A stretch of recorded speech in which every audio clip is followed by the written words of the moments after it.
Ian. Is Ian there? Yeah, Alright, we should be coming up by here in a second. waiting. There we are. Okay, I believe we are live.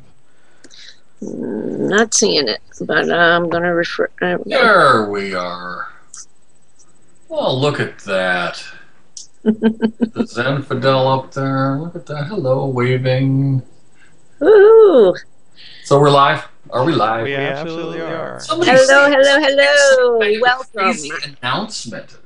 You know, we just show up and, okay, here we are. That's it. All these people are waiting, Welcome. All these people are here to see you. We just kind of pop in. Here we go. Ladies and gentlemen, boys and girls, welcome to the crazy, the wacky, Naked in the Woods, featuring the one and only Mickey Coleman Dion Cigar Babe.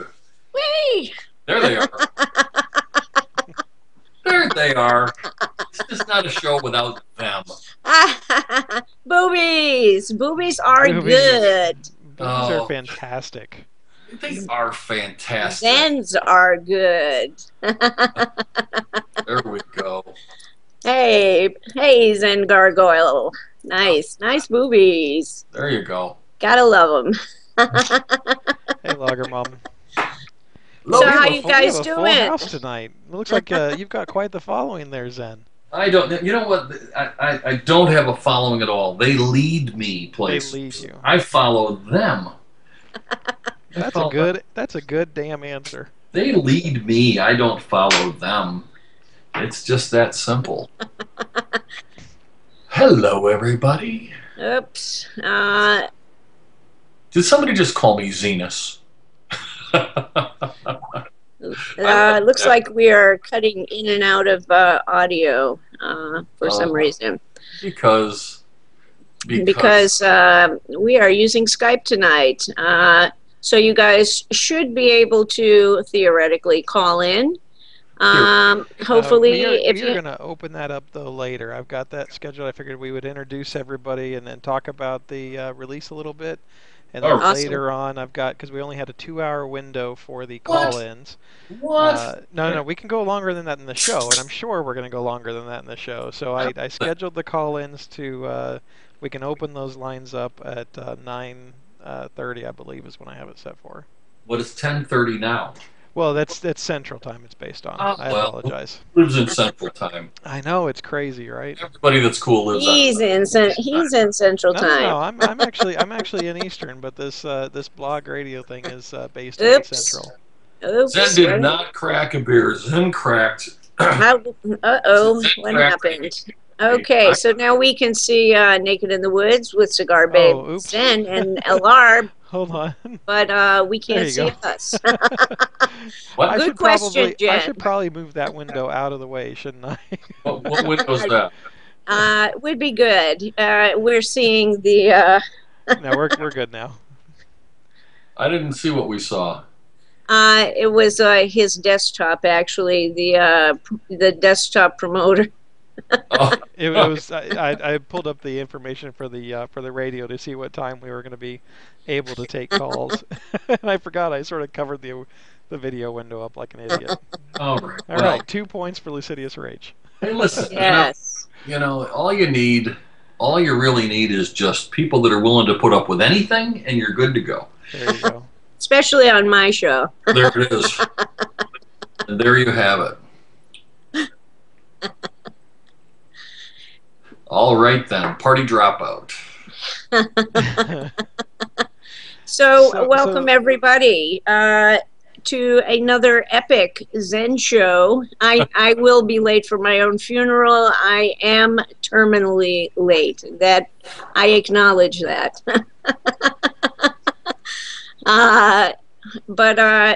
So you've been up to a lot this year. We'll just jump right in. It's only January, and I've been up to a lot. So I've heard. It's so true. Let's start out with the newest collaboration. Today is launch day for the ZNA. Yeah, and there are literally 2 of them in the wild. Yes. on launch day. You have one, and this one hasn't really escaped yet, but I have one. And we're going to talk about that PV, what it took to make it happen, and how long I've been working on it with my collaborator in it, Brandon from Evolve, and definitely this has been an adventure. This PV. I'll just bet it has. This has been an adventure to bring this thing to market.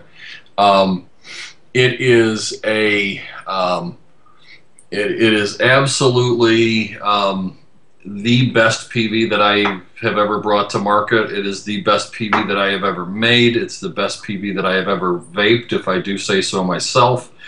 And it has been an outrageously long, expensive, and exciting process to get from there to here. You know, Shadow. And by the way, folks, I can see the chat going on in here and that kind of stuff.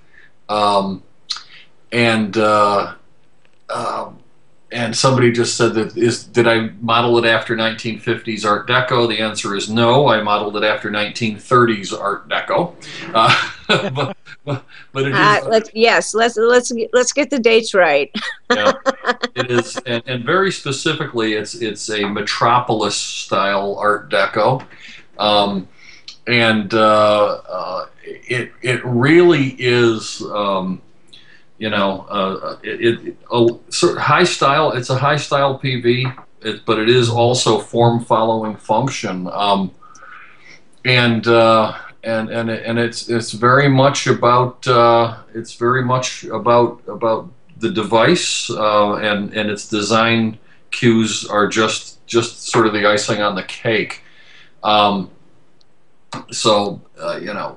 I guess probably the best thing to do talking about this PV is talk a little bit about how it all came to be.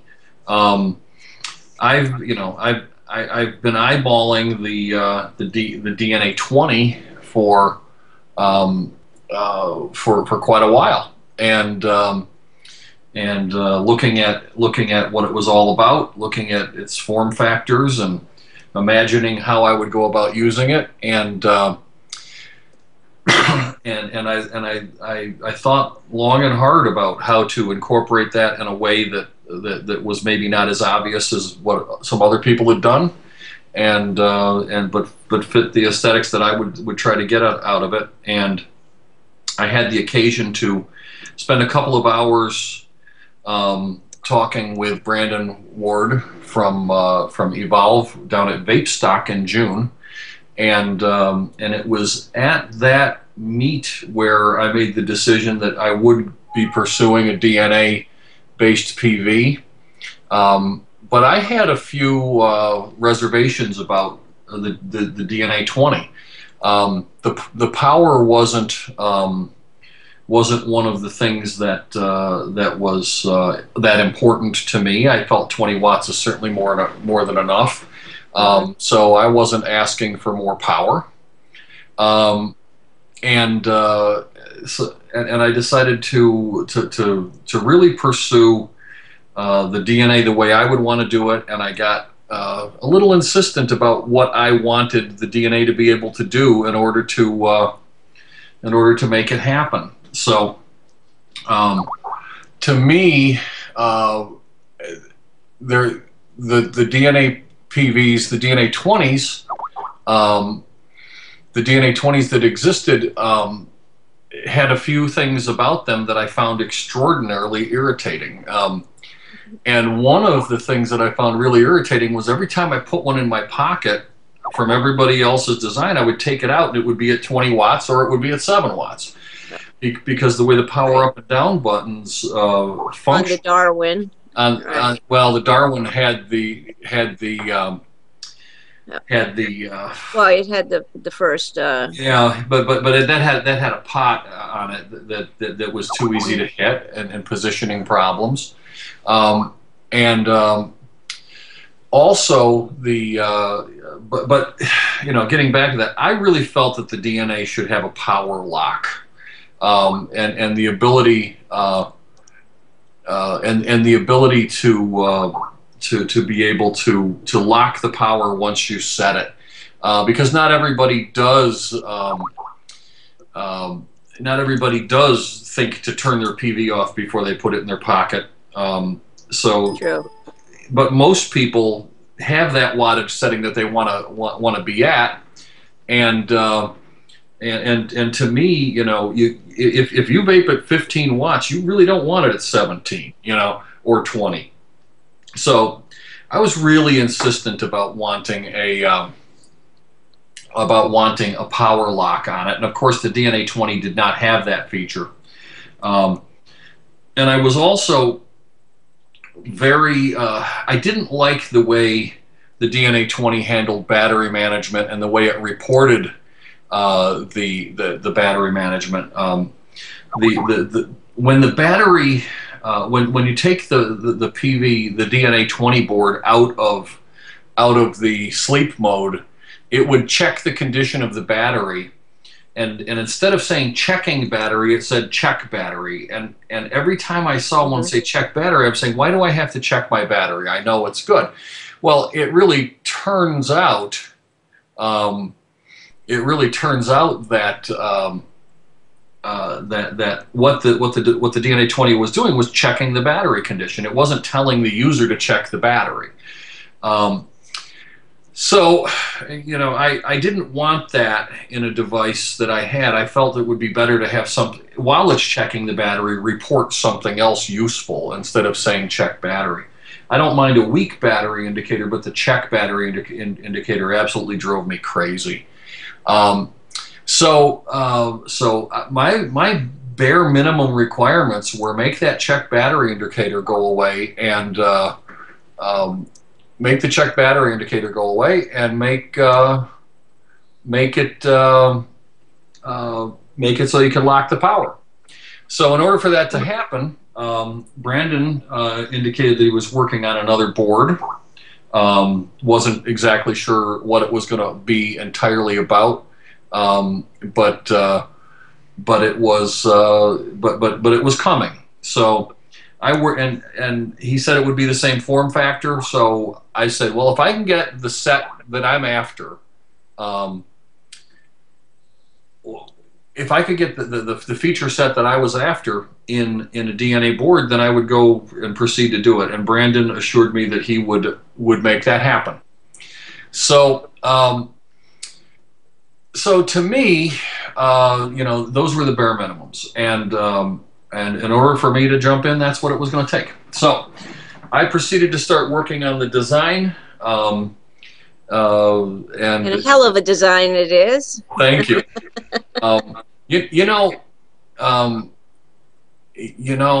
all of this Skype noises about the Skype noises, it could go away if we just stopped worrying about the Skype noises. But anyway, anyway, because it's really irritating for me to hear that going. You know what? Give me just a second, and I will actually I can disable it, but it may cover the video for a second. Okay. Sorry.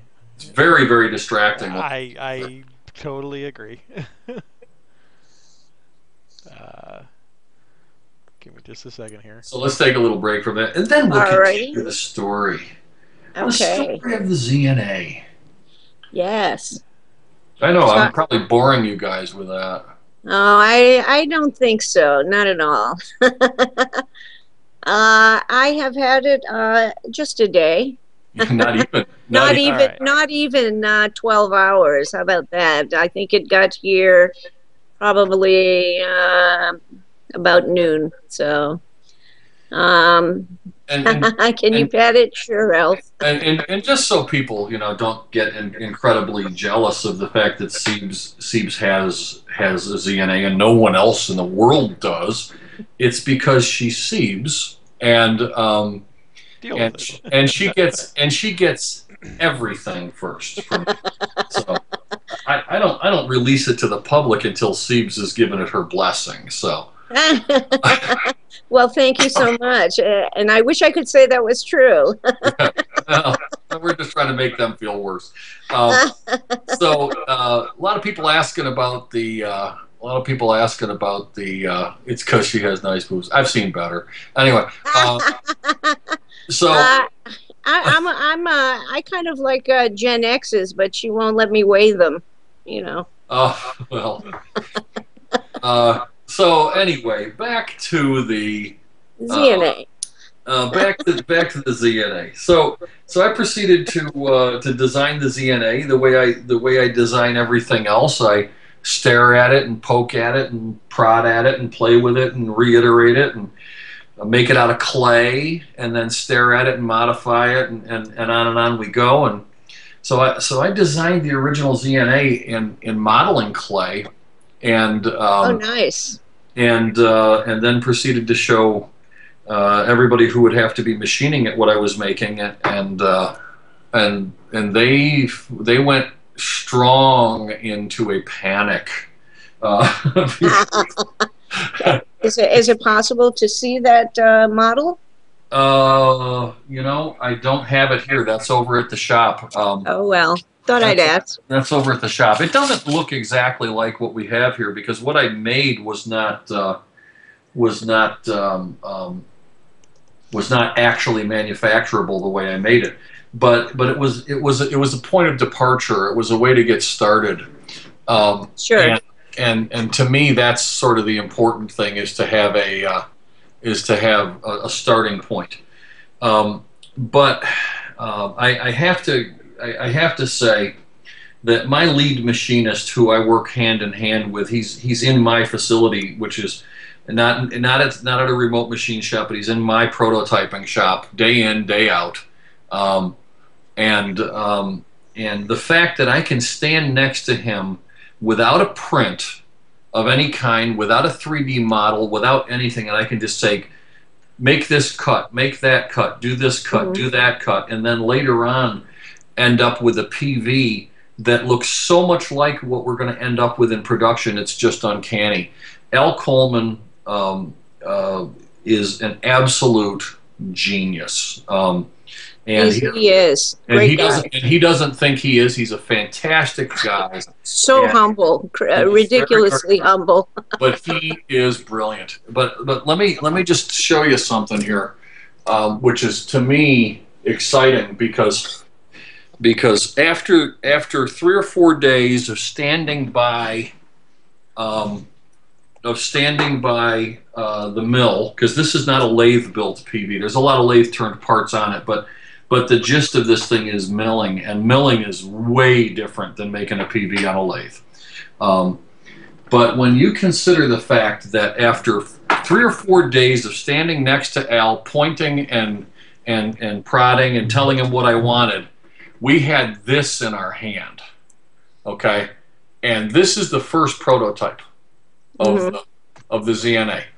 Incredible. We had that in our hands. No prints, no CAD CAM, no nothing. Okay, this is straight from synapses firing in my brain to Al programming it. And that's incredible. And it's just incredible that I have VZ. I'll give you 300 for the proto.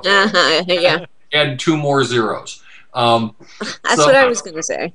Yeah, and not in front of the 3 behind it. So Al is brilliant, and this is what we had.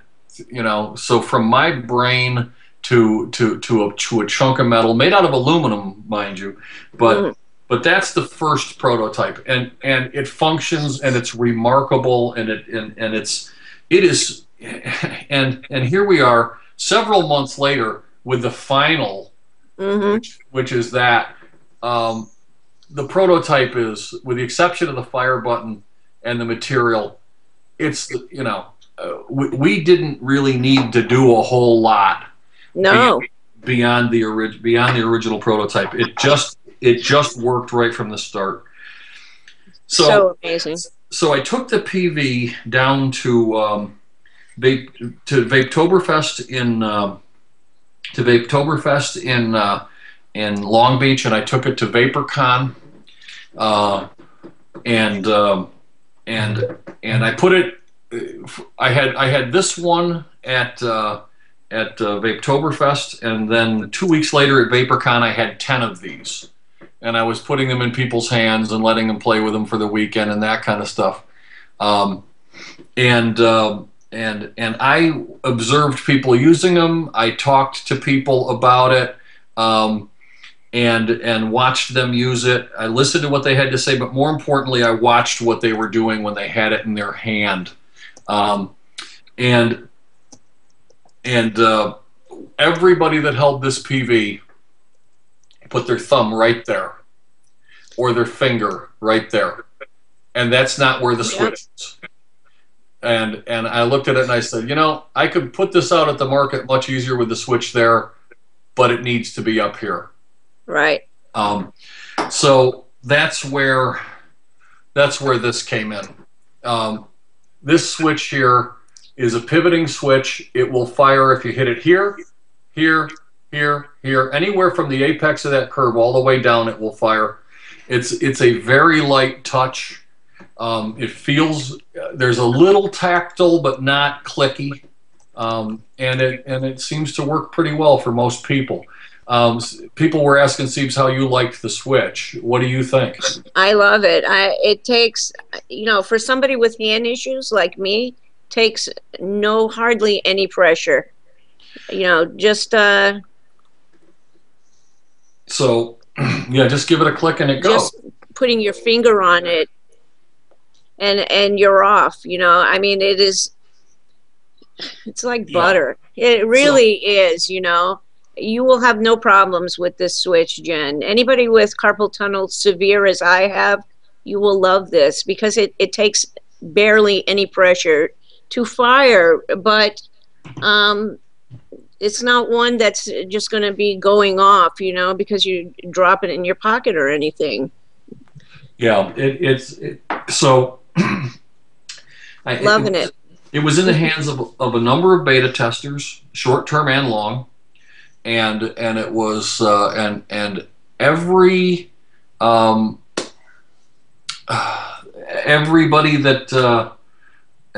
that tried it and used it had suggestions, and we literally incorporated all of them. Everybody had great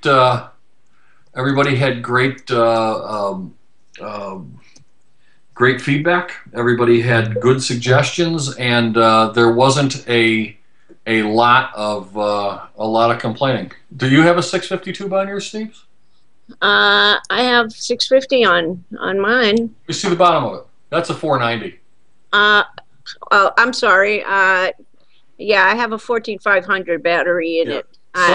My mistake. Somebody was asking how it looks with a 650 tube on it, and I'm going to get a 650 tube and put it on it so you can see it. I can do that also. I'm doing it right now. All right. So with this, we're all chained. Does it fit a 350?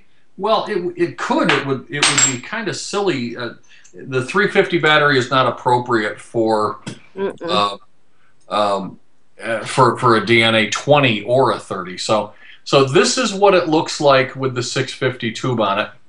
And is it 22 millimeters? Yeah. Well, it's 860 thousandths. I live in the United States. And your pinky wraps right here when you hold it. It feels exactly the same in your hand with the 650 tube as it does with a 490 tube. So yes, you can change that out to that. So that's the that's the deal with the 650 tube. I vape it with a 490 all the time. The battery life is shorter. I don't mind carrying a couple of batteries in my pocket to get me through a long day. The performance is great with the 490 battery. The 490 battery doesn't hurt your foot nearly as bad when you drop it, and it's it just works. So that is what it looks like with that. CBD of a 490 tube, not a 14500. I didn't say 14500 vaping redneck would be one of these. Yeah. So 490 and a 500 for me are basically interchangeable. Yeah. So somebody's asking, does it wobble easily with the 650 tube? You know, you can knock it over with the 650 tube. We are going to be having a little stand that you can put it in if you're using it, and that's coming soon. It'll be a black Delrin stand, kind of similar to the old what was that stand that was so popular? The Empire stand. It'll be similar to that. And you'll just be able to set it in it with that. The Empire. So, there you go. Wow, you have one. Those are rare. Of course. Those are rare. And an Empire. Yeah, I got about 8 of those. I know you do. Yeah. So anyway, it's you know. So back to the ZNA. We one of the things that people are talking about different batteries for it and such. We recommend that you use AW batteries. You will need to use nipple top batteries in it. Because it has reverse battery protection, yes, similar to the ProVary, and that will only work with nipple top batteries. You know, I mean, it is what it is. It's people are asking about the weight. They're guessing 8 ounces. No, it's about 7 ounces without a battery. The prototype in aluminum was 2 ounces lighter, the aluminum did not punish test well, and there was no point in bringing it out in aluminum. So that was the decision for stainless. Plus, the stainless is just so beautiful, and the aluminum never looks as good. It is. It's just really a beautiful finish. Orbtronics can put a nipple on the Sonys. Well, then, you know, I recommend that you put use AW batteries. They work great in it. If your mileage may vary, you can put you know, there you go. So always use what the manufacturer recommends. Zach Fireman said TI ZNA. Oh God, no. That would be outrageously expensive, wouldn't it? It would be outrageously expensive, and it would be outrageously pointless to do it. It's oh my God, I can't even imagine what it would cost.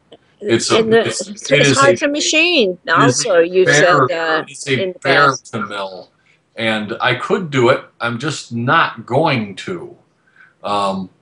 Because, you know, it'd be too much money. Somebody said, any plans on coming out with powder coating some colors? Not on this.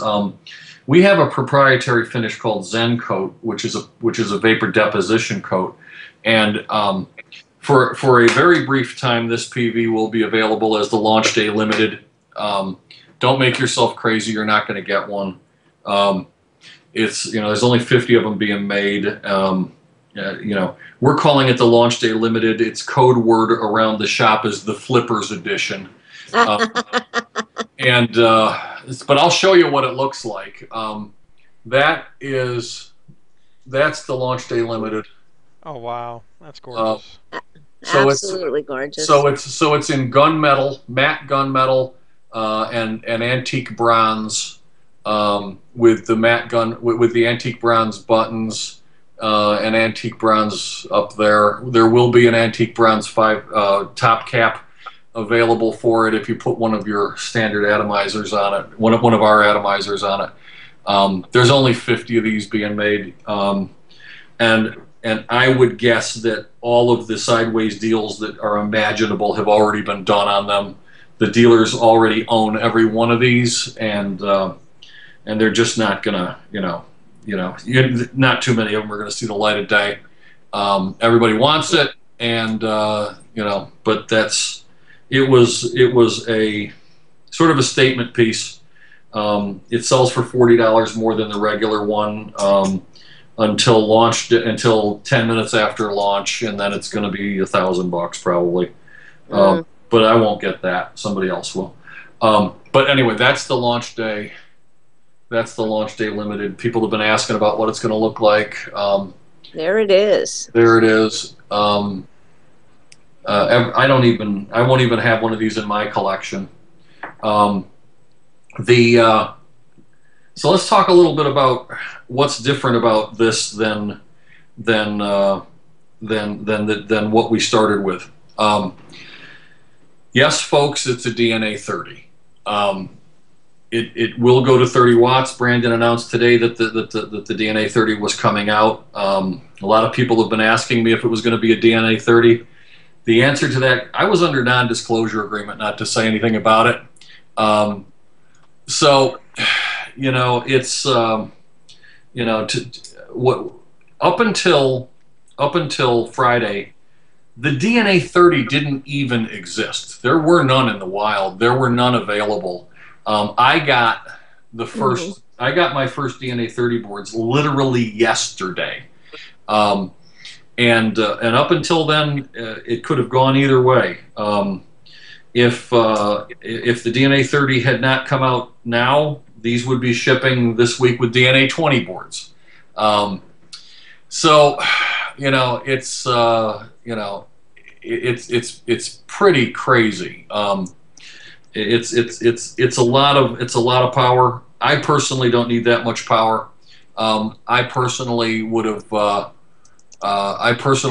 been happy with it being DNA 20, but I would not have been happy with the DNA 20 board, because the DNA 20 board doesn't do a couple of things that this does. And I hope that the camera has the resolution to show this, but these two buttons right there, if you push and hold those buttons for 5 seconds together, it locks the power, okay? Which is a feature that that I insisted on, or I wasn't going to use the board. And up until only a couple of weeks ago, didn't exist. We got that finally locked down, and up until that got locked down, it's, you know, up until I got that locked down, I have to shut down a call here. Up until that got locked down, I was. I don't have audio. I was. What's that? I lost audio. Sorry. Are we back? We're back. Yep. Hang on a second. I have to answer a text here real quick. No problem. Seeing as he's one of my dealers and on, you know. Do what you got to do, baby. Okay, so I'm back. So anyway, so that was feature number one that I wanted. Feature number two that I wanted was the lack of the check battery screen. I also wanted it to dim much faster, because it was the DNA 20 would be lit up for forever after you vape it. Yeah. And I wanted that to dwell out faster, which it does. And I also wanted to make it so that I had a custom boot screen, which showed instead of the check battery thing. So when it comes out of sleep, let me see if I can get this up here so you can see it. When it comes out of sleep, it lights up and says ZEN ZNA, and then I'll put it back to sleep again. And the serial number of the PV is digitally encoded in it. Love that feature. That's awesome. And that was a battle to get that. At this point in time, the only DNA 30 boards that are shipping with digital serial numbers is this one. I paid dearly for it. Let's put it that way. When you order 1,000 boards at a time, you can get pretty much what you want. So here we go. This one here, I think, is serial number 157. There it is. See it up? It's the bottom line there. So each time it each time it comes out of sleep mode. Instead of saying check battery, it shows you the boot screen and the serial number, and every time you power it up, it does the same thing. It still has stealth mode. You can still flip the screen the way you want it to be. You still can lock the PV with 5 clicks. It has all of the features of the DNA 20, except it's 30 watts. Mine has the serialization. No one else's does at this point. And all of the DNA 30s that are coming out will have the lockable power now. So that's basically the PV. So to talk a little bit about how we got from there to here, I brought a couple of visual aids to show you what's involved in the making of this PV, because a lot of people have said, geez, it's kind of expensive, which personally I kind of don't think it is. In fact, I was committed to having the thing come out between $250 and $300, and if I had any kind of a brain, I would have made it more expensive because there's so much involved in taking and building it. But this PV starts out life as a chunk of stainless steel that looks like that. And that piece of stainless steel gets put onto a mill, and the first thing that we do is we mill that onto it.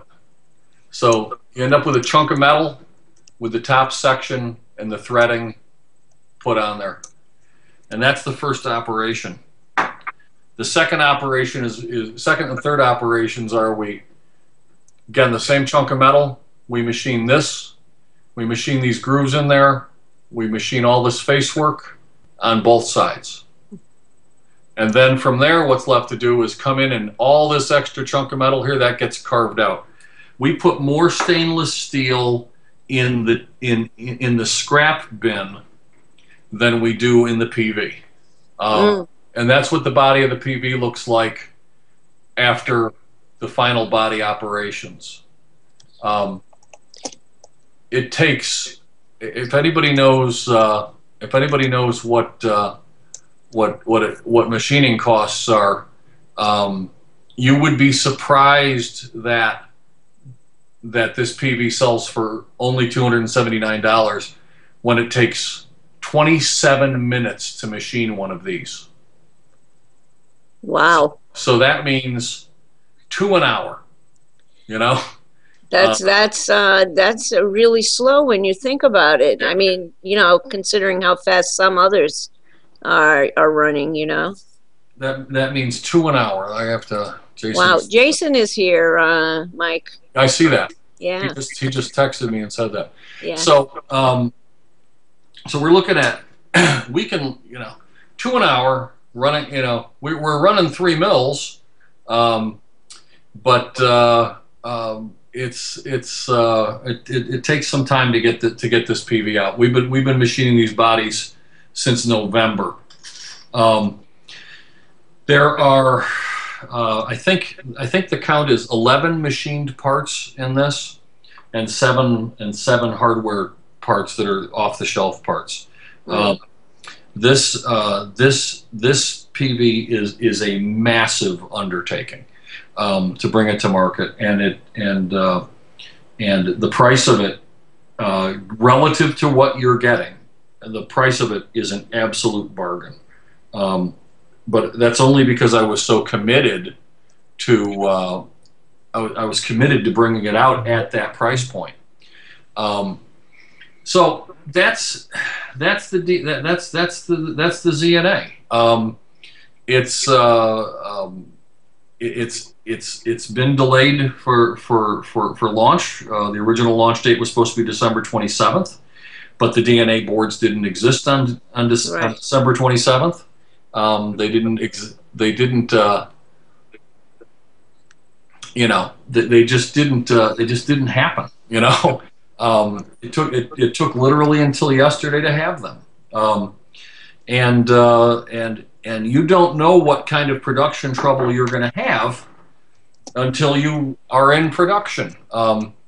We did all of the all of the pre-machining done, but we don't know if the boards are going to fit. We don't know how it's all going to go together, and we don't really know how what problems will rear their head as we're in assembly. And yesterday was a really horrible day. If I'm being honest, I mean, I was hoping that we were going to ship 100 PVs yesterday. And yesterday was a horrible day. We realized that in order to do the assembly, and you also have to bear in mind, we didn't have boards to play with until to see how it was gonna be. It really comes down to we were learning yesterday how to build this PV in production. A couple had been made by hand up until then, but the production process for this was slow and arduous to figure out how to do it. We thought we were going to ship 100 PVs yesterday. We shipped exactly one to CB, so that she would have it for the show tonight. We thought we were going to ship 200 PVs today. We were very close to getting 25 out, except FedEx was not open as late as I thought they were going to be open. So that ruined that plan. But by Friday, they're going to be in the stores, and I feel pretty horrible that they're not. What can you do? But all I can say is it's to learn how to build our own PV can be a humbling experience. It really comes down to it is definitely a humbling experience to have these things that you thought were going to go pretty easily fight back every step of the way. Somebody asked if the boards are pre-tested before they ship. Every board is pre-tested before they ship them to us, and they're pre-tested before we put them in the PV, and they're tested 3 times in the process of the build. We know that this PV is working before it goes out the door. We have to fire it up to see what serial number it is, so that we can put the serial number stickers on it as well. Besides for the digital serial number, there is also a holograph. There it is. There's a holograph sticker there that's got the serial number on it. Right. That holograph sticker covers 2 things. It's a tamper-proof sticker, so if you happen to decide that you want to take it apart and look inside, you will void your warranty. Every DNA 30 board that ships from us has the. You can see the inductor from the DNA board right there. It's got the Zen Authentic sticker on it as well. So if you ever buy one of these things used and somebody has changed the board, you will know, because they won't have the authentic sticker on it. And somebody says, "Oh my God, a sticker." Well, you know what? It's a holograph sticker. You'll know if it's authentic. Right. And does it also come on the box?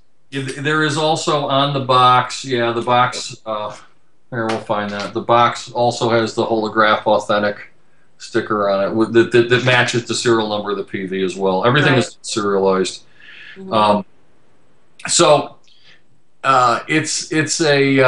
Is it really sticky? Won't come off? Yes. In fact, if you try to take it off, it will leave a void mark, so you'll know that you know by removing it you've voided your warranty. Somebody asked what the warranty is on it. The warranty on this is the first time we've done a PV that has a warranty that's shorter than lifetime, but we don't make the electronics in it, so it's going to be warranted as long as Brandon warranties it for, which is 1 year. But if you do happen to damage your PV and you need to have the board changed, you can send it back to us and have a new board put in it at exactly the same price as if you bought the board yourself, and no labor. So we will change them out if somebody needs to. You know, so there's that. Madman Matt, will the ZN be offered bare bones in the future for those that already have tubes and 510 caps? That is the most common question that people have asked me, besides, is it going to be a DNA 30? The answer to that is no. And I'll tell you why. Because right now, you're getting a 510 top cap, a tube, and a battery cover. Well, a tube and a 510 top cap for free, okay? So if I were to sell you just the ZNA without those two parts, it would still be $279 because that's the way it worked out to build the thing. And I looked at it and I said, well, for my cost of manufacturing that 510 and that, I'll just throw them in so that I can ship a complete PV instead.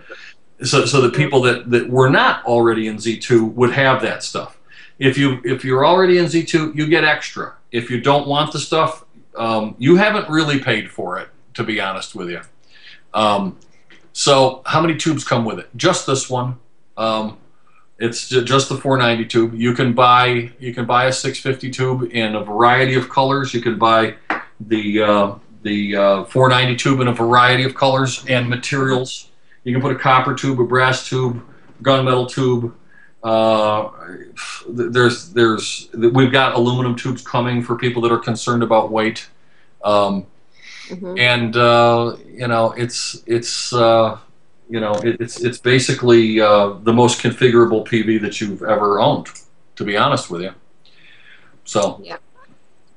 Well, that's the ZNA. It's amazing. It is really, truly amazing and so beautiful. Robin Banks said, do you take PayPal? Robin, I do not sell these to you. I sell them to dealers, and whatever they take, they take. You cannot buy them on House of Hybrids. Yeah, I don't sell direct to the public. I only sell I only sell the you know, to dealers. So where can you buy this? Okay, that's a good question. Where can you buy this? When they have them in stock, they are going to be, my premier dealer online is electronicsticks.com. It will be available at their and all their brick and mortar stores. It will also be available at steammonkey.com. The reason that I did that is because he makes a Z2 compatible PV. And he contacted me and said, can I buy them and put my Steam Monkey tubes on them? And I said, absolutely. So they will be available from him as well. So that's steammonkey.com. And he's going to have I think he's calling it the Brass Monkey or Z Monkey edition or something like that. Right. So that's, you know, that's, they're going to have them. Central Iowa E-Cigs will have them in all 3 of their stores. Sky Vapor in Everett, Washington is a brick and mortar that will have them. And other brick and mortars, as they come along, eventually will have them. One thing I want to assure you is that this PV is not a one-shot deal. The first run of these is 1,000 pieces, but our plan is to make at least 5,000 of them before we decide whether we're going to continue on from there. How many production runs are we planning on? We're planning on running them into the ground. I have, you know, I will not make any money on this PV in the first 1,000 PVs.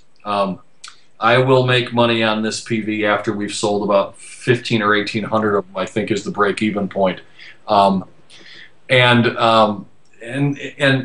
part of the reason for that is I'm shooting for a price point, which means that I have to hit volume. I had to make huge commitments on these. I had to make huge commitments on tooling. I had to make huge commitments on everything that's involved in this PV, and the only way to do that is to go all in. So you know, it comes down to this PV is going to be available, okay, and you know, that's really what it's all about. You know, it's going to be available, and once it you know, we'll see how long it runs. I believe that the product line will run at least a year, and we'll see what we can do with it over the next year.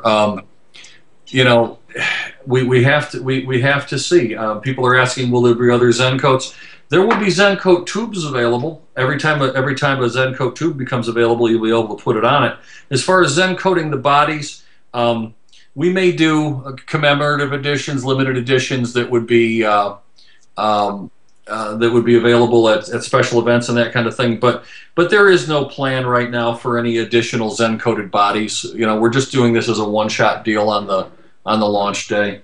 You know, because you can dramatically change the look of this PV just by changing the body tube. I mean, let me just real quick show you what I'm talking about. We'll just pop a Carpathian blue body tube on here. Okay. And is the bezel made of glass or plastic? The bezel is glass. It's the bezel. First of all, what you're seeing there is the DNA display, which is glass. There's not a window on top of it. It is recessed. It is recessed a little over 1/16 of an inch. We have punished this thing, and haven't had any incidents with. We haven't broken a screen yet. I was going to say a few of the questions that went by, if you want to catch up to some of those along the lines of the bezel, is can you read it at arm's length? Is the typing large enough to be able to read it at arm's length? You know, I suppose that depends on age and eyes, right? Wow, yeah. I mean, you know, I can read it at arm's length, but I don't know if you can read it at arm's length. But yeah, I can read it. Yep. To catch up a couple of more of the questions, if you change out the DNA board with a warranty or replacement, will the serial number stay with the device, or would the serial number be changed with the board? It would actually, if you changed out the serial, that's a great question. If you change out the board, you will still have your serial numbered case, but you will not have a serial numbered board at all, because the replacement boards will be non-serial numbered boards. Okay, and I think you answered this question already, but it's a 1-year warranty question mark. Why only 1 year? Is it because of the DNA board? Yeah, it's only 1 year because that's the warranty on the DNA board, and I can't really warranty his product. You know, so you know, that's the warranty on that. But I can tell you this: there's really nothing else that you would break on the thing other than the board, and the board is, as long as there's a DNA board available, it's a serviceable PV. Gotcha. And then somebody else was asking if the tips will be available at the same time, and then also a second question on the 650 tubes, what the average cost on those are. You know, I don't know what the average cost of the 650 tubes is. I was more or less ignoring the question. Oh, sorry.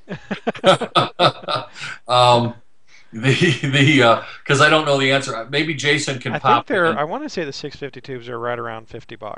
Yeah, I think they are. Yeah, it's funny. You know, there's a rule in my shop, is I'm not allowed to get involved in money.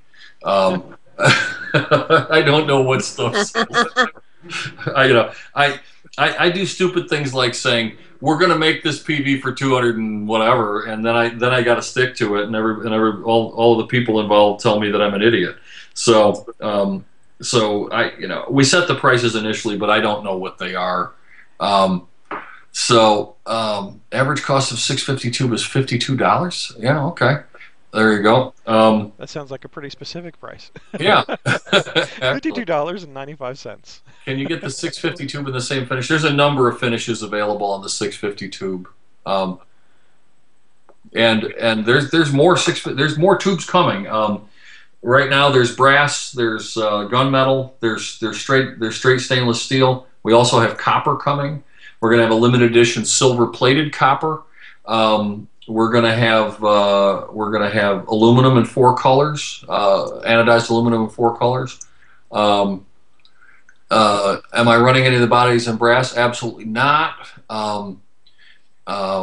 I had people hound me to make brass PVs, and all 12 people that wanted them bought them, and then I have about 1,500 more left. So I'm not going to make the bodies in brass, and it would be awfully expensive because it would be awfully heavy. So brass has. You want a brass PV? Just contact Electronic Sticks. They have them in stock. Yeah. The spec for the tubes is open. You can go to your local machine shop and have whatever you like made. Just so you know, if you went to a machine shop with that print and said, "Make me one of these tubes," it'll cost you about $400. But you could do it if you want. That'd be kind of crazy, wouldn't it? When it's already going to be out. I was just reminded we have that new technology for the call-in numbers. If we want, Jen, if you feel like you want to take some calls from some of the viewers, we could open those lines up. Oh, is there any problems with Eddies fitting flush? Depends on your Eddy. My Eddies all fit flush. People have been dying to know what ZNA stands for. So we're I thought we should get that out also. and some people came close, but they didn't. No one nailed it. Wow, I can't believe Annie didn't get it. She's usually so good at that. And people have guessed, and the people that guessed things like Zen's New Edition are the closest. And somebody said Zenesis Next Gen Atomizer. Well, the ZNA is not an atomizer. So a lot of people have tried that. So here's the answer. The answer to what does the ZNA stand for? It stands for Zen's Next Advancement. Yeah. So close, you guys. So close. And Ian was close with Zen's Nipple Abrasion. But so it did stand for Zen's Next Advancement. And for 6 months around my shop, it was called Operation Make Nut, which is funny to me, but no one else. And the reason it's funny to me is we have this image in our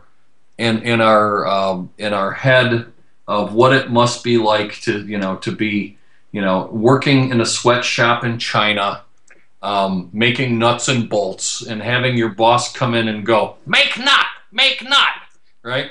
So when we were working on this thing, I would come back into the shop and shout out, "Make nut, make nut," so this was Operation Make Nut.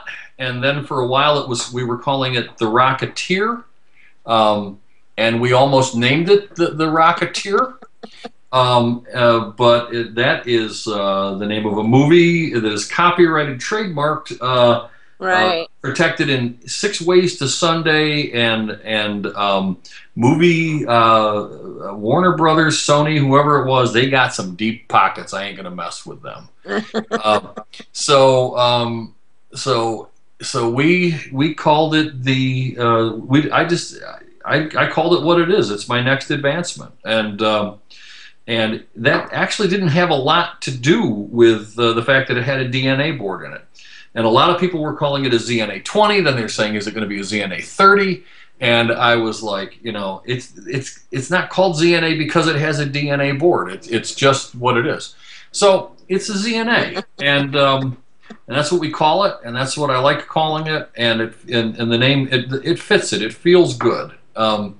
We really like calling it that. And so far, you know, it's funny. I've been vaping one continuously, continually since September, and you know, and that's it. You know, 504 vape had no floating pin. Nope, doesn't have a floating pin, and I'll tell you why. Because I really want you to get one of my atomizers, and you know, that's the hey, good night, K-Man. We'll see you. You know, will we make a floating pin 510 connector at some point? Probably. You know, will it make a difference? Probably not. But you know, is there positive post adjustment though? I guess I don't know what you mean by that. Positive post of the thing. Yeah, you could adjust it. It might not do what you want it to do, but yeah. What's the battery life on the 18490 with about 12 to 15 watts all day with heavy vaping? It's kind of like so ZAU or Z284. Yeah, you could do that on there. You could do the, you know, I don't know what the battery life is at 12 to 15 watts all day with heavy vaping. I have no way of knowing that. Jeremy wants to open the phones up though, because he's proud of the fact that he's worked out how to open the phones, and I think that we truly should. Before we open the phones up, just in case it messes the video feeds up and I need to reset those, do you want to show the pictures that you had sent me with the way that it's going to be packaged? And I'd be happy to. Okay. I figure I might as well do that while we know that the video is in the right places. Yeah. So yeah, that's what we're gonna do. So I'll talk a little bit about this. This is the standard ZNA in stainless steel finish in its box, which I'm gonna take a point to say. I was looking at getting boxes and from a number of the I wanted to get away from the tube packaging because I'm tired of it, and I was looking at getting boxes and different jewelry type boxes and that sort of thing, and I ended up on Alibaba looking at the you know, the offerings out of the Far East. And I said after negotiating with a guy that said he was going to save me many monies, number one Shenzhen quality, and all that kind of stuff, I said, you know what? I can't buy a box from Alibaba. No. I can't buy a box from China. I'm going to buy a box that's made in the United States. So I sought out a manufacturer in Ohio, which is called Flambeau, and they make extremely high quality plastic boxes, and honestly, they really rose to the occasion. I did have to buy a lot of boxes, and they were about 4 times the price of buying them in China after shipping. So they were a lot more expensive. But what we have here is a beautiful box. It's plastic. It's not like that cheap breaks easy plastic. It's the beautiful flexible stuff that everybody loves. It's hot stamped with my logo on it. The insert is black velour, die cut to fit the PV. Here, I'll put a PV in it so you can see it. You know, die cut to fit the PV. It's a beautiful box to store the PV in, or you can take the die cut out and use it as sort of your vape supply box, and carry it around with you too if you want. You know. It's a plastic box, but you know, I'm really excited about the plastic box because I was able to buy a plastic box that was made in this country. I was able to get it, you know, the foam is in this country. It was die cut in this country. This whole thing was sourced. In this country, and I just couldn't make myself buy a Chinese box for this PV. So anyway, that picture that's showing up there, and then the one that's above Siebes is the picture of the PV sitting in the box. Next photo, please. Looks like you've got quite a few Ohioans in here. Yeah, many. For the business in Ohio, myself included. So, somebody said, "Made in USA parts from China." I'd like you to show me which parts I have from China, because there ain't any. Yeah, right. So over there on the left-hand side of the screen is the forward-facing view of the Flipper edition, the launch day limited edition, and to the right is kind of the side three-quarter view, so you can see how it looks. It is really pretty, and oh, absolutely not. The DNA 30 is not made in China. It's not made in China. The DNA 30 is made in Cleveland, which is sort of like China, only here. Yeah, right.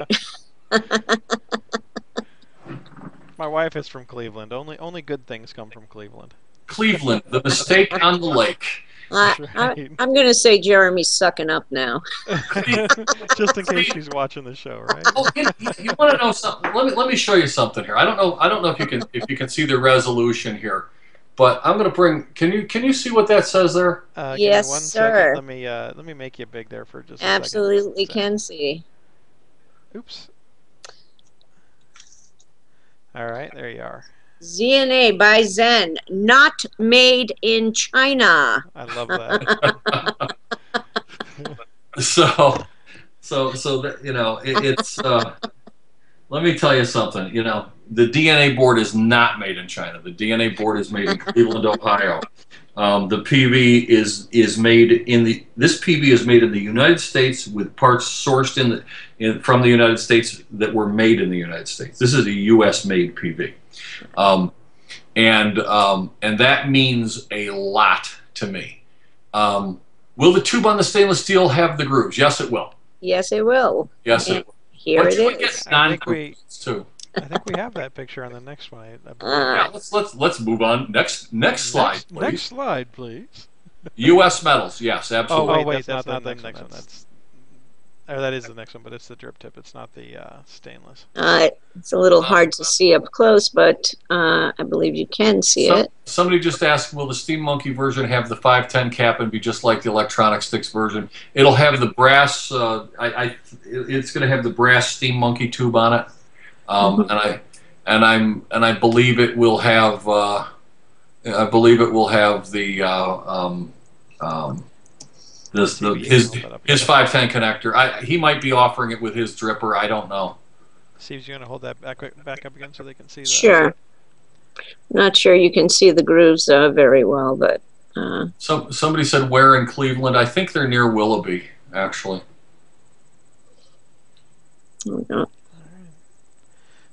So. It seems to be a little hard to. There you go. Yeah, there you go.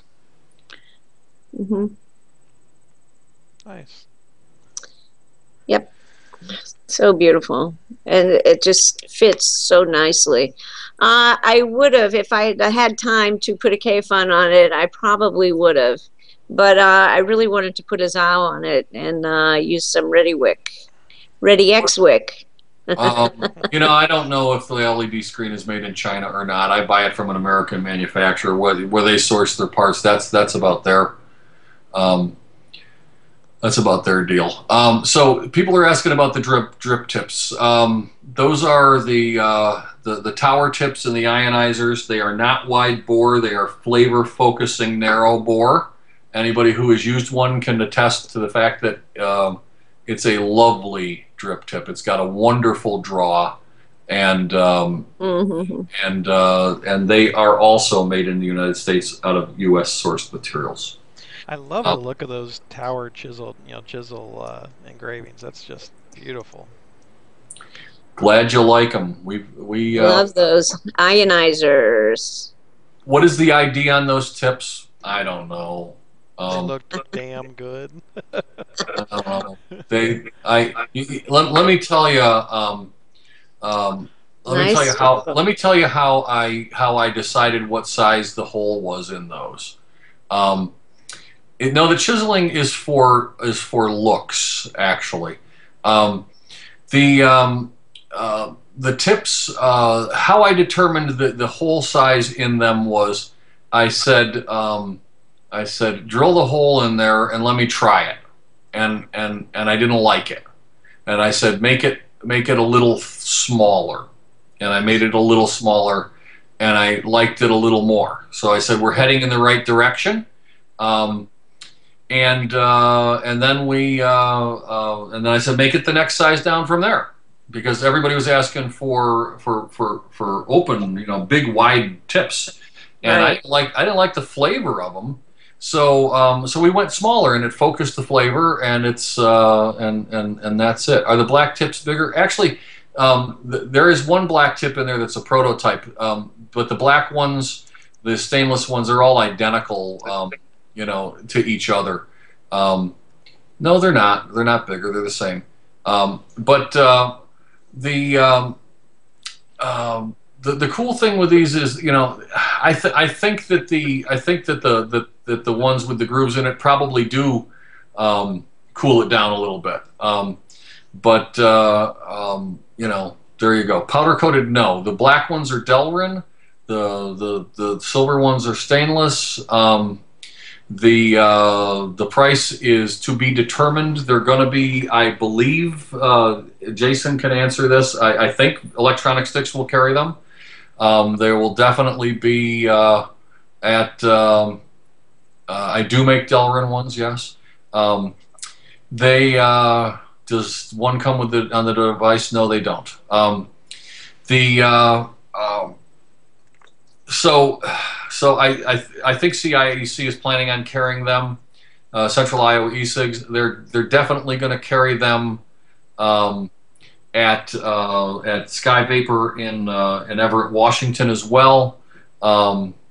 No, there's no brass there. That's just the bad lighting. Oh, brass is very bad in drip tips. I will never make a brass drip tip. Very bad. And that's just not going to happen. And anybody who's vaping naval brass because it has no lead, therefore it's safe. Brass isn't safe. You should never put brass in your mouth. No. Brass is it's toxic. Because naval brass has no lead, is inconsequential. Brass is still made of copper and zinc, and you don't want copper toxicity, and you don't want zinc toxicity. Those are two things you definitely don't want to have. So no,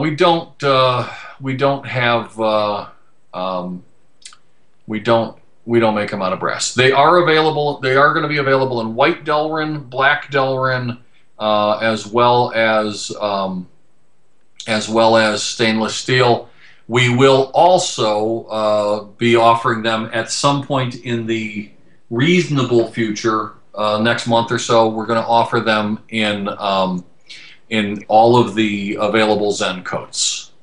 So they're going to be in colors, and there you go. Brass poles wouldn't be safe in your Addy either, would they? Yeah. Yeah. We don't put brass in atomizers. We don't put brass anywhere where e-liquid gets anywhere near it. We're just not going to get it. And I don't really want to get into the. I don't really want to get into all of the the lore behind that. Right. I'm seeing a lot of crazy claims that are coming out. Medical grade copper. Yeah. If. So because it says medical grade, it's safe. Well, medical grade copper is designed for airline tubing, and it's still copper. Medical grade doesn't mean you should put it in contact with your body. Medical grade brass, naval brass, you don't want that. You don't want that. You know, Medically copper is for IUDs. That's true, it is, but that's because it can't sustain life.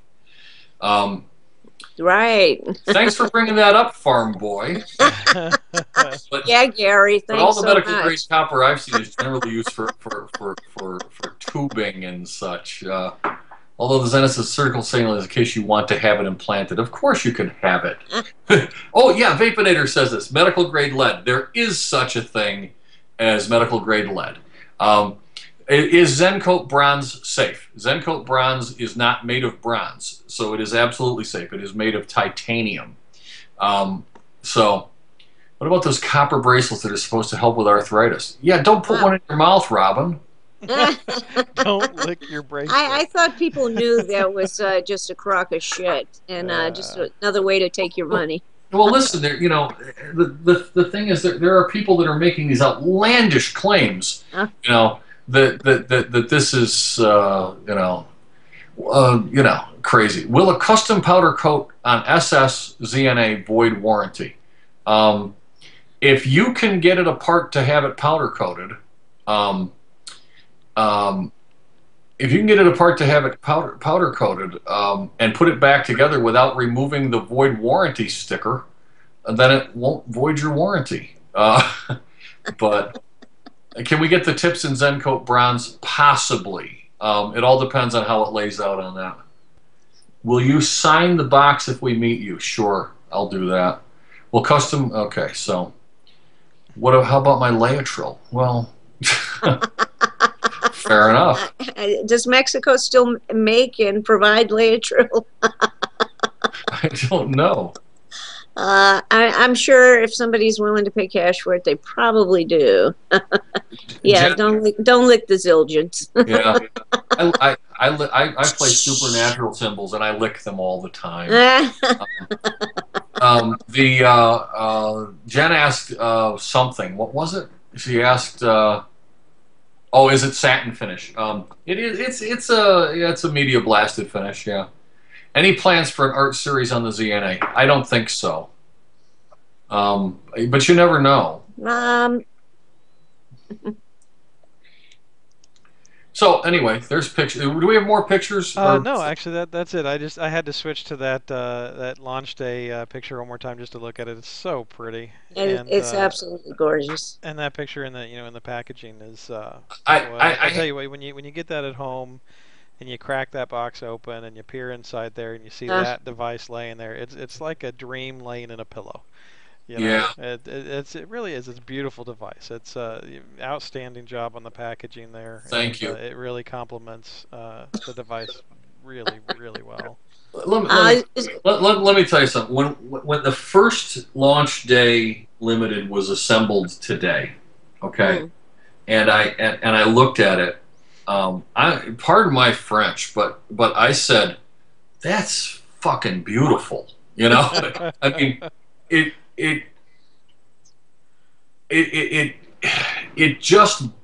blew me away. I was so pleased. You know, I was so pleased with the way it turned out. I mean, it exceeded my expectations finish wise, and I've had the bronze parts done for about 3 weeks, and then the gunmetal parts just got finished the other day. And when we finally assembled one, I just looked at it and I said, "Oh my God, this thing is just breathtaking." It's really incredible. I have to answer very quickly a question here. So,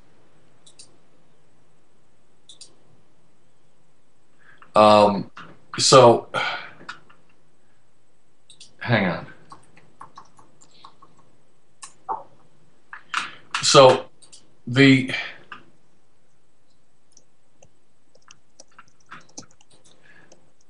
hang on a second, Joe. Let me just tell the viewer who said his wife's calling him for bed. There will be a replay up on YouTube under Nova Broadcasting, and under Naked in the Woods, Cigar Babe, D-Trust. So you'll be able to see it tomorrow also. Okay, I'm sorry, but I just had to clear some messages here that are kind of pressing. No problem. So anyway, So anyway, these go on sale tomorrow, correct? The answer is these are actually going to go on sale Friday. The plan was for today. I had a major hiccup in manufacturing. The plan was then the plan became to ship them today, and I had a major hiccup in manufacturing. Today, that's all worked out now. We got some built, but we couldn't get to FedEx in time. So they're going to go out tomorrow without fail to all of the suppliers, and nobody's got a jump start on it. You know, that is the you know, that's where it's at. So people are saying how many will be available. Well, this first run is 1,000 pieces. That's going to take about a week for them all to ship from me. But they're going to be rolling out. I want to say 200 will leave tomorrow to the various suppliers. Friday, none will ship. Monday is a shipping holiday because it's Martin Luther King Day, and then Tuesday we should be shipping another 200, and then it's going to be about 100 a day from that point forward, if we can keep our production numbers where I think we're going to get. It took us a while to get production going. It took us much longer to get it rolling than we thought. There's the particular sticking points on production. You know, and I'm a pretty open book on this. The particular sticking points on production were this pin that holds the rock switch in place. That pin, the ones that we ordered were slightly oversized, and we had some trouble getting those to fit. So that became a real problem because we put them in and the switch wouldn't work. But we got through that yesterday, and then today we had another assembly problem with the way the board presses down in with a special arbor press, and the plan the plan to press it down the way we're pressing it down didn't work, so we had to redesign the tool. So you know, that's the way that goes. Somebody asked, do I have any plans to make a 26650 mod? You know, I don't. The 26650 battery is a great battery for mechs. If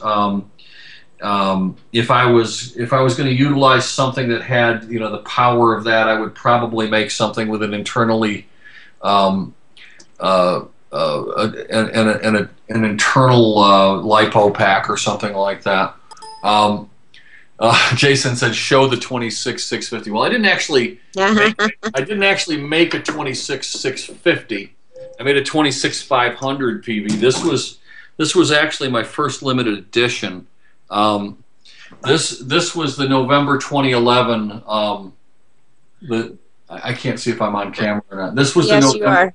That was the November 2011 26500. 2011. And that is a you know, only 5 of these were made. So you know, that's that is.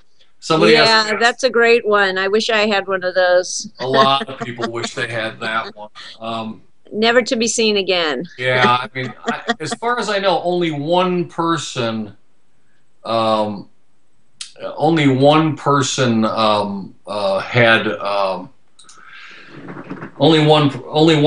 that has bought one of those has ever come forth and said that they had it. Right. Most people that have them are you know, they keep it quiet because they don't want to get hounded. So so anyway, so I did make a 2600 series. I think it's you know, there's been a few PVs that have come out with 26650s. They're great PVs. If you want a hybrid that's got a 26650, the Ham is a great PV. that, you know, those guys, Jailbird Mods, those guys show a lot of promise with what they're doing. They're great people, and you know, I don't really want to go into you know, stepping in their area too. Any possibilities with 3D printing in the future? You know, I just went to the Consumer Electronics Show and spent 2 days looking at 3D printers, and it's just not for me. You know, it's not ready for prime time. You can't do production. You can't do production with them, and the resolution on them is, the best of them is poor. Somebody said, I just heard Zen say somewhere that the 510 was a bad connection. Wanted to hear his thoughts on it. Sure, we can go there. Let's talk about the 510 connector. And let's talk about why it exists, and then we'll talk about why I think it's crap. I'm looking for a standard electronic. Well, I'll tell you what. Here you go. Here's a standard electronic. Here, you know, remember when we were vaping these things? Indeed. Yeah, remember that? I do indeed. Do we call those? Do we call that the good old days, or oh my God? Well, not so much unless it's a 357, but probably the crappy old days is about what I call it. Yeah, well, the crappy old days. Here we go. Here we go. Let's go into Zen's private stash here and open up this 2-year-old 510 kit. We'll open this. This is brand new. I'm going to open it, and we'll talk about the 510. Okay. So let's grab a battery. Okay. So here's a 510 battery. Okay. And here's a 510 connector. Okay. And look at that. These two guys thread right together. Right? Yes. Look at that. And there's not, you know, it's not much wider than the connector, is it? No, it isn't. See, that connector is as big as it can possibly be and still fit in there, right? Mm-hmm. Now, why didn't they make this connector way tiny little thing to fit into this way big thing? No, they made the connector as big as you could possibly make it and still fit the two things together, right? So now, but we don't vape these anymore, do we? Not most of us. We vape these, don't we? Yeah. Okay, so let's talk about how big the connector should be. How about that? Okay, you got this, you got that. It's as big as it can possibly be without putting them together. Why is that important? I'll tell you why that's important. If I take this and I grab it and I try to break it, I'm really putting some pressure. I can't break that. I can't get enough leverage over that connection to break that. Okay? However, if I take this connector, this guy here, and let's put it on a 510, and put that right on that 510 right there, right? And look at all this leverage. Watch this. Watch how easy this is. Busted, right? Right. Breaks right off. How come? Because it's too small for the leverage that that gets applied by the size. So that just snaps right off. So anybody ever drop a Pro Tank? You know? Oh, geez, many broken. Yeah. How about? Oh, here's a classic. How about the? What was that one that showed all the promise but broke if you looked at it funny? It was the I can't remember the name of it, but it's a skinnier one. Oh, the little. The one that was made by LG. I can't remember the name of it, but yes. Anyway, my son loves them. They break all the time, right? Put one of these things in your pocket, it breaks. A Vision Eternity. There you go. Okay, great little Addy, but you know what? It breaks in your pocket. There's too much leverage there. So the 510 connector, forget about the electrical properties of it, which suck. The physical properties of it are bad. Your atomizer connector should be as big as you can possibly make it, because then you can't break it, okay? it wasn't the 510 that broke, it was the housing. It broke at the 510 connector. Breaks at the connector. It breaks, the connector breaks right off, okay? Here's the thing. If you can control this and you can control this, you can have them both the same size, thread them together, and off you go. How come I use a 1.5 thread instead of a 1 thread? Because the 1 thread is too fine. Okay, it's too easy to strip. So that's why I think the 510 is horrible. Plus, it doesn't conduct as much electricity. On and on it goes.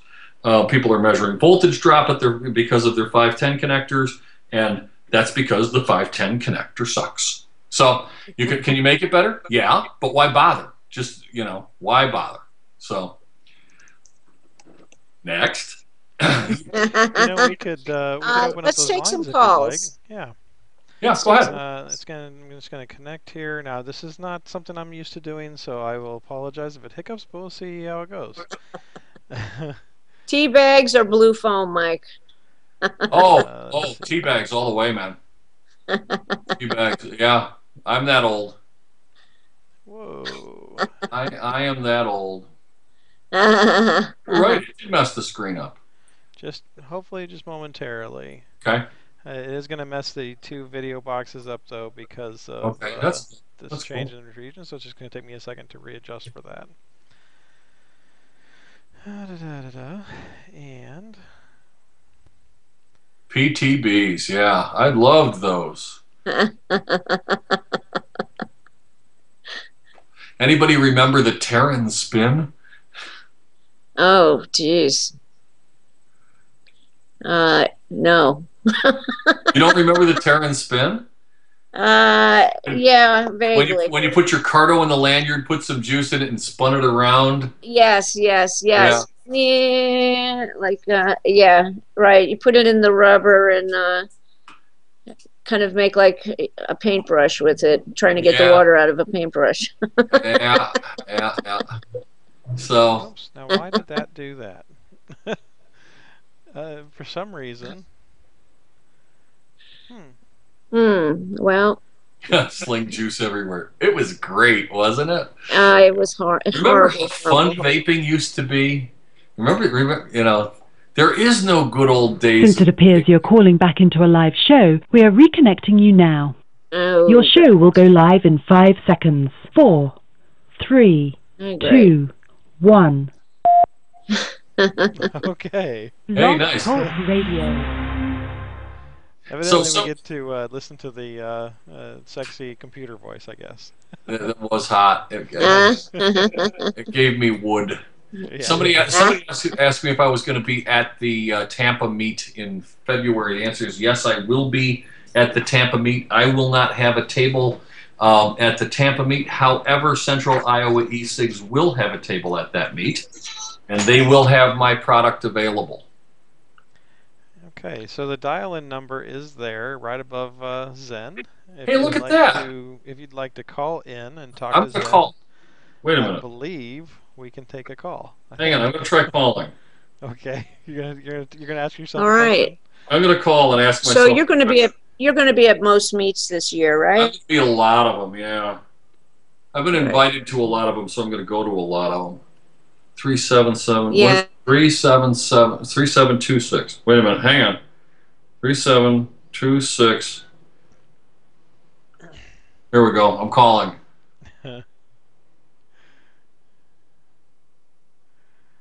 This is Epic Zen is the first caller. Wait a minute. Yes, hi. There's a problem with Wait, I have to press 1. I'm down the queue. Okay. I'm going to mute my speakers because the echo is driving me crazy. Okay. So, yeah. Wait a minute. I have to mute myself. No, I'm muted. Here we go. Am I on the air? Yes, you are. I'm on the air? Yes. Cool. I have a question for Zen. Zen, listen. I'd love to buy one of your PVs, but the batteries rattle. And so I won't because your stuff is crap. All right. So I'm just gonna hang up and wait for your answer. Goodbye. Okay, so the answer to that is my batteries rattle on purpose and go kiss my ass. So anyway, that's right. So I think we've got about 4 callers in queue. I'll go ahead and take the first one. This is going to be from a person calling from area code 682. Where's that? I'm not sure, but let's see if we can bring them on air. Okay. That would be in Texas. That'd be in Texas. You are with us on Zen on the live show.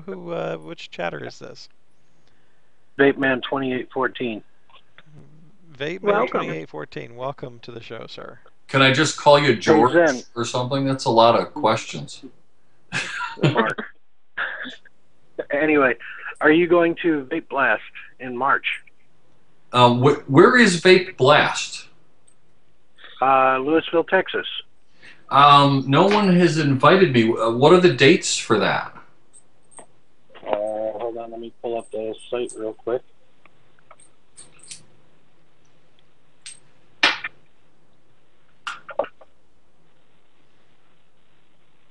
I think that's in the spring. Now my that's internet wants to run That's slow. the first Vape Blast, right? The first annual? Yep. I think that's spring in Texas. I'm not sure which month, though. I want to say March. Yeah, March. What are the dates of it? I'm waiting now. My internet wants to run slow. Oh, somebody says March 14th, 15th, and 16th. Oh, you know what? I have that on my calendar. We're actually looking at that event. I've got it down here. We are looking at that. It is the week before Vape Fest in DC, so that it might be a hardship for me to be away that much, and it's also St. Patrick's Day weekend, and I'm Irish. And I often jump from pub to pub playing the bagpipes on that weekend, that's true. There would be a good chance with you to sit down with the TAVERR, the Texas Advocates for Vapor Education, Research, and Regulation. Okay. They're trying to get the word out there more and help more vapors understand things. Well, it's the event. The event already was on my radar, and I am looking at it. I'm trying not to do. I'm trying to not do too many meets per month, and I'm already committed to Vape Fest the following week. But since it's already on my calendar, it is something that I've been looking at. So I would. It's definitely on the radar. The logistics of it are, I'm going to have to explore that. But yeah, I was already planning on at least taking a look at it. And I haven't been to a meet in Texas. And you know what they say? The only thing you can count on in life is death in Texas. So. Death in Texas. So yeah, thanks for bringing that up. Yeah, absolutely. Thank you. All right, I'm going to go ahead and take the next. I'm going to take the next caller. Thanks for calling in.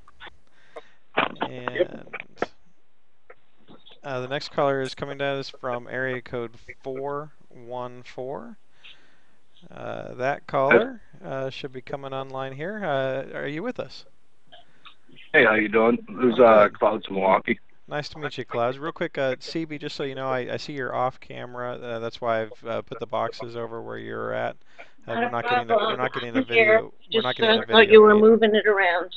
Yeah, we're not getting a video feed. So when you come back, let me know, and I'll put you back up. Sure. Welcome to the show.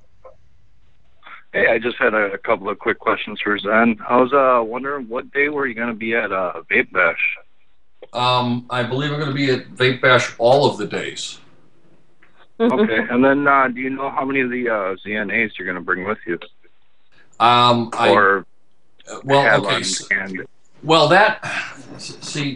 me explain something about that. I don't have a lot of control over that. I believe that Vape Bash will be. I believe that Vape Bash will be covered by. I think Electronic Sticks is doing a table there, and Okay.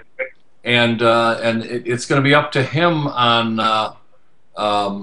It's going to be up to him how many he decides he's going to bring. So, because I don't actually sell at meets. If I've got a vendor there, I go to support them, you know, to help them out, and definitely it's up to him on how many he's going to bring. Now, I would say this. I mean, if the PV's selling well and there's high demand for it, there'll be PVs there. It's pretty much that simple. But as far as how many, it's really up to my vendor. Gotcha. I just wanted to let you know that I like the work, and I think at that price point, it's well worth it. Thanks, man. I really appreciate that. That means a lot to me because you never know, when you're pricing the things out. Did you go too high? That sort of thing. I don't feel it's possible to go too low. But it is possible to go too high, and I can tell you this about the ZNA: it's the lowest margin PV in terms of that we've ever done. But that's because our intent is to make so many of them that we're gonna make it on the back end. So. Very cool. Yeah, there are plenty of other mods that are more expensive and don't look as good. Well, thanks, man. I put a lot into this. I put a lot into the styling, and we put a lot into the function too. But feedback like this is what keeps us going. So thanks, man. I really appreciate it. All right, I appreciate it, guys. You have a good night. Hey, thanks for your call. Okay, the next person is coming at us from area code 219, and that person should be on the air now. Are you with us from area code 219? I am. Hi, guys. Hello. Who do we have on the air? This is Mandy. It's Mandy. My phone's going to die, so I'm just going to say it really quick. One day I'd love to own a Zen product. Until that day comes, I just want to say the great work that you put out, and I love USA-made mods. My Pravari is right now one of my favorite mods. It's made in the USA, and yours is going to be the next one in my hand. Well, thank you. I really appreciate that. Really appreciate that a lot. That's my partner. You probably hear my phone beeping, too, because it's about to die. Emergency charge. Emergency charge. Love you, Mandy. Did somebody... Love you, CB. All right, I'll let the next caller go. Great to hear from you, Mandy. Bye. Okay. Did somebody just really say in the room that Zen doesn't really make mods?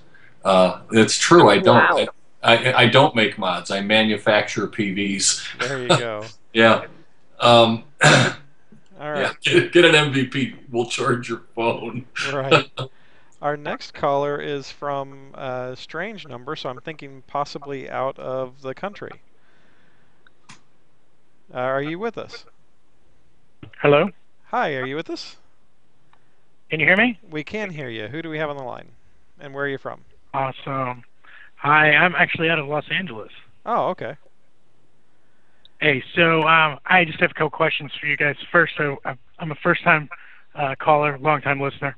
And I have like this tree that I've been trying to groom properly, and I was wondering what the Zen specifications are for grooming such a tree. I don't know. I don't know. All right. That's an odd question. I thought I'd stump you guys tonight. I wasn't sure if I could pull it off, but I'm glad I could do it. You did a great job. So much. Thank It means the world to me. Thank you. All right, have a good night. I'm glad. Now, somebody is going in here saying that, commenting that, that this PV can be made for $100. Really? I'd like to see anybody attempt to do that. Yeah, that is a crock of shit. Good luck with that. Yeah. Good luck with that. Especially considering, that I mean, seriously. I dare you to make the body for $100. Good luck with that. Anyway. All right, Yeah, so our go for next it. caller, we'll go on to better things than silly statements from some of this $100. That's I just hate crazy. to go there. Yeah, no, that's crazy. It's $100, right? Good luck Uh, with. Not our, even in China could you make it for $100. right. Our next caller is from area code 612. 612, you're on the air. Where are you from and who are you? Hey, Jeremy, CB, and Mike. It's Jim, the Lesser Man from the Vaping Hey. Militia and Vapor Hey, Worldview. Lesser. Hey, guys. Hey. Hey, Mike. I just want to let you know that I received in the mail today my first Zen, courtesy of you and CB on the Christmas show, and thank you very much. And I wish you all that haven't held one could hold one. I'm excited to save my money and get a ZNA, but the finish, the construction, it's fantastic, and it is. Don't buy 3 or 4 clones and save your money and get a Zenesis 2, or save the extra money and get one of these ZNAs, because they're just a fantastic device. And Mike, I'm an engineer. I build power plants for a living, so Wow. I understand. I understand good quality. Thanks, man. I really appreciate that. You make a great point, and is when you see a picture of this device online, the ZNA actually looks pretty good in photographs, but most of the PVs don't photograph all that well.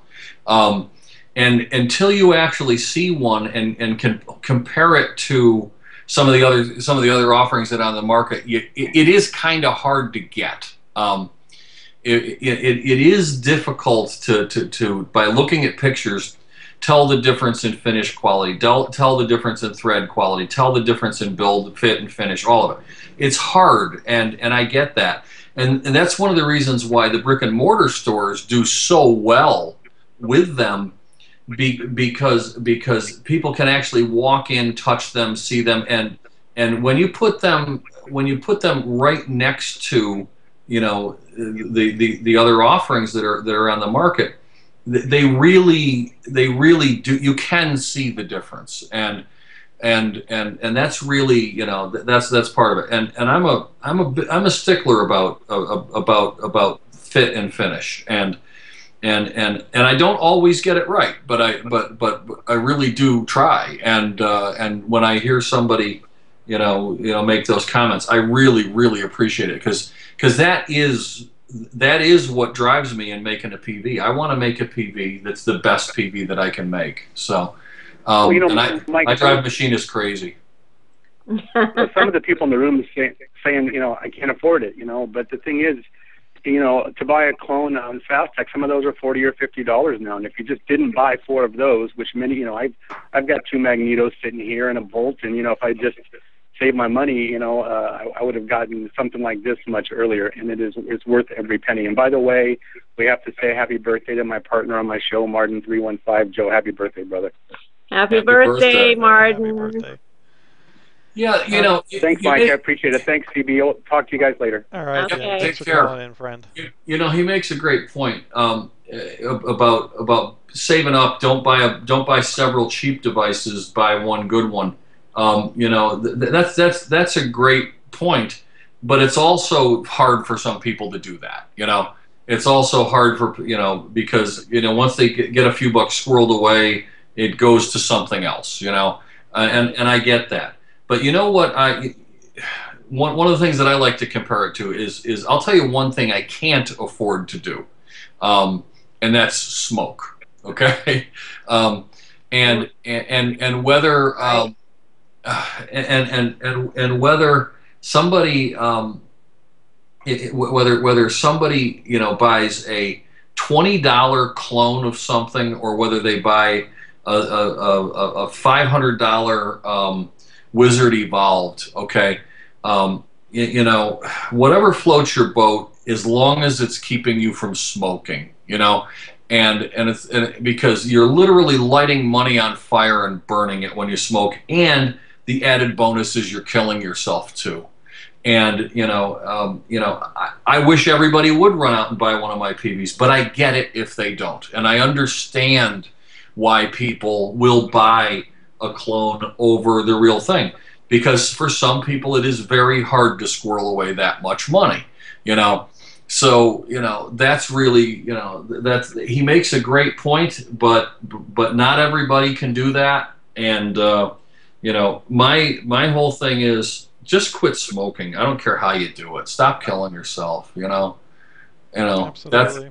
Yeah. I mean, somebody said having to pay to kill yourself. What an idea!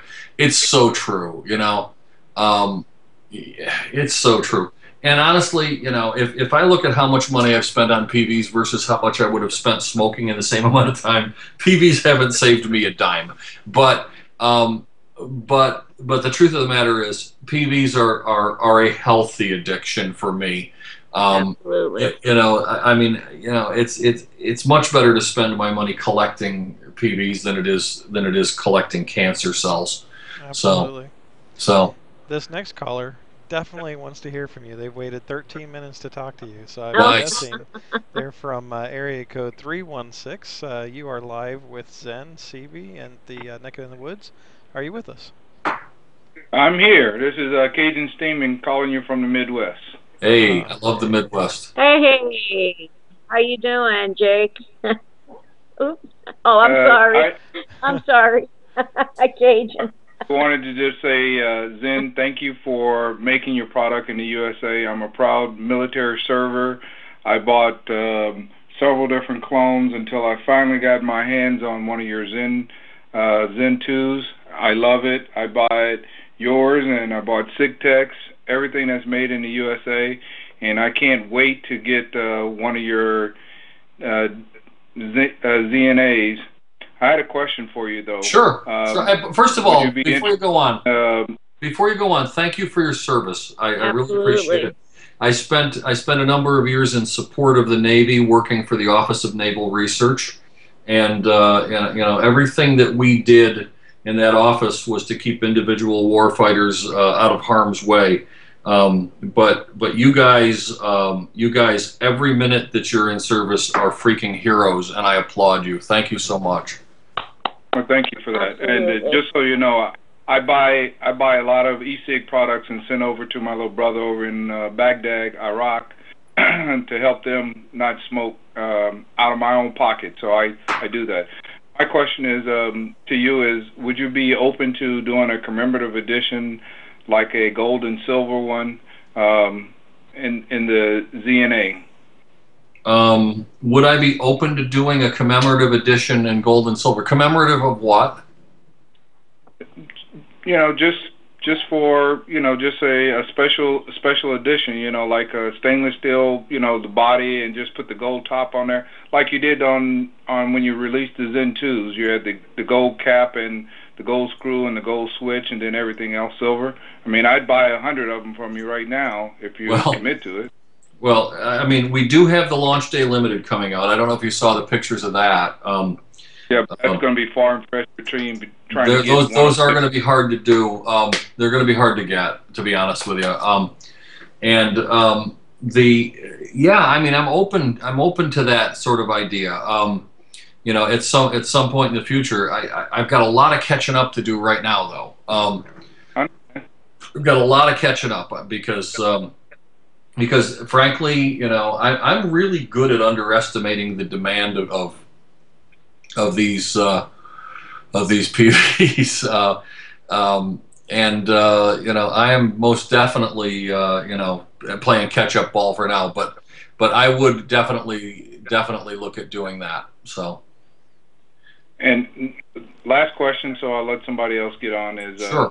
Are you going to be, a lot of your suppliers don't have a lot of parts around, you know, like I want a gold switch and I can't find a gold switch, a Z2 switch or anything like that. I want to dress mine up. I have 3 tubes and a Cardo top, a 510 top, and a Zen Addy, and I'd like to, you know, play around and dress them up, different ones, from 350, 490, and 5 sure. and 650.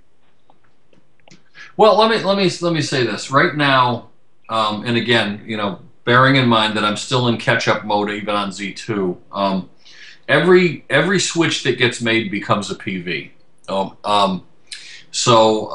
know, because that's just sort of where we're at this point in my life.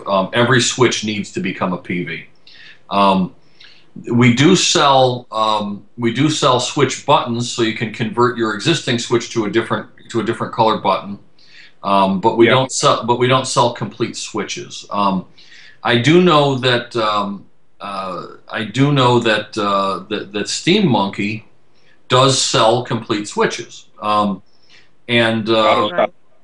He's out of stock. Well, he's out of stock. Yeah. Well, I mean, hopefully he'll get that cleared up at some point in time. But that goes to show you how popular those switches are.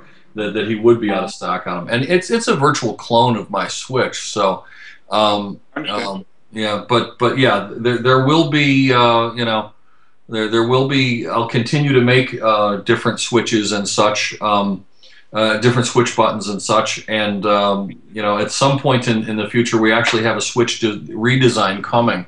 But the best I can say is right now the only way to get a hold of a Switch the cheapest way to get a Switch right now is to get a DX 350, and then you end up with a spare tube and a top cap. So, I mean, we're doing the best we can to fill demand, but right now Switches are not. Every Switch becomes a PV at this point. I would love to be. I would love to be in a different position for that because I get calls every day with people saying they'd like to buy a Switch, and I just can't do that. So maybe I can get the specs and get somebody to start manufacturing some switches for you. Well, listen, I mean the thread specs are out there on the website. A number of people have told me that they were going to be bringing some other Z2 compatible devices out. So far, the only one that has done that is Steam Monkey. I found that he's been great to collaborate with as well. His Link RDA is a great dripper. His PV is a nice PV. It works really, really well, and I encourage other people to do that.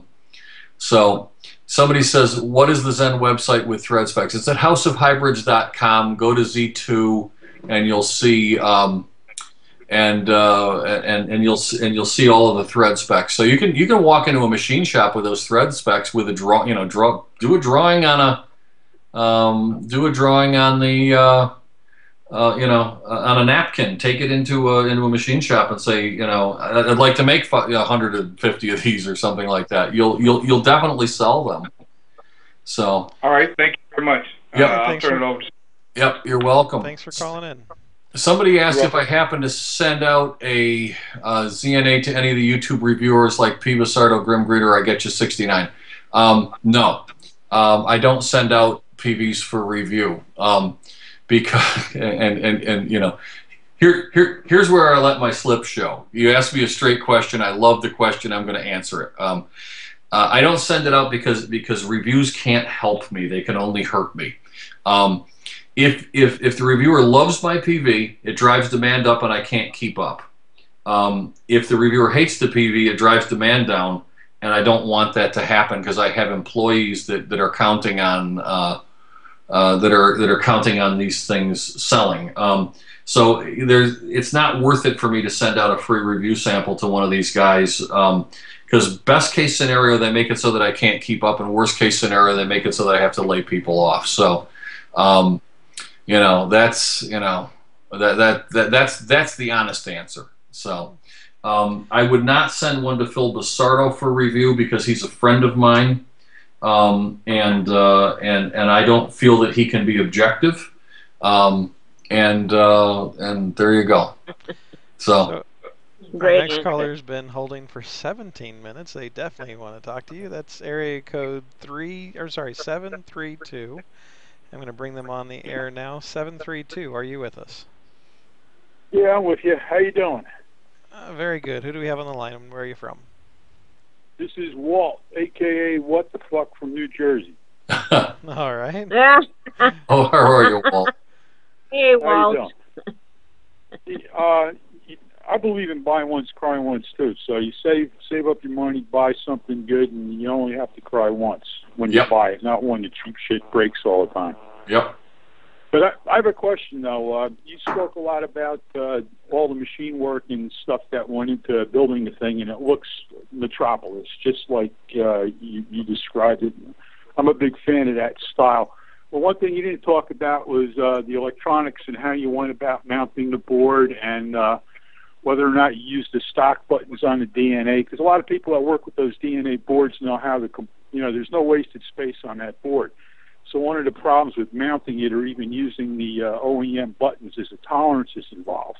Yeah. Yep. That's first of all, that's a great question. So first things first, I use the stock buttons on it. Okay. And people have said, but they're only good for 300,000 presses and blah, blah, blah. Yeah, exactly. But if you use those buttons, you end up with a PV that's more reliable than if you have a bunch of point-to-point wiring in there, in my opinion. Okay, and the other thing is you're hard pressed to buy and mount better buttons, especially in the size of the PV that we're using.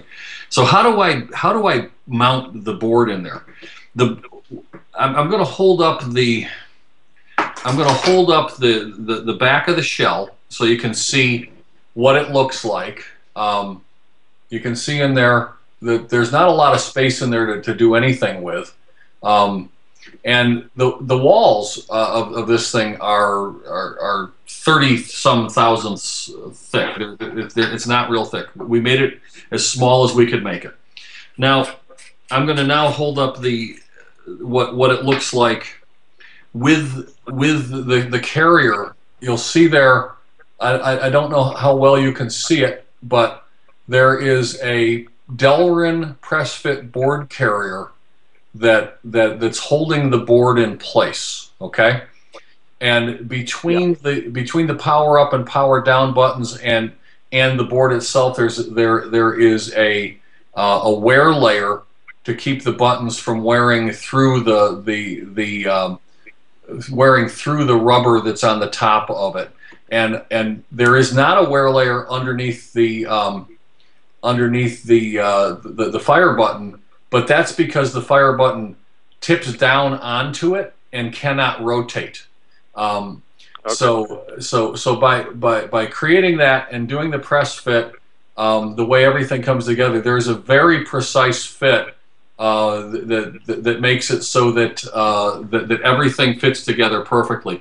The top of the buttons, it's hard to see, but the top of the buttons are flush with the top of the PV, and only exposed on the sides so that you can get to them and push them, but they're not there. And by having it flush when we're pressing everything together, that controls the tolerances to make it so that everything fits perfectly. So that's the way it all goes together. And that is that's what that's all about. I hope that answers your question. Yeah, it does. Yeah, because I've been playing around with some of the DNA 20 boards, and that's one of the hardest things to do. I mean, you see some of the boards or some of the mods that people have made, and they always use external buttons because they can't handle the tolerances in using the OEM buttons. It is extremely difficult to use the OEM buttons. I agree with you. It is extremely difficult to use them. Okay, you answered my question, and I'm happy. I can't wait to see it in person. Great, thank you. Thanks for calling in. All right, thanks, Walt. All right, take it easy, CB. Our next caller, it's hopefully Sa. Hopefully, it's area code from India. Area code 615. Oh, actually, is that Sa's area code 615? I don't know if it'll show up. Sa, put your area code in for me. I want to make sure that you get next, since you are outside of the country. Sa equals nah. Sa equals nah. 911. I think that's the country code, no? Yeah, that should be the country code. So can you put in the next three numbers so we can grab your call so you can get in and out, please? I hate to make somebody who is outside of the country hang on. Yeah, I know, I agree. City Slicker asked, what would I vape at 30? The answer is nothing. 981. 981. Okay. Yeah. Well, I actually don't have a 981. I tell you what, hang on one second. We're just going to go through the calls that I have and see if it's SAW. Hold on. Okay. This is a test. Who do we have on the hold here? Hello? Hi, we're actually looking Anna for... Laura? Okay, we are looking for SAW. I apologize for putting you back on hold, but I need to put you back on hold for just a moment. I think SAW's... Oh. Okay. Okay. Oops. Okay, let's try this. It's Tammy, ma'am. Hello, Tammy. I see that. SAW, is that you? Are you on the line with the SAW? Tammy, hello, Tammy. SAW, is that you? Right here? No. Okay, hang on just one second, please. SAW is saying... Oh, SAW just said, oh, I'm online. What? Okay. This is getting confusing. Yeah, it is a little confusing, but we'll see if we can find him. Is that you, SAW? No, it's not. Okay, SAW, you have to press 1 to be in queue. You may have connected, but if you didn't press SAW, you may not be in queue. Yeah, I don't... Making a killing. This might be SAW here. All right, SAW, is that you? Yes, and a very, very good day, and thank you so much, Jeremy, sir, for getting me online, and to the others who were on hold. I apologize to the others who've been put on hold. Zen, sir, CB, ma'am, and Jeremy, sir, a very good day to you. To start off with, heartiest congratulations on such a lovely and new device, Zen, sir. I have been up since 6 in the morning in New Delhi, India, because I am so excited to see what the DNA 30 and what the ZNA was going to be like. I have one question for you, sir. Sure. The second line of the Zen, sir, for example, the cardo tank that you made, yes. Would we be able to use that as a hybrid on the DNA? I mean, yes. If we remove the top of the... We can? Yes, absolutely. All of the Z2 toppers, as people are calling them, will thread directly onto that spot right there, and it becomes a hybrid. So this is the mini Addy. I could put a cardo tank, the Z2 cardo tank on there. I could put the standard Addy on there. This is completely Z2 compatible, right there. Beautiful, beautiful, Zen. Question, and once again, I do know that it's all in America made device and it's solid, but if you ever need it to be tested on top of an elephant or a camel or or populated country, please feel free to let me know. And best wishes once again, and I look forward to getting you one of these soon. Thanks so God bless much, and thank you so much. And you have brought up a beta test that we haven't considered, so I'll take that under advisement. Yeah. All right, sir. And I will test it for you on camels and elephants. Yeah. All righty. Thank you so much, and I'm sure the other callers are waiting. Thank you. Bye-bye. Thanks for calling in, friend. Yeah. Love you, SAW. SAW, thank you. Let me cool. just address something here that because again.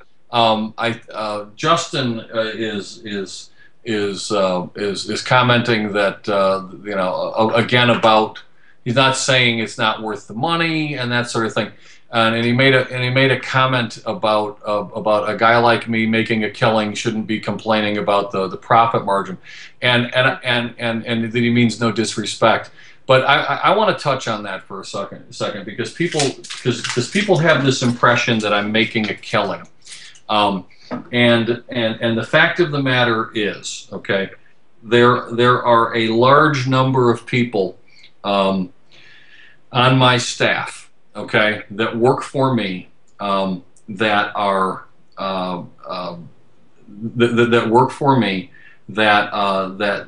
did not have jobs before they came to work for me, or had dead-end jobs before they came to work for me. I hire handicapped workers as well, and I get them out of the workrooms. And Justin, I don't think you're a douchebag. I just want to touch base on this because there is this crazy idea that I'm making a killing and driving a Ferrari, and the fact is I would love to drive a Ferrari. I love Ferraris. I want a Ferrari, but I can't have a Ferrari. And one of the reasons that I can't have a Ferrari is because what it would cost me to buy that Ferrari, I could hire a couple of more workers, you know. And the thing that motivates me in my business is I love creating jobs, and I have created a lot of them. My employees, I've touched on one of them earlier, who was a brilliant machinist, Al Coleman, Adam Cosell, Dan Courtney, Don Wenzel. I'm going to forget a bunch of them because there's a lot of them. Don Wenzel, Stacy Fournier, Mo Sewer, John Van Tassel, Matt McNulty, Wayne Green, Larry Giller. You know, I'm leaving people out too. You know, these people have something that they didn't have before this PV, and what they have is a job, okay, and a good one. They work hard. They love coming to work. They have health care that they never had before. They have vacation days that they never had before. They have 401ks that they never had before. One of them, for the first time in his life, has been able to stay in a house longer than a year because he's able to pay his rent and not get thrown out. You know, this goes on and on. Their parents, their wives, their husbands, and what they are is American workers, and these American workers, these American workers have jobs because you guys buy these things. I am not making a killing except to make a killing for them, okay? You know, that exists. I had a great job before I started making PVs, working for the Office of Naval Research. Very satisfying job, great paycheck. That's where I made my killing, and that's where it was possible for me to start this business and create those jobs. And you can say what you want about me making a killing in that, and I'm not going to lie. We have sold over 10,000 Z Eddy Pros. We have sold thousands and thousands of PVs. But what I have to show for it is that factory up the street from me, where we're making PVs, and all of the money goes back into making more PVs. For the first time in the history of this company, starting January 1st, I draw a salary from this business. Up until that point, I paid myself nothing, because I'm blessed. I've got a good education. I've got a good ability to make money, and I've invested well.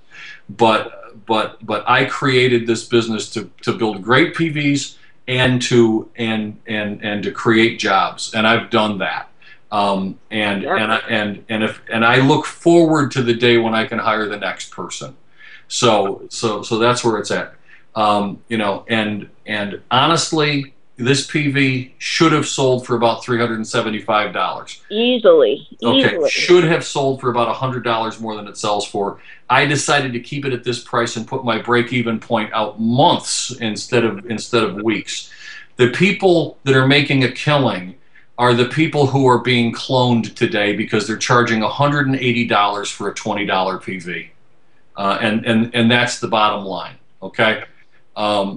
Those are the people that are making a killing. They make 50 PVs, they sell them for $150 over what it cost them to make it, and then they whine like children when somebody clones them. You know, I designed my PV. I came out with my own thread spec. I put it up there. I put it up there for the purpose of being able to go out there, and you can do it too. And I highly encourage you to do it. You know, and as far as I'm concerned, swing at me all you like, but just remember, you know, if somebody hears what you're saying and they think less of me because they think you're right, you're hurting my workers, and I take exception to that. Damn straight. Damn straight. So absolutely. Enough of that. Let's move on with the calls. Yeah, we've got area code 615 should be live on air with us now. Thank you so much for holding. Hello, this is Anna Laura. I just wanted to say thank you to Zen. I got my Z Addy that I won on the Christmas special with you and CB It's lovely. Thank you again. Oh, thank you for calling in. I really appreciate it. Not a problem. You have a good night, sir. Okay, you take care and use it in good health. Thank you, Anna Laura. Thank you. Our next caller is coming to us from area code 330. 330. Oops, I guess I need to put the mic on, actually. 330, are you with us? 330. Yes, I am. And who do we have and where are you from? Honest Vape, Akron, Ohio. Oh, hey, Tony, how's it going, buddy? But first off, I just want to say, thanks to Zen for just being a great mod maker. Coming from somebody who's reviewed a ton of devices and put a bunch of different things in my hands, there's nothing that compares. And for the people out there that complain about they're being too expensive, put the other devices in your hand that are $250, $300, and there's no comparison. I am a Zen head at heart. I love them all. I own a few of them. Man, don't ever stop making mods. Tony, that day is not going to come anytime soon. I've got ideas for the next 4 that are going to come out. I appreciate you and the reviews that you've done of the products. Every product that Tony has, has been hard earned by him as opposed to the other way around. And Tony is just good people and a good, honest reviewer, and I love his work. So thanks so much for what you do, Tony. Well, it was my first high-end mod was a Zen, and it created an absolute mod beast in me because now I've got this addiction and buy mod after mod after mod. But I still got to tell you, out of all of them, there's not any that compare. There really isn't. Well, thanks, Tony. And that's a fact. And for the people out there that complain about battery rattling, it only rattles if you shake it. I don't walk around shaking my mod. Thank you. Thank you. Thanks, Tony. So that's all I wanted to say. Thanks, Tony. And, good to hear from you, buddy. Tell the guy over at Steam Monkey here that makes the dripper. Yeah. To put 2 holes in them. It's a dual coil dripper. Hey, listen, Tony. There's a way to build that. I'm going to defend him for a second. There's a way to build that dripper with both coils on the same side. Okay. And put them both over there, right next to each other. Run one ground to the right, one ground to the left, so that they're right in front of that air hole. It is a beast. Right. I've messaged him a bunch of times seeing if I could just get one with 2 holes, but yeah, well, put both coils on one side. I think you'll see why he did what he did. It's a beast when you do that. Oh, I can do it. Give that thank you very much. I'm not going to keep you any longer. I just wanted to say thank you. I appreciate everything you've done and the quality work that you do. I love your mods. I will always buy them. I pray to God I get my hands on one Friday. Cool. Tony, thanks for calling, friend. Thank you very much. Okay, we have next caller. These guys have been on hold for some time. That's area code 714. 714, are you with us? Yes. And where are you from? And do me a favor, if you haven't already, mute the main show so that we don't have an echo. Anybody calling in, when you get online with us, if you could just mute the main show, that'll help prevent the echo. So where are you calling from, sir? Yeah, this is Dave in Southern California. Oh, thanks for calling, and thanks for your patience holding online. Not a problem.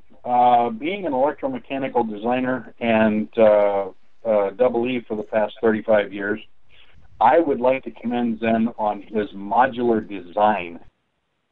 This is the first mod that I've seen out of any of the mods that anybody has built that has been truly modular. And it's a fantastic idea. Thanks, Dave. Appreciate it. The question that I have for you is, a lot of people have told me when I was doing research on your mods. I don't have one yet, but I was doing a lot of research on your mods and checking out your website and all that kind of stuff. A lot of people have told me that you design your atomizers, your cardo tank and whatever, to fit your specific vape, being it either an airy vape or a tight vape or whatever the case may be, but you design it specifically for your vape, and anybody that wants to use your products is basically stuck with whatever your vape is, regardless of what theirs is. Okay, yeah. Let me talk about that. And I think as a product designer yourself, I think you'll understand where I'm coming from. Okay, and I'm going to touch on a couple of things, which is interesting. First of all, if you don't design a product that suits yourself, who do you plan on suiting? You know, so the comment that I design it for my vape, there's a certain amount of truth in that, and in fact, there's a lot of truth in that, and it's very interesting though that for a year and a half I defended all comers that complained that my air hole was too big and that my draw was too open. And now I'm defending that my air hole is too small and too tight, okay? And I haven't changed it one bit. Vaping styles have changed, and the cloud chasers have decided you need more air, not less. So the best I can do as a designer is make a product that I like and hopefully other people like as well. I designed it to put out the best flavor that I could get out of it. I designed it to give it the most amount of vapor production that suited me, and hopefully other people would agree with that. And I think that the idea of designing it so anyone will enjoy it means that most people won't. Okay, and that's the risk that you take, because the people that want it to be more open. There's people on the other side of the fence that are complaining that it's too closed. The people that want more flavor, there's people that are complaining it's too hot. You know, other people are complaining that it's too cold. And you know, there's a thing that says that a camel is a horse that was designed by committee. You know, it's an old saying in design, but it comes down to you have to create something that you feel is better than the other offerings on the market, and you have to commit to it.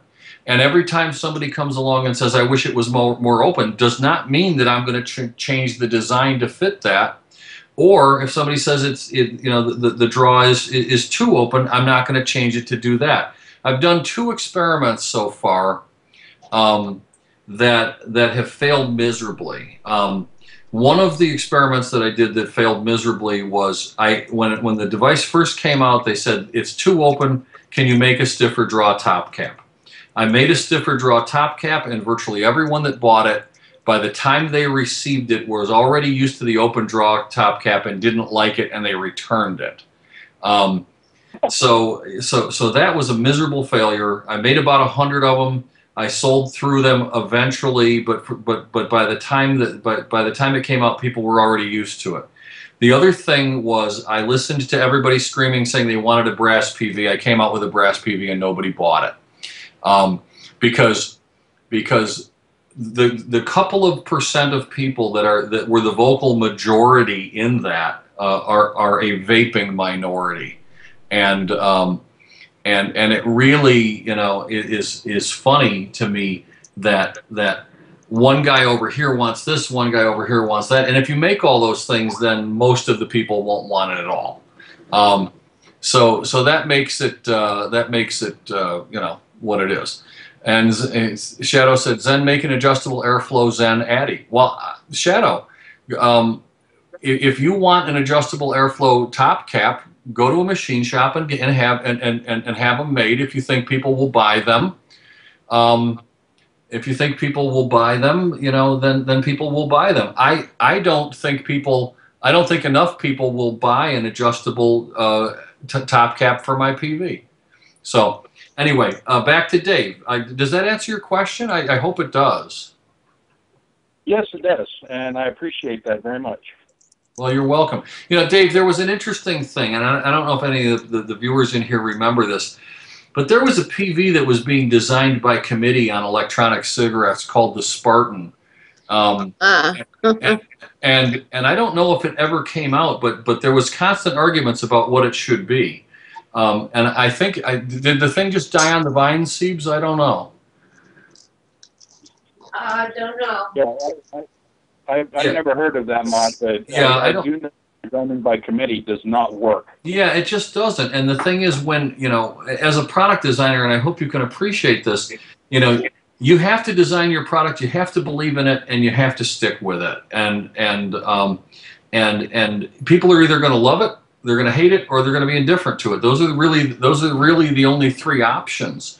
And it really comes down to, you know, I don't want to sound arrogant with this answer, but I've sold 10,000 Z-Addies. You know, that's more than, you know. There's Chinese atomizers that haven't made 10,000 of them. So you know, enough people think that it's right, and it sells to this day. So, you know, so I don't. I have to say, I love the design of the ZNA. Thank you. That is absolutely gorgeous. Yeah, I put a lot into it, and I had a great team helping me do it. So, of all the high-end mods that I've seen, and trust me, I do not believe that most of these mechanical mods are worthy of the price that they're selling them at. Yeah, I think that's a problem. Being electromechanical, I understand the costs of those kinds of things, and there is no friggin' way that they're costing that much to make. Yeah, no, they're not, and they're not. ZNA mod, what you've got in that ZNA mod is electronics. That's not cheap. No, well, and so between the electronics and the mechanical that you put into this, the thought that you put into it, the elements that you have there, plus being modular, so that you can turn it into a Cardo or put a 510 cap on it, or put it, you know, turn it into a hybrid, or whatever you want to do with it, is fantastic. Well, thank you. And it opens up a range, just with one mod, it opens up a range of vaping that is phenomenal in the industry. Thank you. I appreciate it. I appreciate it. All right. Well, I also would like to give you kudos. I read on your website, the blog, where you were talking about some of your people that you've hired. Yeah. I got to give you kudos on the jobs that you've created. Thank you so much. And for the people that you created them for. Thank you so much. That means a lot to me. And there is, you know, anybody out there that's you know, that wants to find purpose in their life, you know, figure out a way to create jobs, and you will never you will never regret that decision. There is nothing more satisfying. You know, money doesn't bring the joy that creating jobs does. I guarantee that. So. I will agree with you there, because I am also a business owner. Yeah.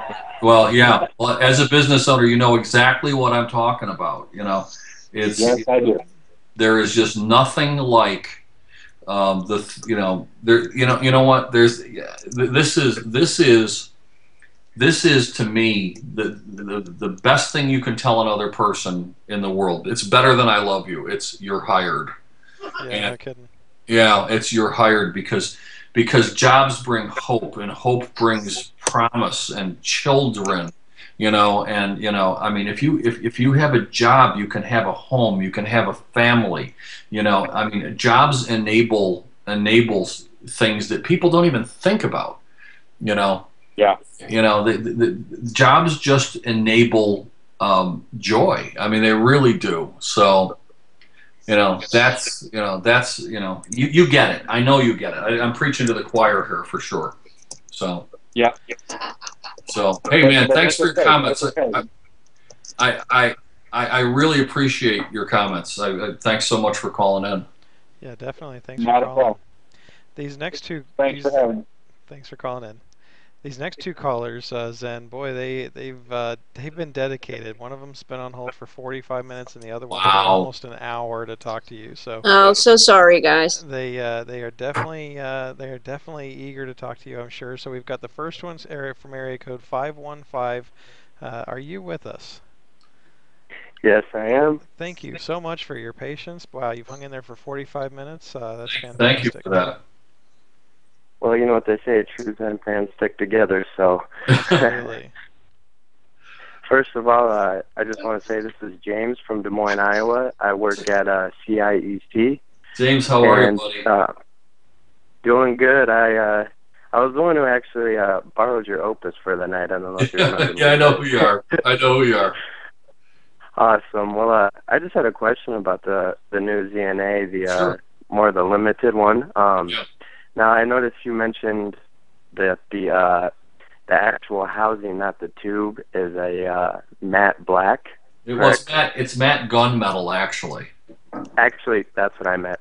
Yeah. But is that gonna be a color for actual tubes, or is that strictly just for the ZNA, the limited one? Well, the answer is maybe it's going to be a color for tubes. It wasn't going to be until I saw it in person. Yeah, I mean, it looks really good. James, it's funny when the first time that I put this thing, I'm going to hold it up here. The first time that I put this thing together, I looked at it and I was like, it's egomaniacal to say this. I blew myself away with this PV. I mean, the idea of doing the gunmetal on the matte finish had never occurred to me, and until I did this one, and I'm seriously thinking about doing it, but it'll be down the road a bit. It'll be down the road. So awesome. Well, that was the main question I had. Hey, listen, man. Thank you for all you do over there in Iowa, man. You guys are kicking some tail, selling a lot of the PVs, and you're doing a great job. I really appreciate it. Well, I appreciate it. I appreciate your hard work. I mean, of all the mods I've used, I've yet to find anything that even compares. The work and the craftsmanship that goes into it is just it really is unbelievable, and everyone that buys one is just happier than you could imagine. So great. I appreciate that a lot. Farm Boy said, well, thanks. Yeah. Just to answer a question in there, in the thread, Farm Boy asked how many ZNAs are CIEC getting, and the answer to that is I'm sure they're going to be getting many over the next few weeks. Their opening order is as big as I would let them have because I really needed to get the online community serviced with them, but they're going to be ongoing to have them. So if you don't get one, you will be able to get one at their brick and mortar, and those guys do a great job there. It's a great little store. I've been to their store for a vape meet. I had a blast. Great people, and let me tell you something. People talk about Southern California vapors. They got nothing on Central Iowa. Those guys they're wonderful people. So anyway, what else you got there for us, Jeremy? We've got two more callers, and I was going to say we've got the calls open until 1, which gives us 8 more minutes. But I believe that anybody who gets in queue before 1 o'clock, I believe, is able to stay in the queue, and we're able to answer. So if you are interested in talking to Zen, I would definitely get in the queue now, between now and 1 o'clock. Anybody after 1 o'clock, I don't think will be allowed in the queue. But we've got, looks like 3 callers in the queue right now, and the first one is going to be the one that's been holding for an hour, and that is 832. 832, are you with us? Area code 832. Well, yeah, okay, I can hear my own voice. Can you hear me? We can absolutely hear you, sir. Thank you so much for your patience. It's amazing that you're hanging in there. You must be incredibly dedicated. Well, it took me almost half an hour to realize I forgot to push 1. Oh boy, so you've been there for an hour and a half. My goodness. And then my phone died, and I had to go find a charger. And then I'm bent over double with my head between my knees, and I got to go find a cord. So I'm dedicated, guys. That sounds pretty epic. Indeed, you are dedicated, and thank you. That sounds fitting to the adventure that Zen's had getting this released. So, welcome to the show. And how can we help you? What's your question for Zen? Okay, well, can I do a really quick intro? Absolutely. Screen name is CVEDRICK, Cedric. I've been using it for over 30 years, and there is only one, so you may have seen me here and there. Real name's Andy to my friends, and I live in League City, Texas. Nice. Naval veteran of the First Gulf War, Shield and Storm, on a repair ship. Wow. Thank you for your service. We had a machine shop that probably took up about half an acre just for the machine shop. Wow. Since then, I have had training by one of the absolute best hand 1911 smiths you will ever meet. And this man taught me how to use a file in ways you would never imagine. And I have been wanting a Zen since I ever heard of them, and sitting in on the Christmas show you guys had for 5 hours only made me want one more.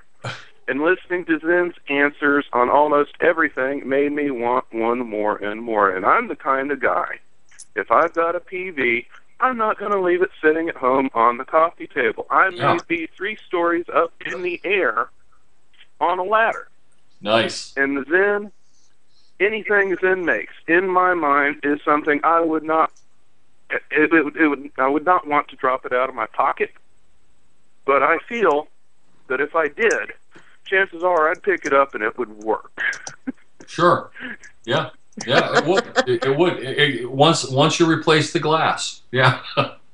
Yeah. And I had a literal argument with a local brick and mortar about why I am smoking a Sigelli variable wattage mod right now, and I said because they're sturdy enough and they're $40 a piece.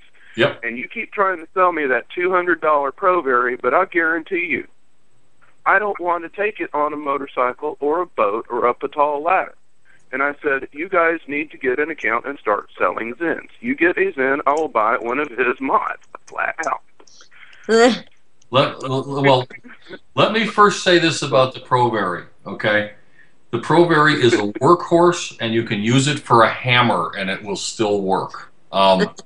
It is beyond a shadow of a doubt one of the finest devices on the market and worth every penny.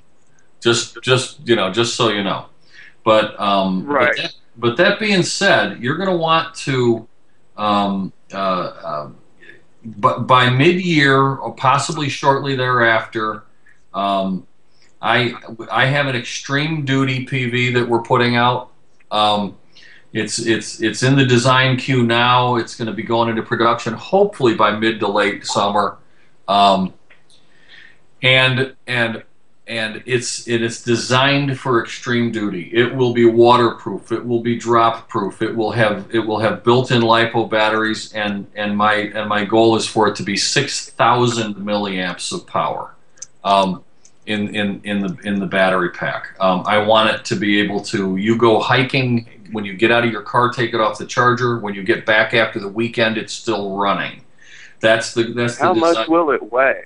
Well, we're working on form factor now. The answer is I don't know how much it will weigh, but it will be designed for rugged use. It will have a way to clip it to something.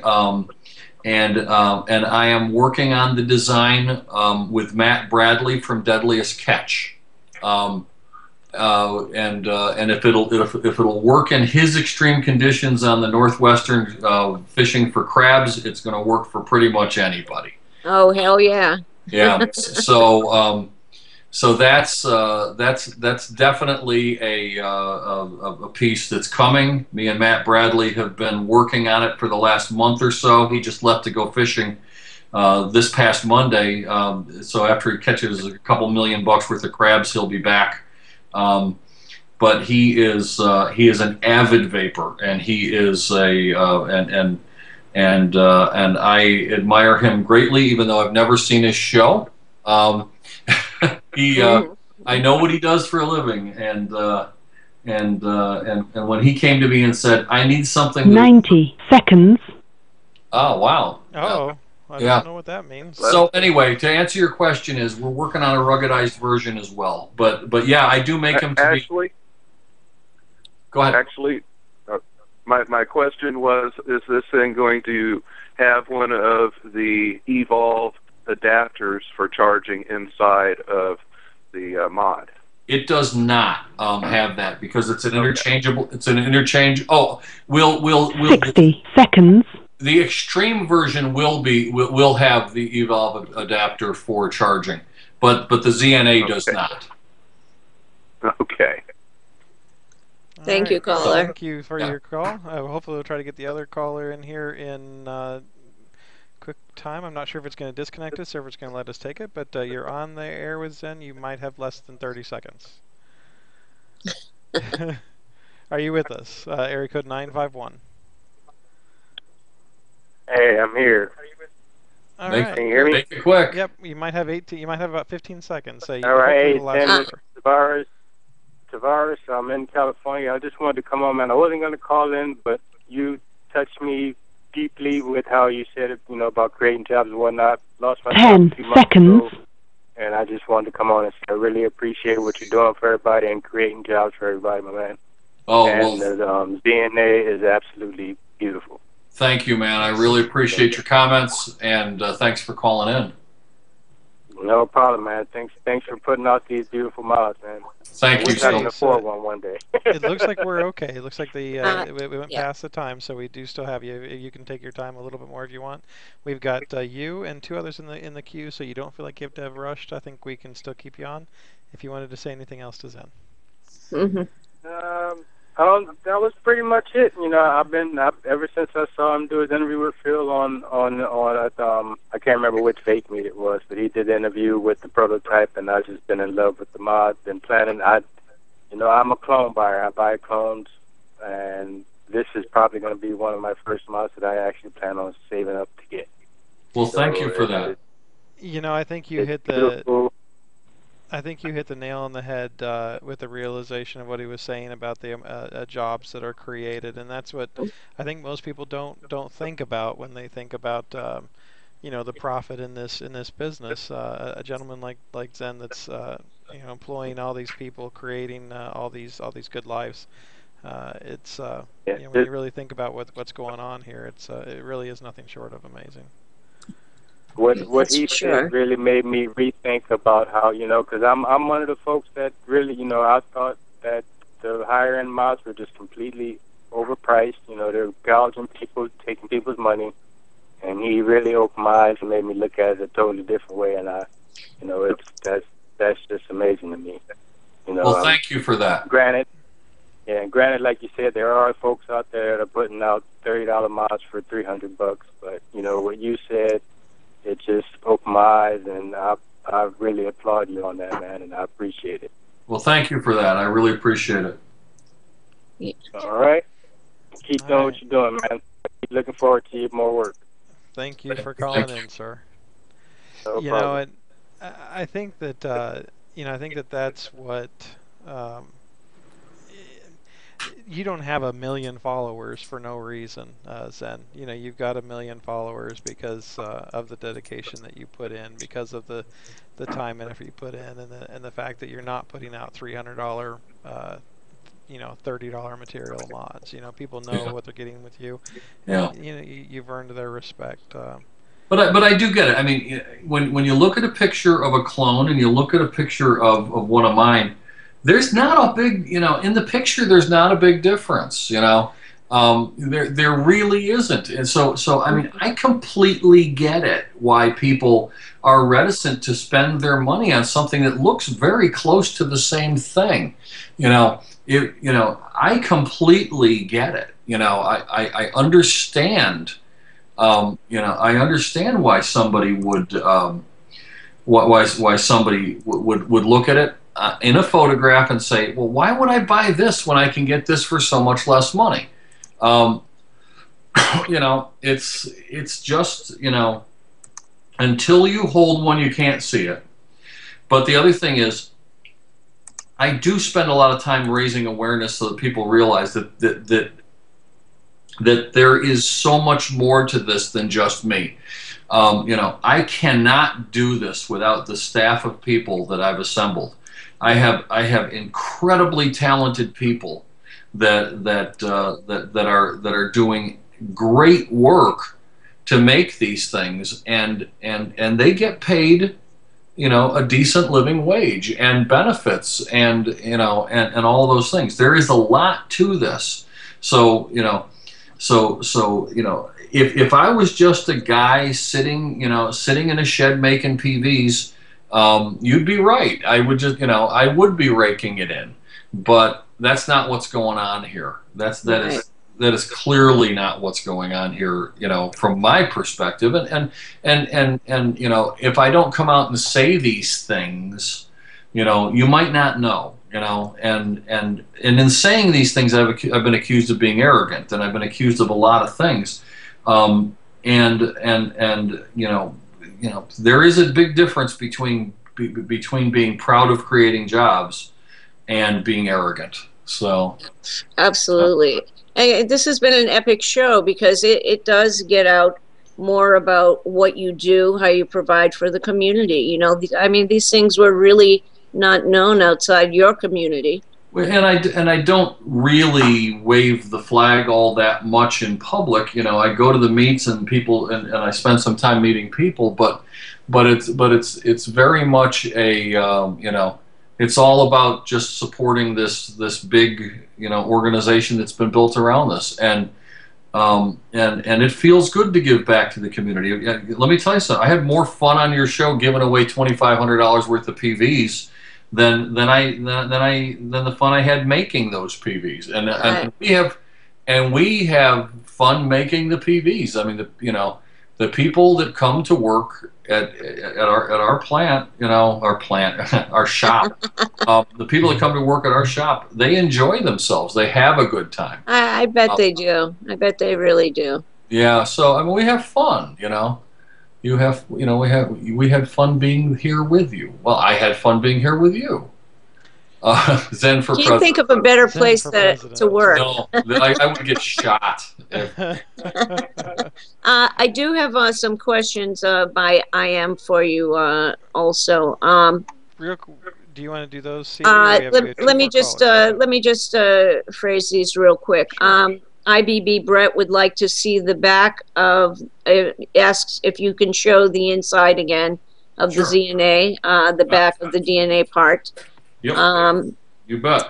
Okay. And again, if you have any clue when the ZNA will go live for purchase, it won't be tonight, though. He's already said it will be Friday. Yes, it will be Friday. And I don't think we have a time. So I don't know. I want to say that it's going to be sometime after they arrive at the dealers. So, of course. And I will say this: the dealers have been great about respecting my wishes to not pre-sell them. Right. Because these delays do happen, and until they have them in their hands, it's not smart to sell them because I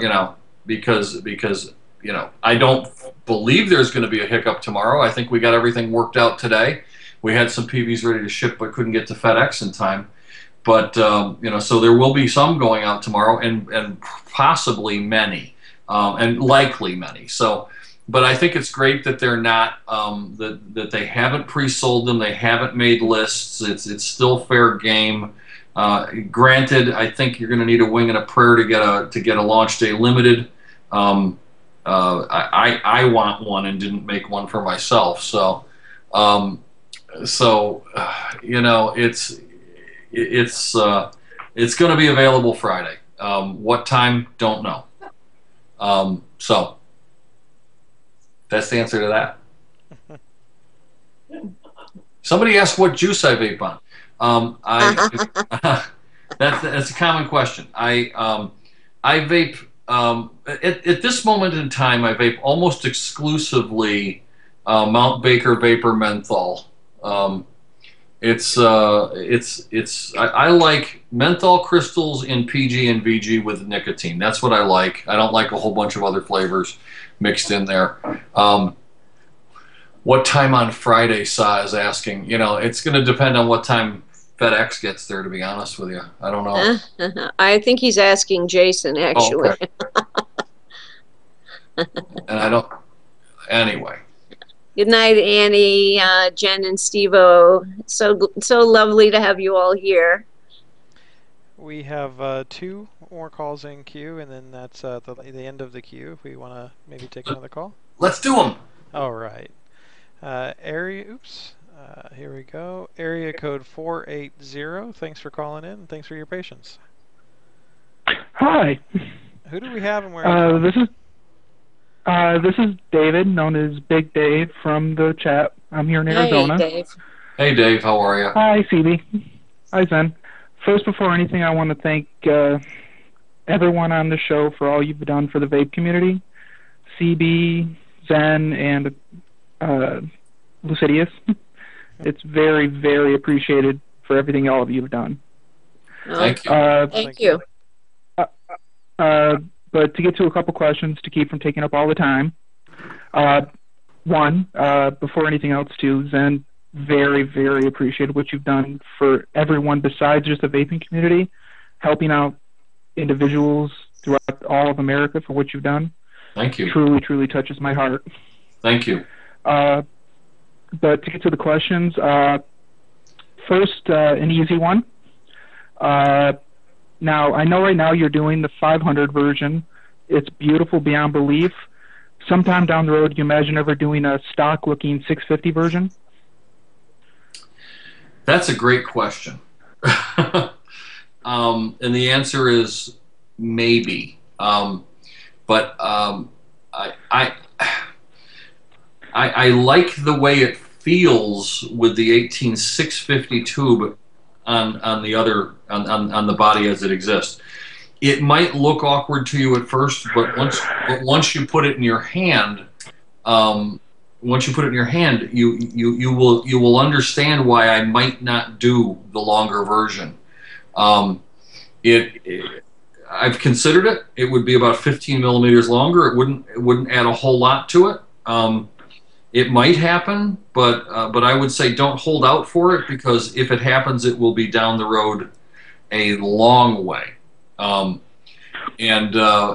because it really does function beautifully with an 18650 tube on it. And once you've done that, once you've created an 18650 length body, you lose all of the other battery options. Dark Gear said, what about the 350 tube? I just wanted to touch on that. We'll touch on that in a minute with the 350 tube. So the answer is, I think you're right. It would look cool, but I think that it would be a little unwieldy ergonomically. But I have considered it. The other thing that I've considered is making an extension piece that would add on to the bottom to mate up with the other tube. So that might come out too. That will make it a little less awkward. Mm-hmm. That would be awesome. The only reason I ask is because, unfortunately, I have rather large hands, and I find most mods, anything under 650, feel tiny. Sure, I get that. So I was just looking to see if there was something that's a little more of a beefier grab to it. Yeah. And my last question, you were saying that, and I completely agree, the 510 is pretty much a dead connection at this point, or should be. It should be, but adding to that. Yeah. Right. But adding to that, I think the biggest thing that people should also consider, or what I think is also dead, and this leads to the whole thing about the airflow from your connector, is devices should be taking the airflow at this point. There is no point to have it built from the device. It just makes, to me, it makes more sense when a device would have its own airflow. It just seems like it's sort of an outdated concept to try pulling off of the stem when devices would make so much more sense when they have their own airflow and the ability to do what the manufacturer thinks is right. Well, yeah, I agree with that. If I understand what you're saying correctly, I think that if you design an atomizer, you should design your airflow for it. And to rely on the interface between the device and the atomizer to supply that airflow is a really foolish idea because you have no idea. I've got here. I got this guy right here. Okay, you put that on about 80% of the PVs you put it on, it won't even work. Right. They could have easily solved that right in the design of the thing and taken care of it. So I agree completely. Yeah. One of the reasons my cargo hybrid. That's exactly what I meant. What's that? That was exactly what I meant. Yeah, I mean, one of the reasons that my cargo hybrid works so well is because the airflow in the cargo tank is controlled by the cargo tank and not by the interface between the cargo tank and the PV. And the people that have used it, feel that that I really nailed it, and I think that I think that anyone that's designing the thing, should be responsible for their own airflow control. And if you need, and even if it means I've decided this is the right size hole for the best vapor production for most people, to make it simple for most people, I really think that even if it's not an air control, if it's just handled by the top, handled by the output device, it just makes so much more sense. And I see Adam agrees with me, and I like that because he's a smart guy.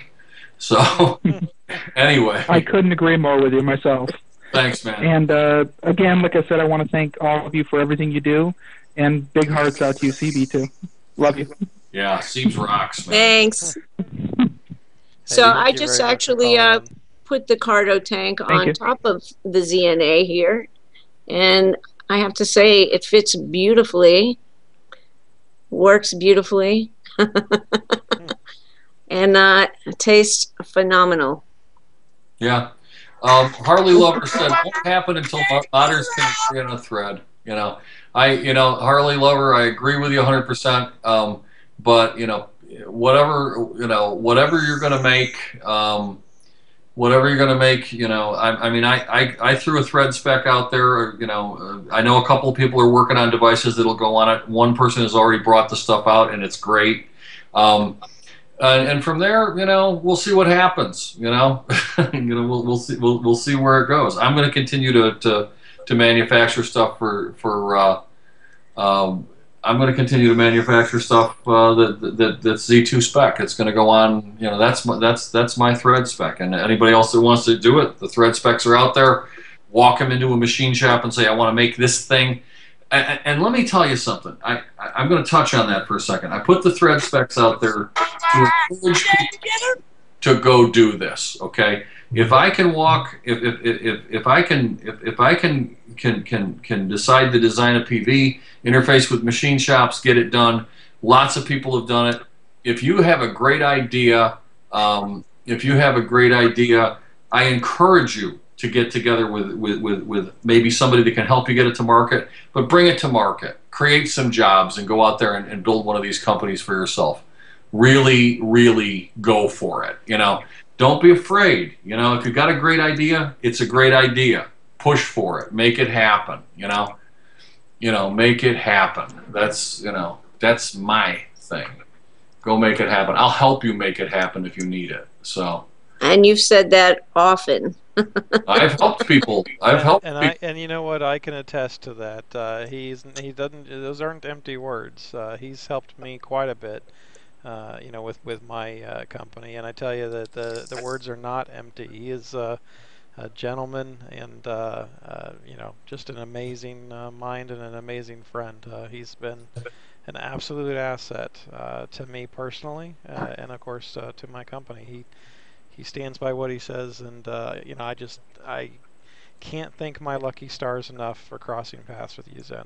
Yeah, well, listen, the feeling is mutual. There's no question about it. Somebody asked earlier if you were a dealer for my products, and the answer is no, he's not.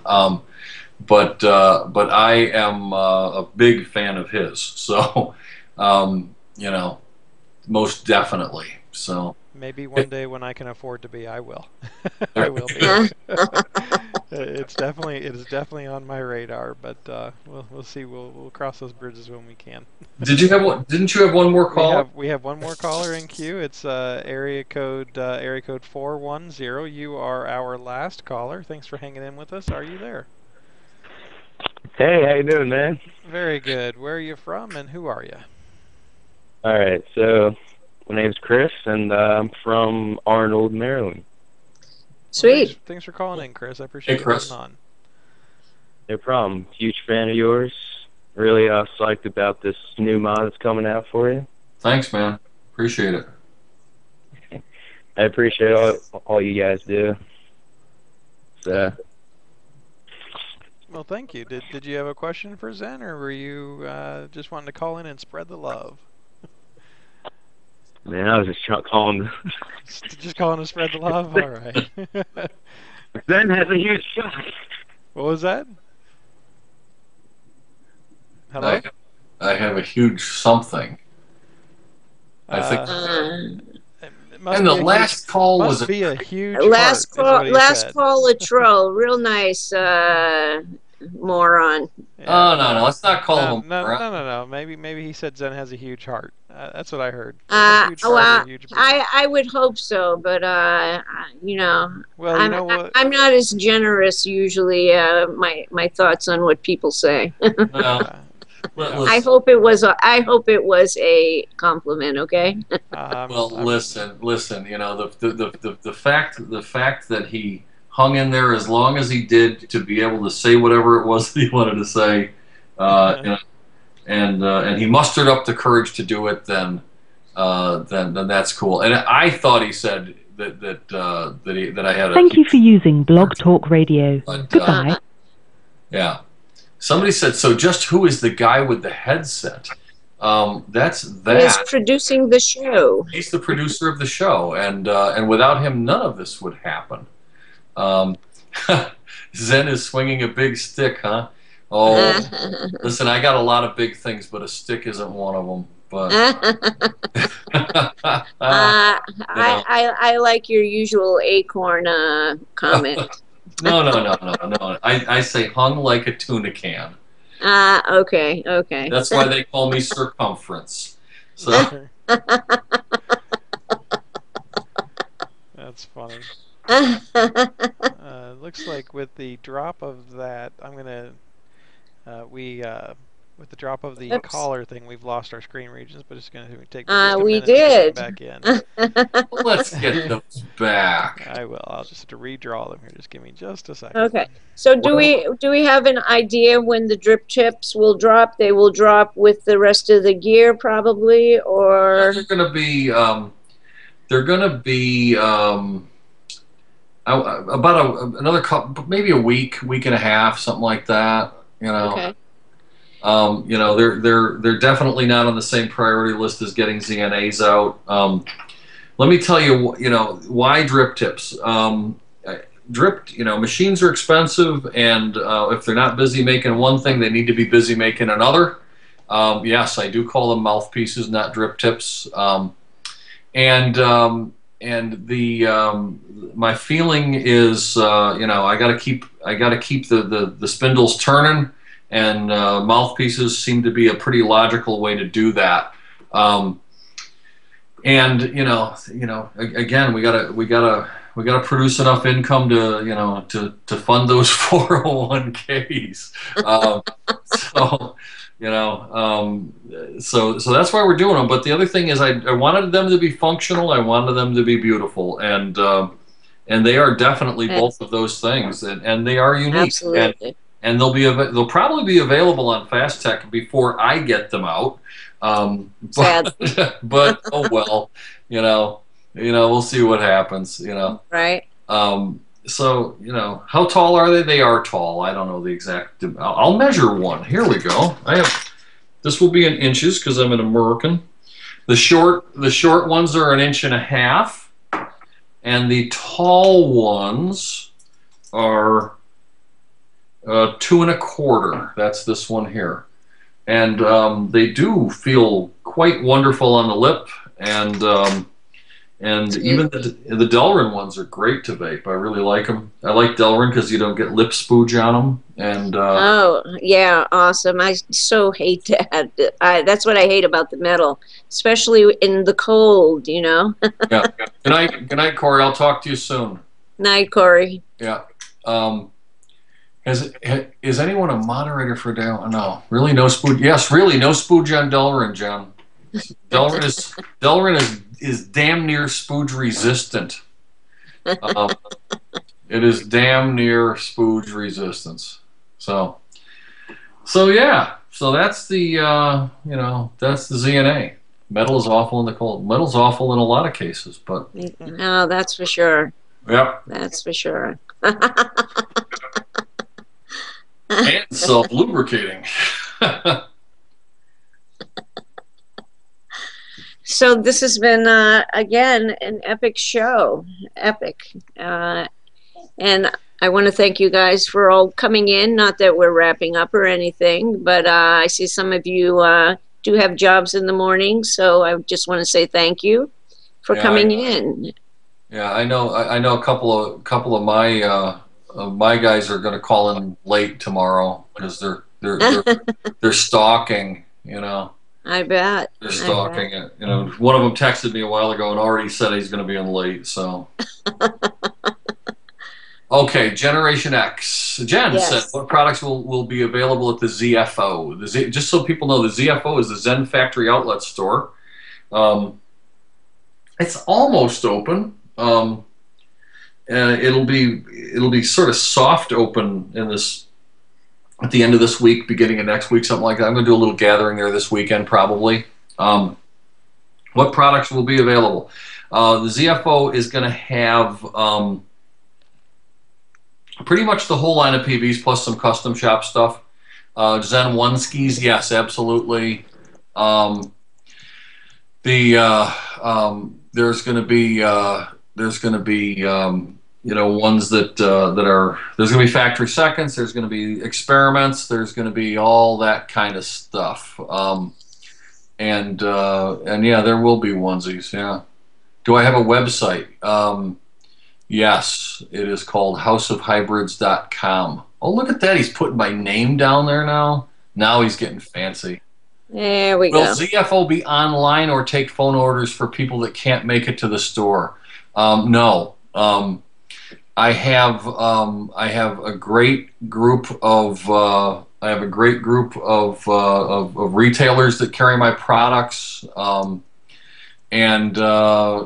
it's and I am not in competition with them. They do a great job. So yeah, so that answers that question. And yeah, this weekend, I think sometime Saturday afternoon, look on the iVape Zen on the iVape Zen site or Facebook page, and I'll probably announce it on there. I know I'm going to be really tired by the time Saturday rolls around, but oh boy, but I'm going for it. Even if it's just me sitting in the vape lounge vaping, I'm gonna decompressing. That's that's what it's going to be. Close up of the mouthpieces. Jeremy, can you pull that picture up to the screen? There we go. There you are. Very nice. Oh, you coming up, Lily Bear? It's going to probably be 12 o'clock, 1 o'clock, something like that. I'll post it in all of the normal places. She's bugging me to go see. Oh, there we go. Saturday or Sunday. It's going to be Saturday, Trance. Price on the mouthpieces are not set yet. Are you going to sell the center pins for the Z2 Addies? What do you mean, the center pins? Answer that question, and I'll answer the... What center pins? Center posts. If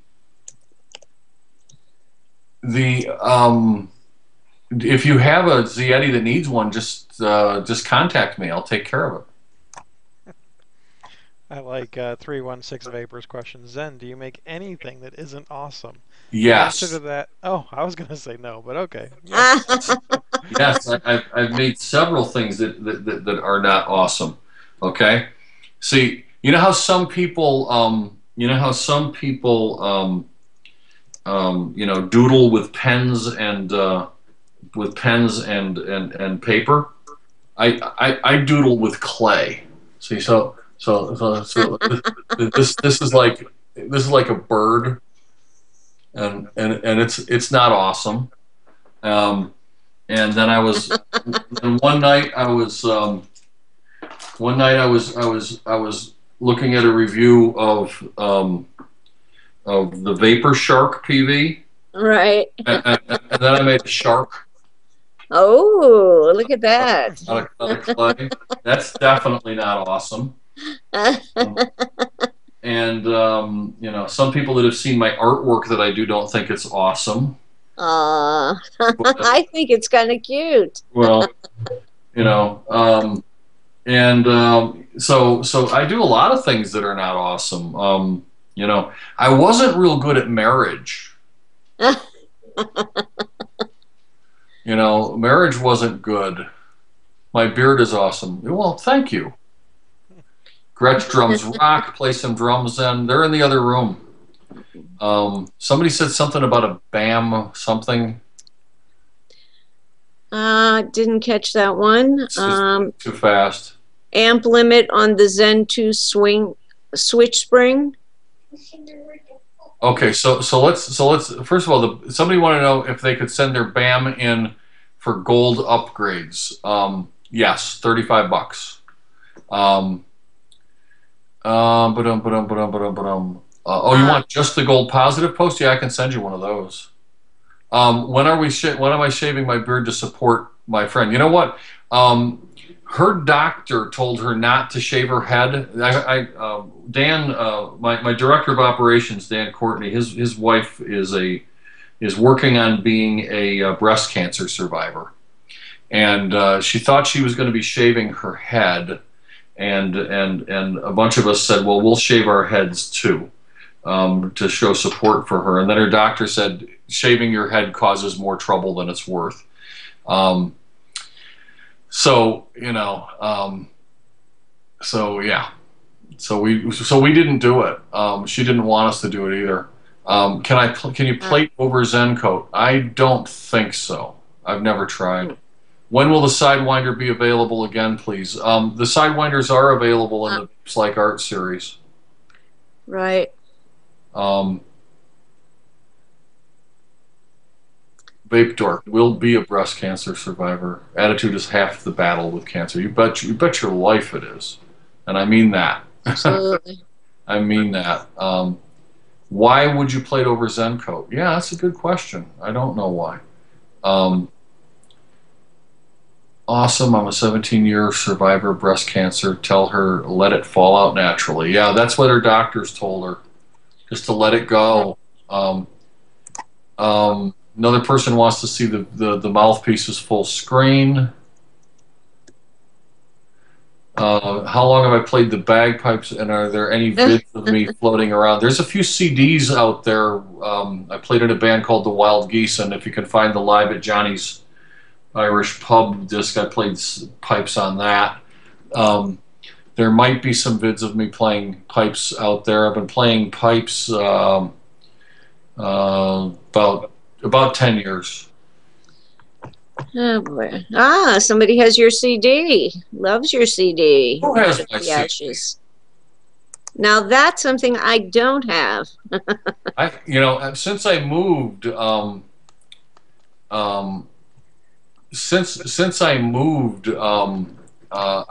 have a bunch of the CDs, but I don't know where they are. I did back when I had back when I was selling direct to the public, I would put up on the site every so often Zen mystery boxes, and I remember those. And what they were was whatever crap was on my desk, most of which is pretty valuable actually, and parts and this and that, and they were like $20 or $25. And I tried to make it so that it was worth at least what you paid for it. And a lot of people got Wild Geese CDs because I had a bunch of them. So yeah, so that was kind of fun. Zen, no factory outlet online. No, there is no factory outlet online. It was I'm not going to compete with my online retailers. You'd ask what's in them, but there'd go the mystery. Well, some people got, a whole bunch of pink drip tips, some people got... Yeah. Oh, God, those were, quite funny. Yeah. There was a lot of fun stuff in there, actually. There was. Is there any stores in California that will sell the ZNA? Maybe. Right now, 310 Vapors, Vapor Craze is talking about, they've got to put together a big enough order to do it. But where is my factory outlet in Western New York? My factory outlet's in Spencerport, New York.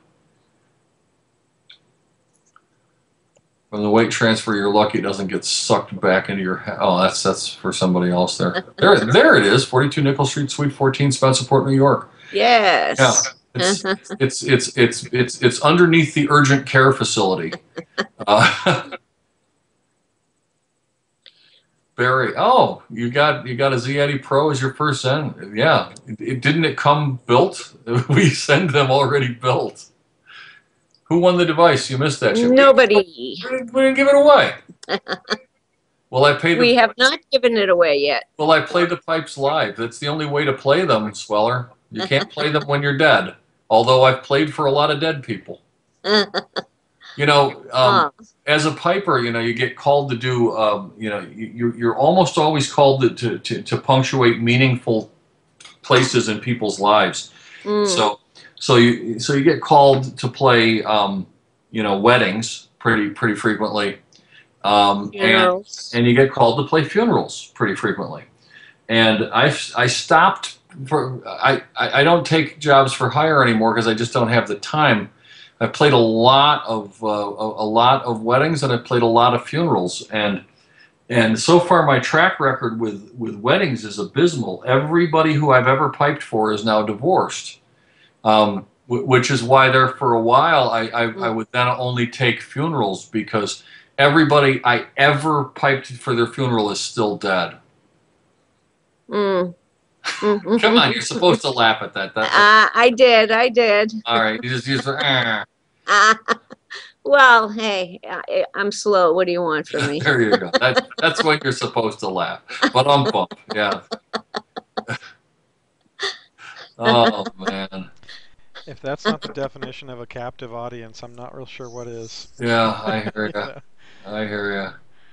So anyway. It would have been awesome if they came back. What are you kidding? Hey, Goose.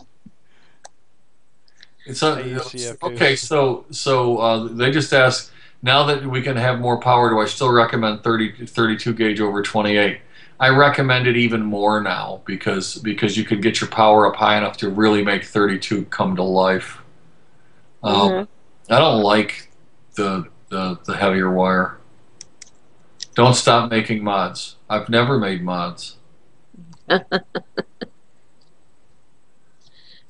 All right. So, is there any meaningful questions left to be had?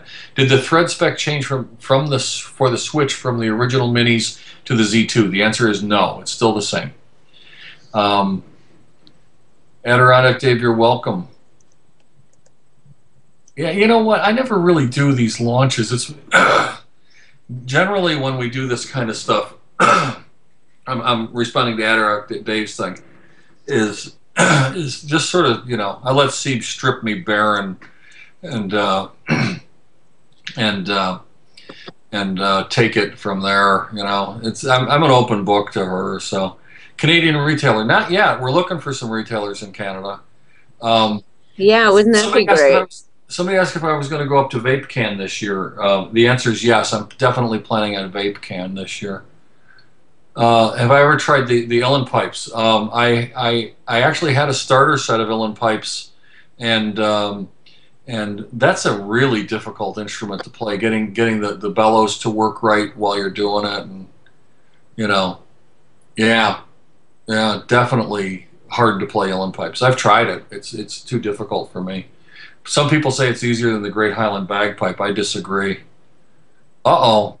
Geetsbandwebs.com. Yeah, I'm not in that band anymore though. So, and I don't. Sorry, Mike. I don't know. Actually, is that the same band? Is that the same website? I know there are two because I pulled it up also, but it wasn't. No, that's it. That's the one. Okay, because the one I pulled up was a different one. Yeah, you remember I showed you. On the there's 3 CDs there. I'm on the second 2. You can see me there with a shaved head on the far left-hand side of the Back to the Boozer album. And oh wow, there's a video there of Up the Ra. You can see me playing the Zen drum on that. So yeah. Oh, cool. So. I'm on the air. Sorry for my sneeze. But while you were on the other page, then Elf asked, "What makes you the most proud about getting the ZNA into production, in addition to getting your crew at work?" I am most proud about it. What am I most proud about getting the ZNA into production? What I'm most proud about getting the ZNA into production is that it actually exceeded my expectations once it was built. It's been a bear to get going, but it came out better than I had imagined it. And honestly, I really think that I really think that what makes me proudest about it is the team that I assembled to do it got this done in so little time. I mean, it just is a difficult PV to make, and I have the right crew to get it done, and that's what makes me proud, about it. So what made me step away from mechanical PVs to the DNA platform? That's a great question, and the answer is stupid people. Is what made me walk away from mechanical PVs to the DNA platform. Dumb people that don't listen. And I'm gonna straight up tell you why. Sub-ohming on a mechanical PV is not safe. Okay? And if you do it, you're gonna hurt yourself, or somebody that you know is going to hurt themselves. Might not be you, it's going to be somebody, okay? And people are doing risky things with batteries, and if you've never vented a battery, you don't know how ugly that is, okay? And you tell people what battery to use, and they don't use it. And you tell people, what to do and what's safe, and they laugh at you and tell you that you're wrong, okay? And I'm still going to make the Z2s. But the ZNA is a way to safely sub-ohm. If you want, because the circuit in the DNA board is monitoring that battery condition, and it is and it is providing a level of safety that you cannot get from a mechanical PV, and I'm just, that's what made the DNA board so attractive to me, and it's an honest attempt to get away from stupid people. It's an honest attempt to get away from people that think I'm an idiot for telling them that they're going to hurt themselves, And honestly, it is to me, It's a level of safety that I can't provide in a Mech PV. So to me, you know, to me, I just am. I got away from. I'm heading in this direction because safety is important, and you know, it's just the way it is. You know, so the answer is I'm tired of dealing with idiots. Bottom line, I'm just going to call it the way I see it. So you know. I'm glad we revisited that, actually. And by the Zen Gargoyle said, if you made a safe mechanical, they wouldn't use it because of the voltage drop. I made a safer mechanical. They didn't use it because of the voltage drop. What's the minimum resistance it can handle? With an 18650 battery tube on there, it can go down to 0.3 ohms. Furbush, a blowing up battery can be worse than a cigarette. It can set your house, well, a cigarette can set your house on fire too. But, you know, so, yeah. Well, yeah, most angry buyer. Adam said, stupid people don't know that they're stupid. Yeah, it's like you know, I see dead people, they don't know they're dead. Yeah, I see dumb people, they don't know they're dumb. You know. You know, they hated the battery rattle. Well, the battery rattle made that PV safer. So you know, that's the way that goes. You know, I meant unboiled cotton. What about unboiled? Blowing up can give you a spontaneous nose job, or release, or readjust your teeth, or remove them for that matter. Think of the money you could save on dental bills if you don't have teeth anymore. Oh, yeah, that's a great question, Bo. Will the user be able to align the wick air hole on the Z2 Addies for user preference? Yes, there will be soon. It won't be by this weekend, but there will be soon a, hey, stop calling your boyfriend stupid. Anyway, there will be a video on how to index your Z2 atomizer to the ZNA. So, yes, it can be adjusted, and you'll be able to do it. Is there anything that's going to top the ZNA as far as artistry in the design? I love how the ZNA looks. Elf, let me tell you something. It's going to be hard for me to top the ZNA in design. Man, it's to me. I'm going to have a hard time topping this one. I really am. I mean, I designed the PV of my dreams with this PV. I really did. And it will be hard to top this. So, yep. Can only improve as waterproof. Anyway, somebody read questions to me. I can't. It's going okay. I can do that. Okay. Swoller said, well, on that note, what's the lowest ohm I have vaped? Okay, that's not a touchy question at all. The lowest ohm I have vaped is 0.1 ohms. And I was, you know, I want to see what it was like. You know, you can't go around condemning things you haven't experienced. I did it in a safe way, but you know, that's definitely you know, something I've tried. I've gone right down there. I don't like it, but I don't. You know, I don't think it's going to be, you know, I don't think it's that good. But what was my inspiration for the ZNA design? There's a theater in Miami that's got a marquee in front of it that's almost that exact shape.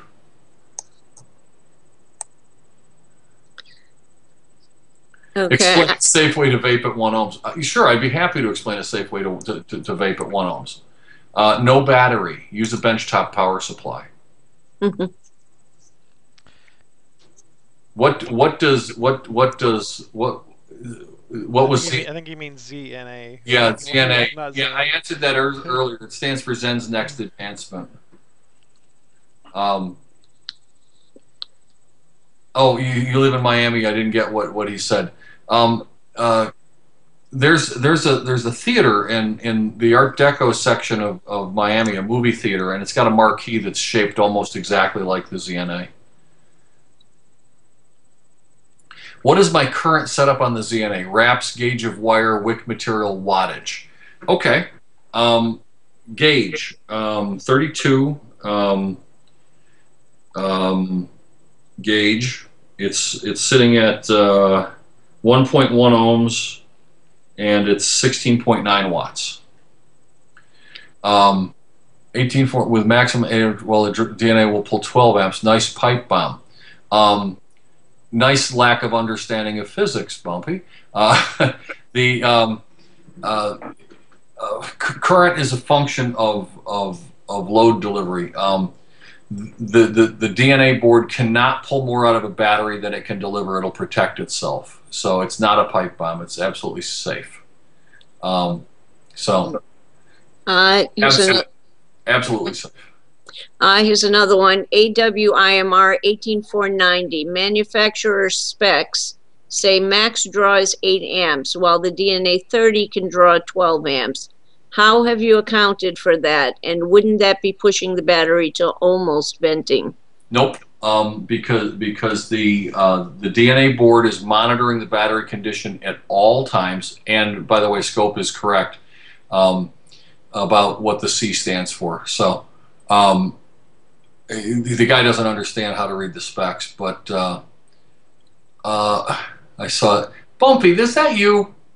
Nah, I don't think so. Lewis, that's you. Come Is on. it? That's Lewis. Just busting my stones, Bumpy. How long have I been growing that amazing beard? I shaved it down to a goatee about 14, 15 months ago. So this is about a year and a half, something like that. Oh, it's incredibly long. I just want to braid it every time I see him. I don't like the way that feels. It tugs and feels. It does tug. It pulls your skin crazy. Yeah, it does. It's horrible. Oh, you wanted me to drop knowledge on him. Well, I did. I dropped knowledge on him. I did that. It was the answer is if you put an inappropriate battery in it, the DNA board will protect you from it. Can I teach you everything I know about vaping? Sure, come on over. Slick Nick, this is the APV of 2014.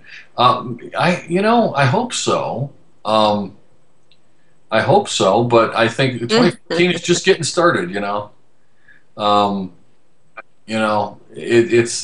to be. Does it raise the bar? Sure.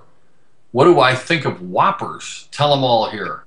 I don't eat at Burger King.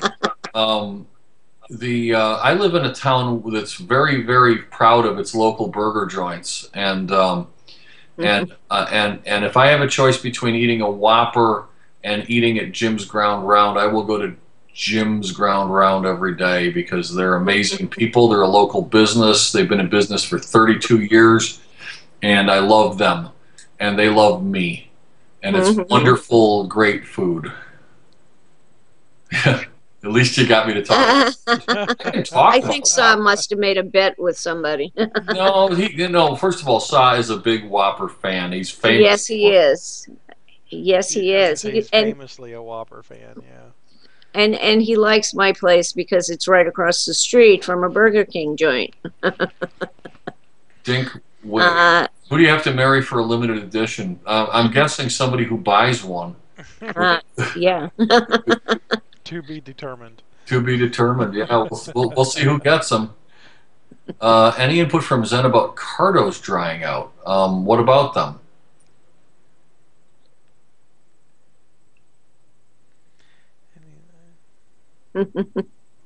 Cardo tank filled. Gonna try it. Yeah.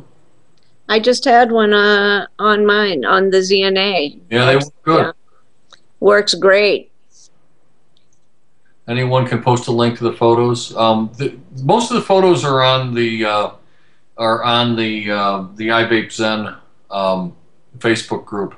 Who still uses Cardo tanks? Many people. Are you kidding me? Cardo tanks are more popular. They're probably the most popular way to vape right now.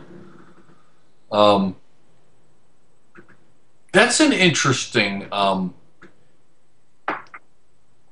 That's an interesting comment that I'm going to touch on. There is this crazy idea that the online community is the center of vaping. Okay, and it's not. It's it's less than 10% of the people that buy Zenesis PVs, and we've done this customer research over and over again. Less than 10% of the customers that own my PVs are members of any online community or forum. Less than 10%. Somebody said more like the lunatic fringe. Yeah. Listen. And by the way, less than 5% of my customers are members of ECF. But people in these forums think that they are the center of the vaping universe, okay?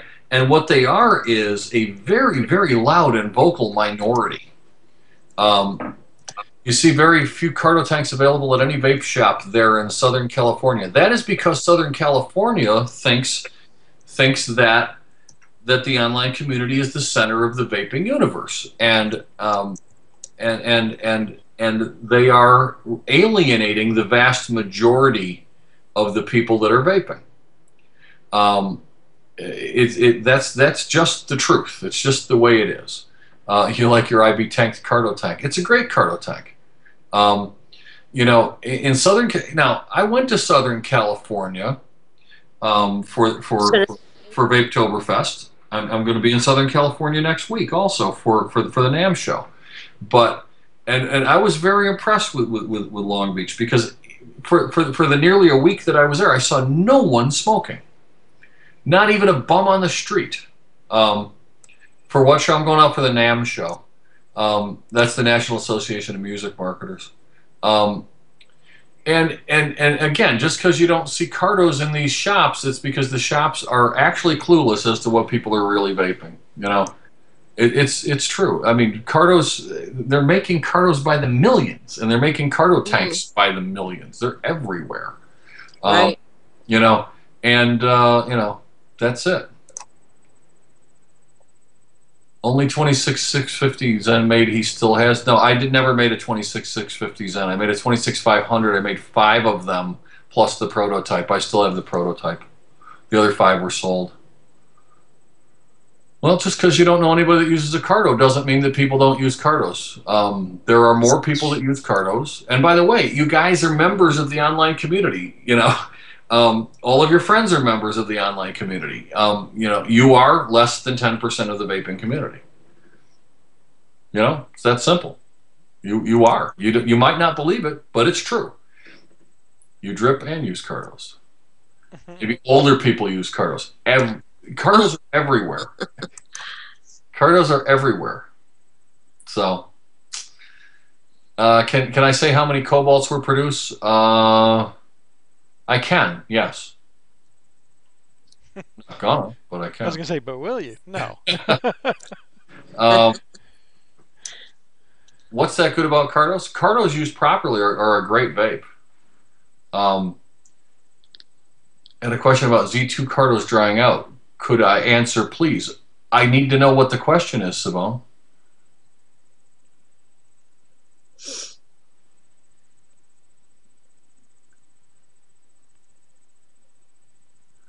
Somebody shoot that question my way, and I'll answer it.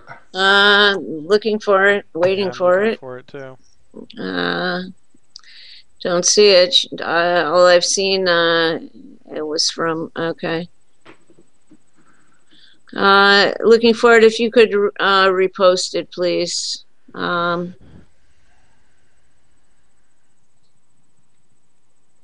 just keep seeing that they keep drying out. She doesn't know why they keep drying out. Okay, with my Z2 Cardo tank, all the Cardos I try keep drying out on me. Tried lots of punches, different brands, can't figure it out. What Cardos are you using? And that's from Madman Matt. I don't object to creating Canadian jobs. I think it's great to create jobs. If you're in Canada, create Canadian ones. If you're down here, let's create some American ones. Yeah, usually if your cardo is usually if your cardo's if your cardos are drying out, it's because you didn't prime them correctly in the first place. How many ZNA you need to order to hire someone to sell them? You'd have to start a brick and mortar, be in business for a while, and then become a dealer. Why design a rebuildable car like the Killer or the Diver when it's already done? Yeah, just buy one of those. They're great. You know. And you do have to really prime the cardos properly, you know. Somebody's asking, you know, are cardos better than RBAs? The answer to that question is cardos are different than RBAs. Okay, you know, a rebuildable dripping addy is a great is a great way to vape. A cardo is also a great way to vape. It just you know, it just goes. The Killer or the Diver work with the CT. There are people using one of those in there. I'm not sure which. I don't have either, but I know that they are available. Yeah, so there you go. Crotchety says they work great. Do they both work great? I don't know.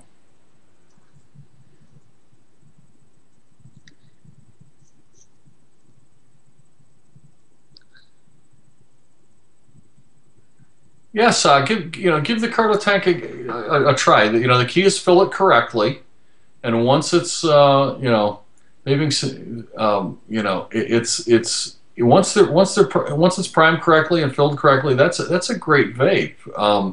I use my cardo tank a lot, especially, you know, in the car and that kind of stuff. Mouth to lung vapor or straight lung inhales like a boss. I do both. I don't like to limit myself. In DZGen, you will have to get the ZNA from ENS or Central Iowa e-cigs. Or Steam Monkey. Or Steam Monkey, even if you're in California. Yeah.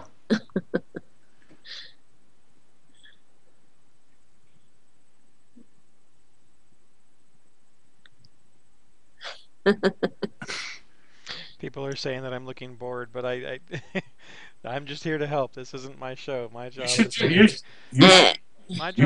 you guys look good. And you do that wickedly. So FXDWG 2002, nice bike, by the way. No plans with ProVape? That's not true. Absolutely plans with ProVape. I've got big plans with ProVape. There's a lot coming up. Any bottom fed tank plans? No. You know, I don't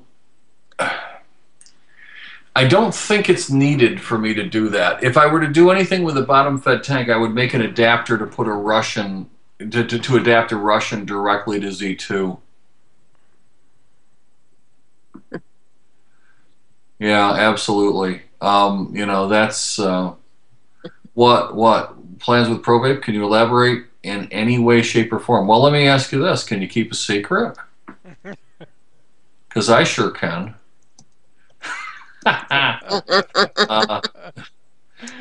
Is ENS the only place to get a launch day? You can get right now. The launch days are going to be available at ENS as well as Central Iowa e-cigs. But good luck getting one. I would. My honest opinion is don't try. You might get lucky, but don't go crazy trying to get it. Zen and ProVary, game over, and I agree. First of all, I mean, you know, we've sold a lot of Z80 Pros, and my relationship with ProVary has been a very, very strong one.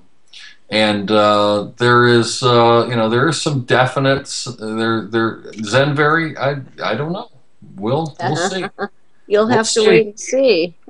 We'll see. And somebody did have a question and asked if the skirt on the Zap was made to come off. If you've gotten one recently, yes. If you got an early one, no, but some of them do. When the Z X comes out, it will come with both the skirt for the Pro Vari as well as the skirt for the standard. You know, it'll do both, and so it'll come with both bases. We're going to turn that into one product, and we've started shipping the Z Pros with the screw-off skirt, so that later on people will be able to buy the so that people will be able to buy the Z U base and put it on there. The Russian is a clone. So what?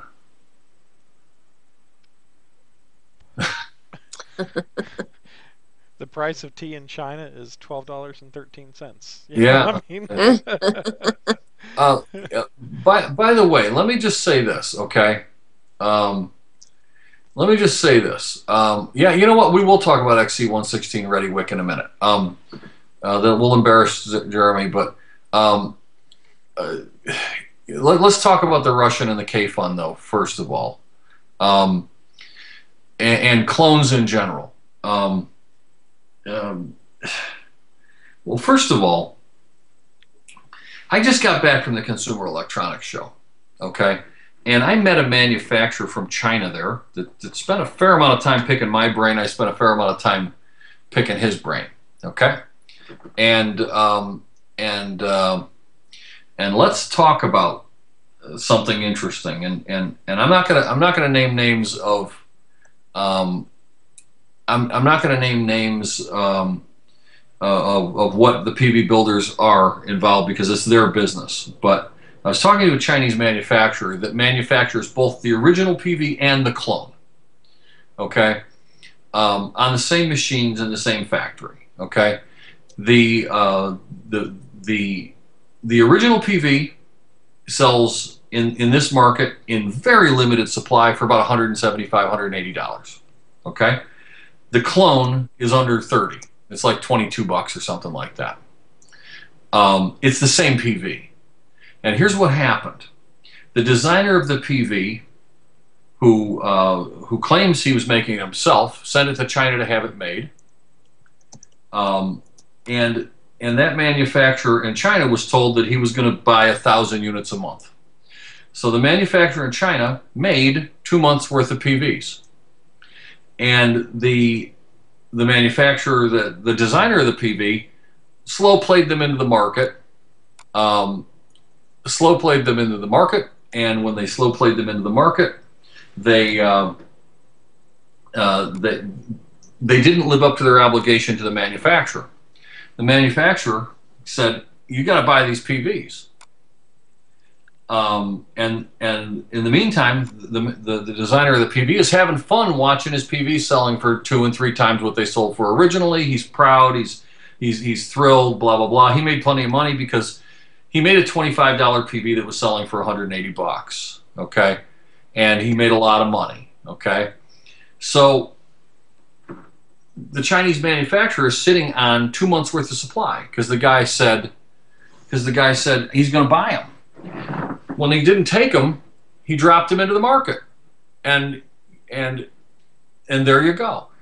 Saban said most people can't afford the originals. They can't afford the originals because the originals are overpriced, you know. And if somebody makes a $40 or a $30 PV and sells it for $180.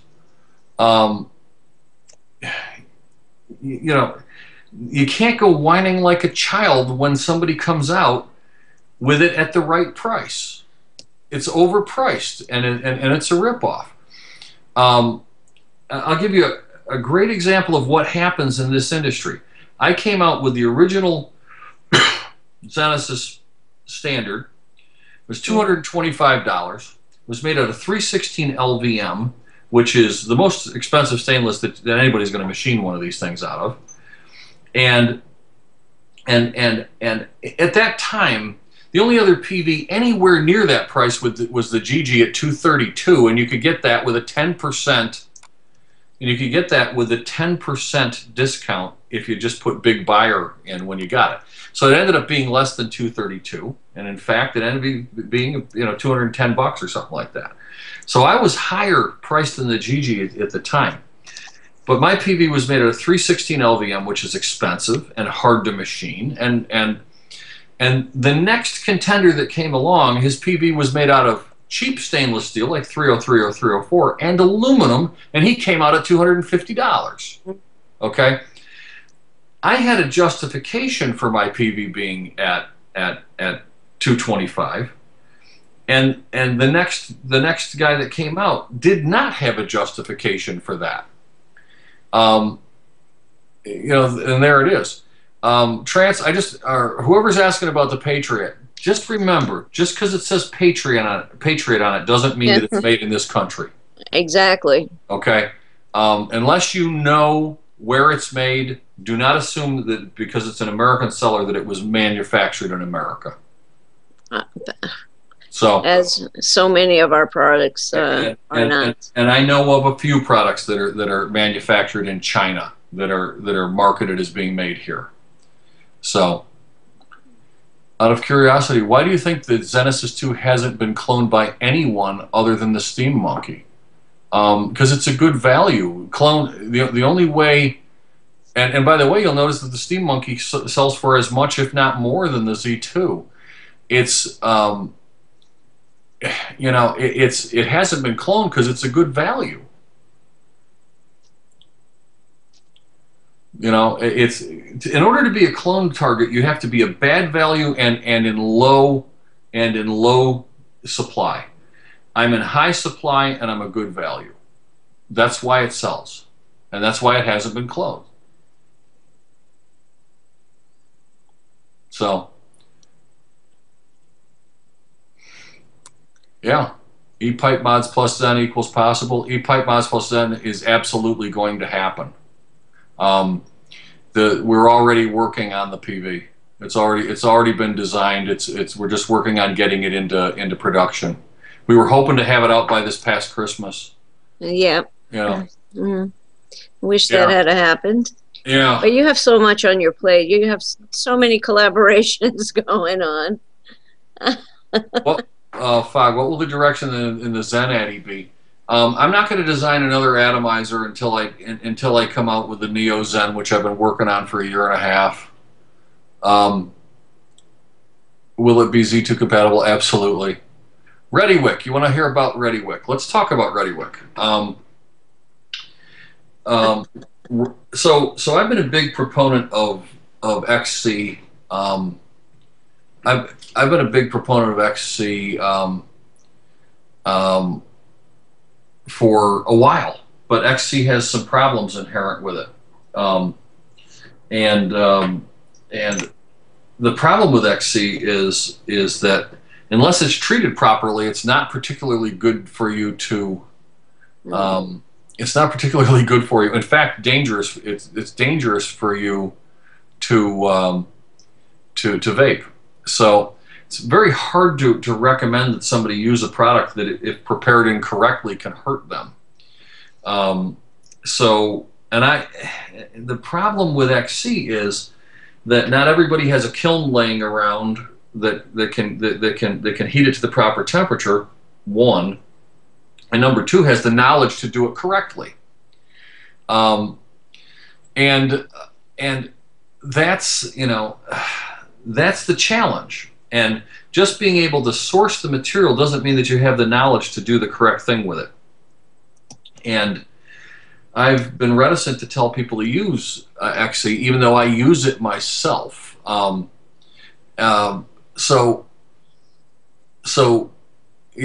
my well, some people are just contrarians. We'll go there in a second. So so from my perspective, knowing how to do it incorrectly and knowing how to do it correctly, I ask a lot of questions of people that are doing this stuff, and I play dumb, to be honest with you.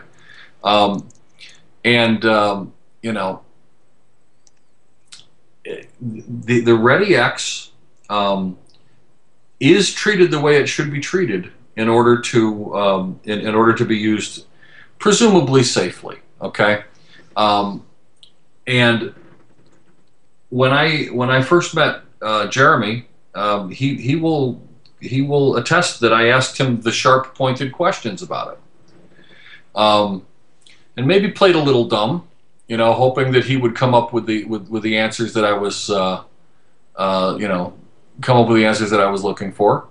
He knew that he knew the tricks. He knew that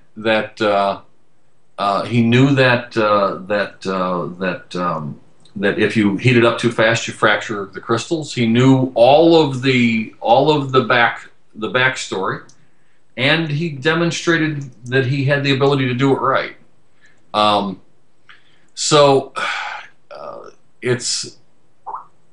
It's just he had it down. And personally, I have a hard time telling somebody go buy XC116 and then have them go out and buy it from somebody that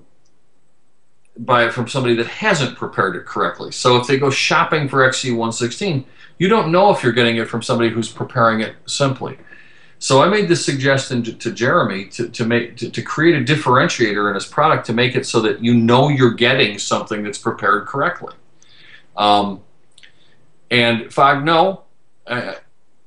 they have not been investigated in any way. And I get where you're going with this, and knock it off. I'm saying my piece about how I feel about this product. So you can be the contrarian that you want to be. But the fact of the matter is, there's a right way and a wrong way to treat this product, and Jeremy's treating it the correct way, and that's the way it is. That's the way it is. That's my opinion, and I'm entitled to it. If you have a contrary opinion, you're welcome to voice it, but don't just ask pointed questions for the sake of asking them. So anyway, back to what I'm saying. XC116, when properly treated, is a great vape. Okay? It's worth every penny that it costs, and it lasts and lasts and lasts and lasts. And I think that it's a great product. So I suggested that he make it easily recognizable that you're buying it instead of just random XC from somebody else. And I think that it's a great product. The flavor's great.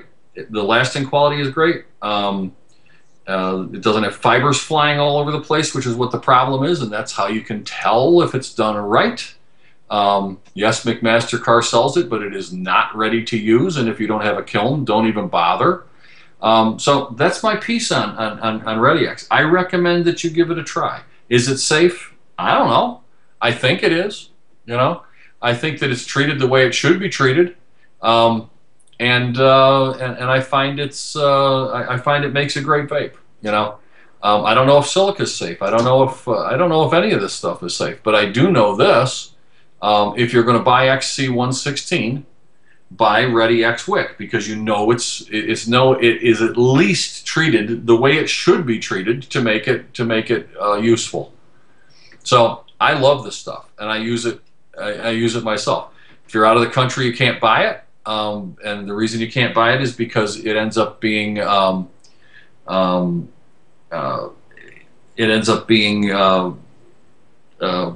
used in missiles and all sorts of other things. So our government prevents us from exporting it, and that's that. So yeah. So I saw a question there that I wanted to touch on. And one thing I wanted to touch on real quick too, for anybody going to the site right now to try out some Ready X Wick, unfortunately, as horrible timing as it is, right now we are all sold out. However, I have 5,000 feet coming tomorrow, so that will be all properly treated by the end of the weekend. It's a time-absorbent process, and I don't rush it. I'm not going to rush it just to get it out in my site. So if you are interested, certainly we should have it on the shelves by Monday, but frankly, we had a very large run of purchases that weren't anticipated, so I rushed a 5,000-foot order, and that'll be here tomorrow. So nice, that'll good. be all treated and ready to go. So, so it's great stuff. Give it a try. And somebody made a comment about you don't want to die in 10 years from vaping. Yeah, just in time. Yeah, I don't want to die from smoking either. So that's just it. And I was staying quiet, of course. While you were talking, Zen, and I appreciate your very kind words. That's one thing I get a little frustrated with when people talk about XC116 and Ready XWIC and ask the questions of is it safe, and that they're concerned. And I totally appreciate and understand those questions. But the fact is, silica is not necessarily safe. Cotton is not necessarily inherently safe. It's any choice that we make. We are making an educated and calculated choice to what we choose to consider whether it's safe for us personally or not. Exactly. I can't guarantee Ready XWIC is safe. Nobody can. Just the same way you can't guarantee that that silica or cotton or any of the other products are safe. You can't guarantee that it's safe necessarily to vape, off of stainless steel. Yeah, exactly. It's harm reduction, and Cloud, you hit it just on the head there. I am doing everything that I can possibly do in accordance with the manufacturer's suggestions for properly treating this material, and I'm going well above and beyond to make sure that it's as possibly safe as I can make it. From there, the choice is yours, and it's entirely a personal choice. Some people choose to try it out, and frankly, most people love it. I've got well over 2,000 customers, and in those 2,000 customers, I think I've had 1.5 that have had any kind of complaint. So it speaks for itself. I stand behind my product. I think that the respect that I try to earn in the community, it's not something that I take lightly. I've taken this very seriously, and I do my very best to do what I can to be that resource for everybody. Yeah, and in my opinion, in my opinion, that if of the wicking materials that I've used, I find that Ready X creates one of the most satisfying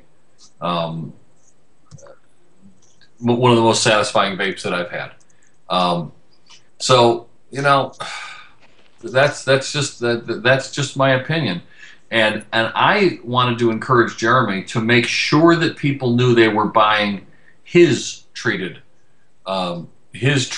material as opposed to random instead of random XC that hasn't been treated. Because I do know people that are selling XC that isn't treated. I have bought XC from people that said it was treated and it wasn't treated properly, and I have used Jeremy's product, and it is the best that I've received. And because of that, I wanted to encourage him to make it easy for people to know that they were buying the product that he had treated, as opposed to buying a product which has the same base material but isn't treated correctly. So that's it. That's why my support of what he's doing, because I know that his is the best prepared that's available. And we go out of our way up, above and beyond just the treatment of it. When when I bag my Ready XWIC, I'm putting a holographic seal across the seal of the bag that it comes in. When you get that material, you know that seal. If that seal has not been broken, nobody other than myself has touched that material. You know it's you know that as far as a safety factor. When you break that seal, much like Zen's stickers that he has on the ZNA, it comes across with a void. That way you know you're dealing with clean material. The packaging that I use, I go out of my way to make sure that the seals have an extra sticker on them from RBA Supplies. All these elements are just small little things, but those small little elements are what help you. It's my way of helping to rest assured that it's being done as safely and efficiently as possible. Because they are a risk, yeah, and the Smarties, yes, and I include Smarties in all of my packages. You get that little treat. They are deadly. They are deadly. They are deadly. It can't be shipped outside the USA, Joaquin. And that's another question. I've gotten in. A lot of people get really angry with me because I won't ship outside of the United States. In fact, I have canceled orders. It's not your choice. No, I've canceled orders and I've refunded orders when I have been notified that they are planning on shipping them outside of the United States. For example, when somebody buys it and has it sent to a U.S. address and then sends me a message and says, hey, I'm having this sent here so it can be sent to me in place X. Well, I'm sorry. As a responsible United States citizen, I have to refund that order because I am now knowledgeable of where it's going. I cannot knowledgeably send any of this material outside of the United States. Right. A $50 order is not worth a $10,000 fine. Exactly. And let's just put it right out there. There is a very big company called Little Fuse, and they make little glass fuses that that you used to use in your car years ago, and they make the old fuse box fuses and that kind of stuff, and they make a thing called a slow blow fuse, and they use Nextel 312 fiber in it to slow down how quickly the fuse blows because it absorbs heat.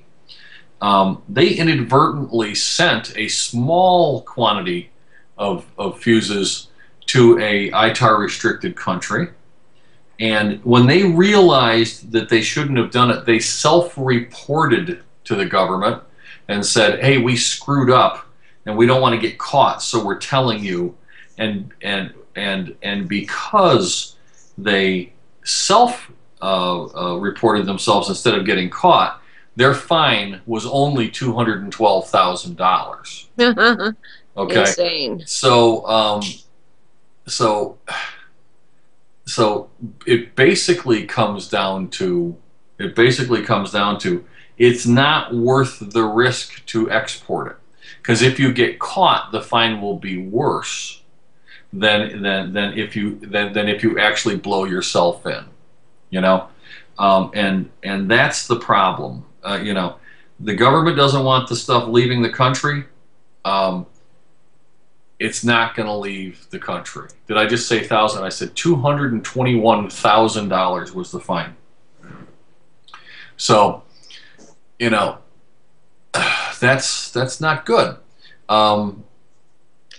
That's just not good. It's not worth the risk. And frankly, the government doesn't want it out of here. So let's not do it.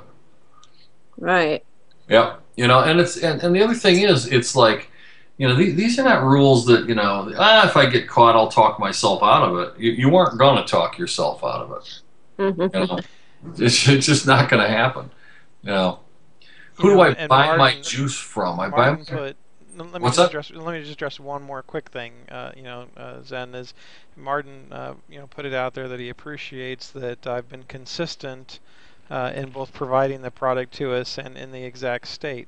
And that's exactly it. My product is made exactly the same way every time. And one more point that I feel is important that you are not going to find on any of the sites that are out there is the level of information that I provide to you. The other sites that are out there, they want to put a little blurb on it. They don't want to answer these tough questions. They don't want to face the public like I have been facing for the last, 6 months. I make all the information that I can available to you because I believe that's how it should be done. As a consumer, I know I would want that. and that's why we do it. So you can make an educated decision for yourself. Yes. There it is. Anodizers RI. Is that you, Ken? Is yes. That's Ken? Yeah.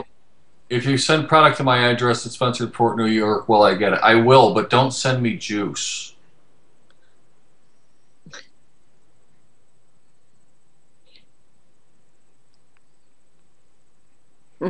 Yeah, I would get something at that address. That's my shipping address. But don't send me juice. A lot of anodized aluminum wick sleeves for me to try.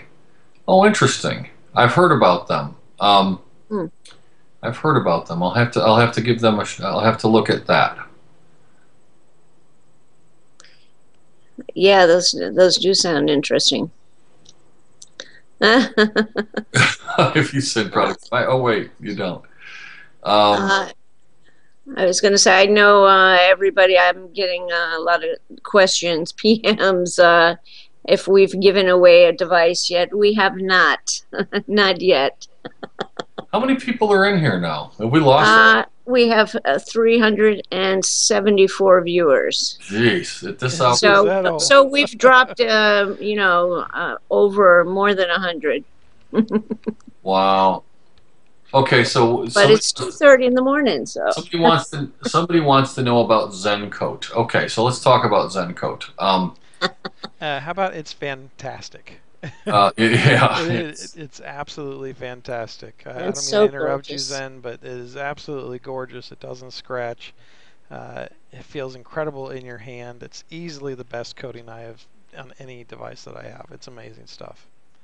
Your Gothball Sidewinders Modtopia is not Zen Coat. That is a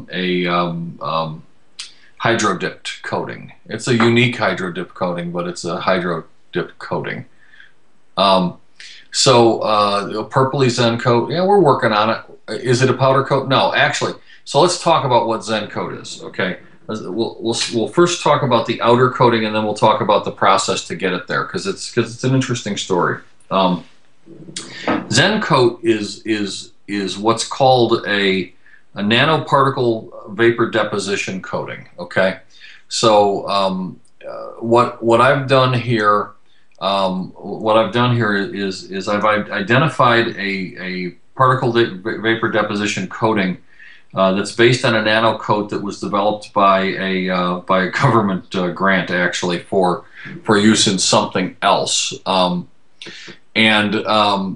the whole idea was this stuff is on the Mohs hardness scale, which is what they rate diamonds on. A diamond is 10, and I don't know, something like dirt is 0. The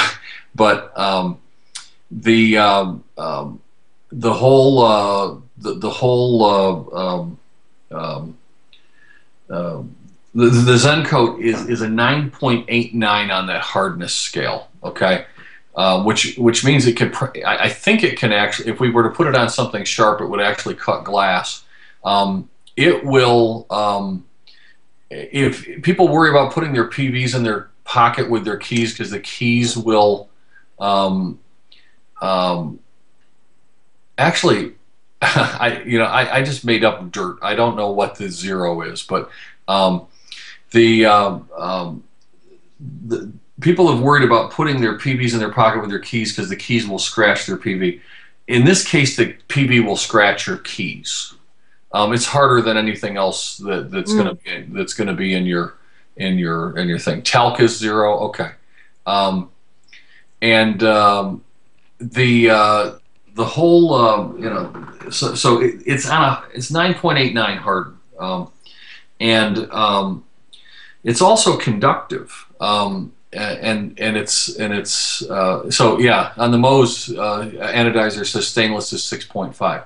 And it is. It's much harder than the stainless that we're putting it over. And in fact, if you swing a hammer at it, you'll dent the stainless underneath the coating and not break the coating.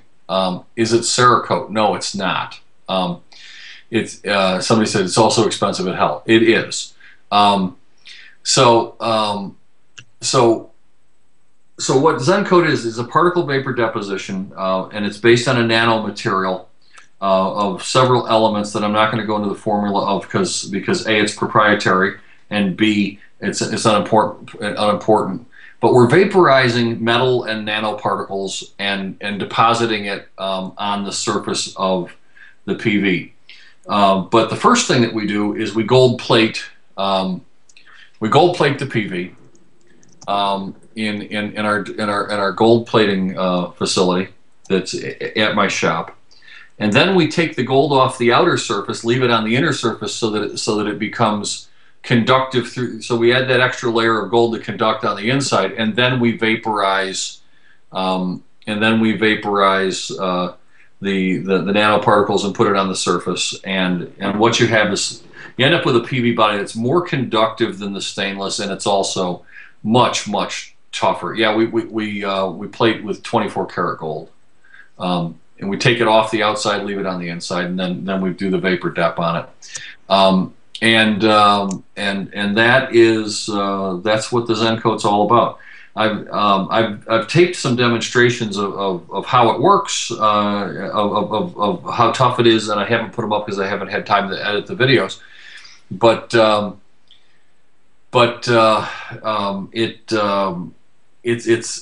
It's incredibly strong. We put it on a lathe. We put sandpaper up against it. It doesn't take it off. We put up Scotch-Brite on it. It doesn't take it off. The stuff is expensive, but it's worth it. So you'll edit those for me. Yeah, when I get a chance. Why put stainless on at all? We don't put stainless on it. It's made of stainless. The PV is made with stainless.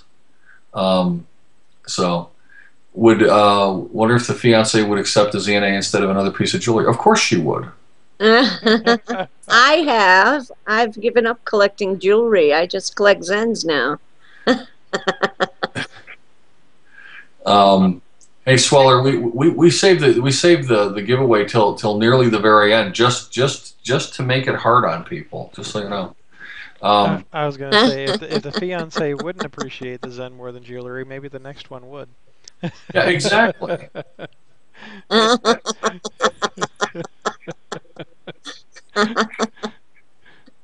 called off the giveaway. We haven't called it off yet. One thing though is the giveaway is going to ship probably towards the end of next week because everything that's being made right this minute is already spoken for, and we don't really have anything ready to ship for that. But Siebes asked if I would give one away, and I just love giving stuff away. So Bumpy Nux, am I vaping a ZNA now? There it is, buddy. ZNA.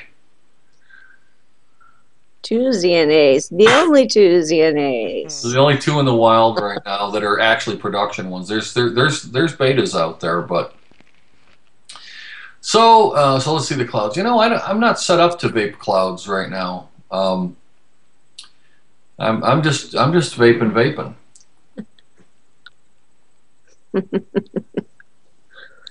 So I don't. Do I recall the betas? No, my beta testers get to keep their beta, even if it's an aluminum awesome weird one. Will I Zen coat another mod? Yeah, actually I Zen coat a lot of PVs now, and we have Zen coated tubes available for that kind of stuff. Minimum ohms it'll go at is with a 650 battery, will go down to 0.3 ohms. Is the ZNA harder to Zen coat? It is a bear to Zen coat, which is why we've only done such a limited number.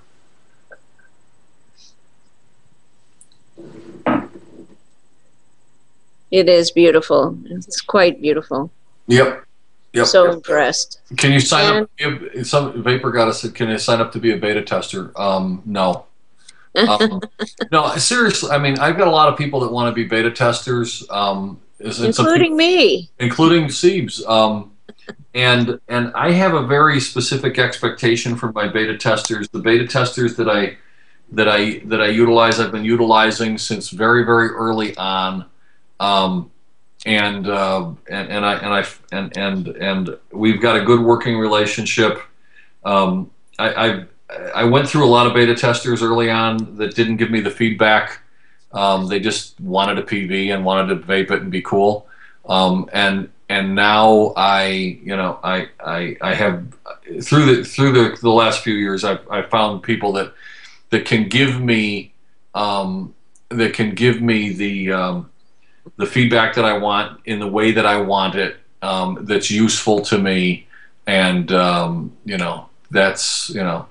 doing a great job for me. Somebody said, and that's the key.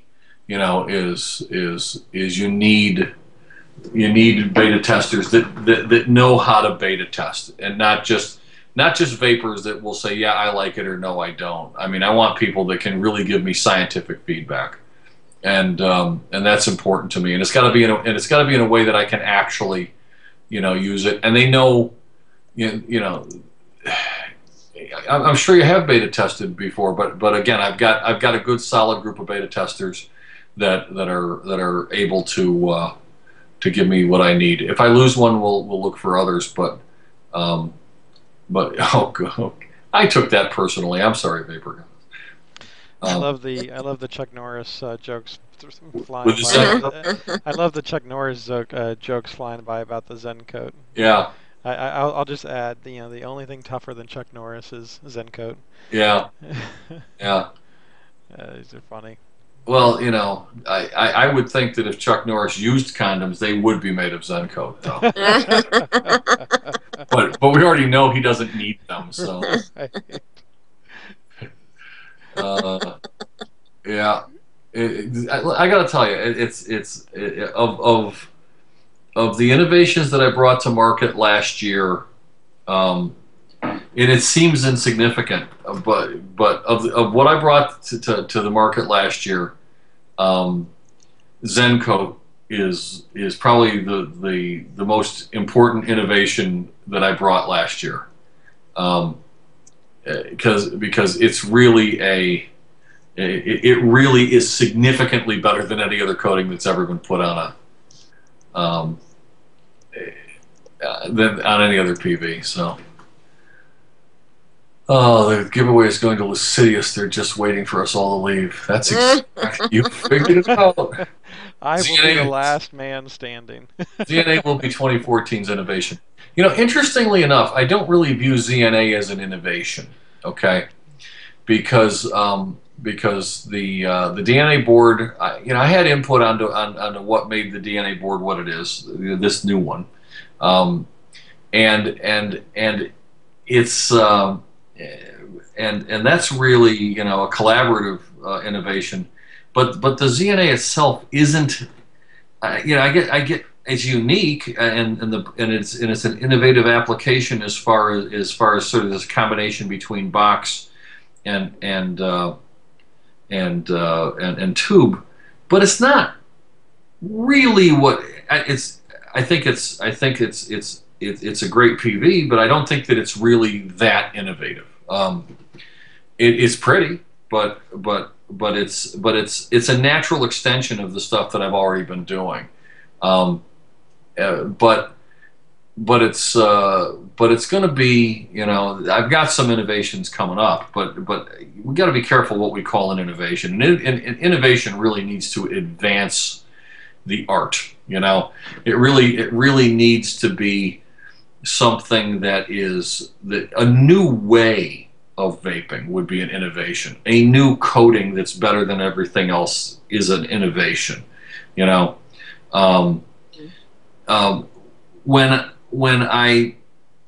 I decided to alter up the way the Genesis style atomizer was designed and built, so it didn't have wires going through it, it was coaxial design like that. That was innovative. But innovation, adding a DNA to a tube mod isn't really how I did it. Is innovative, but it's not really. It doesn't advance the art of PVs. So I'm careful not to call it an innovation. I think it's freaking beautiful. I'm proud to have one. I'm proud to have assembled the team that put this together. But I don't know that it's we'll see. You just want to see a ZNA and dangerous catch. You know, Jen, he's not allowed to vape on screen. That's awful. But he actually has one. Should I show that picture? Yeah, he has one. He has one coming. Yeah, you can put that picture up if you want. All right, let me see if I can find it. I think I've got it here somewhere. It's gonna take me just a second to find it.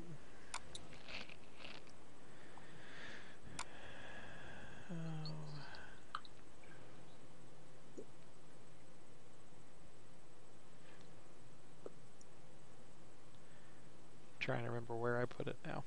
Oh wait, I think I remember. Hold on. No, I think.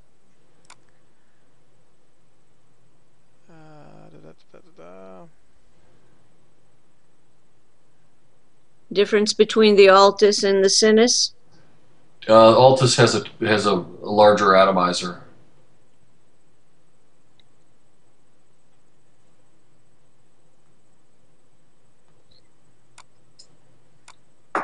Doggone it. You know when you can find things and you don't, when you're not really looking for them, but when you really find them, they... I might have that up here. Escape you. Mofuzz, I don't know anything about the Duke mod. Can you see the Pac-Man mod? Yeah, I'll go get it. Oh, it's so cute. Oh.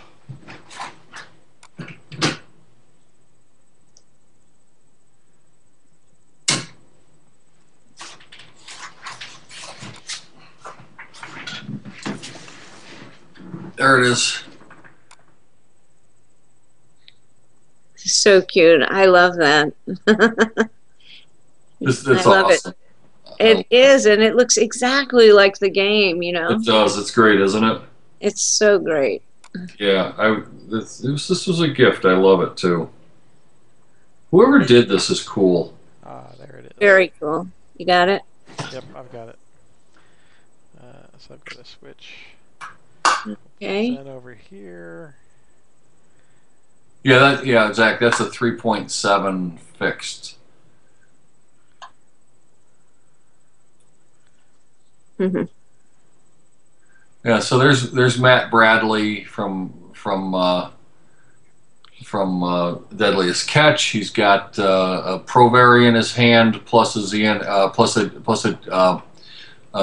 Pro on it, and then of course that other picture is the crab with the Pro. Yeah, the crab picture I love. No, he's not. DNA 30 in that crap. Why anybody'd want to is beyond me. Yeah, Mr. Grouchy Buns. Yeah, he has a vape shop called Sky Vape. It's in Everett, Washington. He's one of my dealers now. So what is the Neo Zen? The Neo Zen is an atomizer design that I've been working on for a couple of years. It's getting there. It's got a ways to go. Sweller, pull them bagpipes out and roll out that giveaway. If you haven't noticed the theme that every time you ask for the giveaway to come, we delay it another half an hour yet. Exactly. Maybe I'll clue you into that. The bagpipes, it's almost 2:45 in the morning here. If I whip out the bagpipes, the young lady sleeping upstairs will not be happy. And if Mama ain't happy, ain't nobody happy. Will there be different engravings on the outside of the battery tubes for the ZNA? I don't put graffiti on my PVs. Milking juice from the crabs, that's the challenge. Well, considering that they're not mammals, it's actually impossible. Yeah, I was going to say, how does that work exactly? Yeah. Yeah, you bet I play the bagpipes all kinds of well. You would be wrong. The bagpipes are a really hard instrument. Crab juice actually. Blue Mist used to make a crab juice. They brought it back. That's what I heard. So many people want to use it on their shows. It's become kind of a sport. Yeah. I see who can use it without puking. Can we order a gunmetal one later, custom, if it's not limited? No. Oh, you used to play the drums in a pipe band? That's cool. I've always wanted to try to learn how to play the bagpipes, but I don't have the kilt yet, and it's just not right to play it without a kilt. I hear that. And I have several kilts, but right. So there's no Zen logo on the Zen coat. The Zen logo on Zen coat PVs is engraved in the bottom of the on the switch button, and on the Zen coated limited, the only Zen logo on it is lights up when you push the button. So it's on the boot screen. There you go. That's the bottom button of the Zen coated device. Yeah, we coat right over the engraving, and yeah, we engrave it into the top cap. But somebody said I did engravings on the side and that kind of stuff, and no, we don't do that. Yeah, pipes are hard. That's a tough instrument. I haven't tried laser engraving the Zen coat. I'm about to try though. Do I outsource any parts for the ZNA? No. It's made in my. There's screws and an insulator that we purchase, but we make the rest of it. It's all made. And the DNA board, of course. And the DNA board, yeah. Yeah, it's made. I just want to bring that out there before you get a bunch of haters to say, "Oh, Zen said." Yeah, no, the DNA 30 is outsourced. Yeah, I forget about that. You know, it's because we make so many of the parts in this PV. You know, I know that it's outsourced. I just don't think of it as such. But are there any reviews of the ZNA online? No, it doesn't come out until Friday. Friday. And I don't send devices to reviewers either.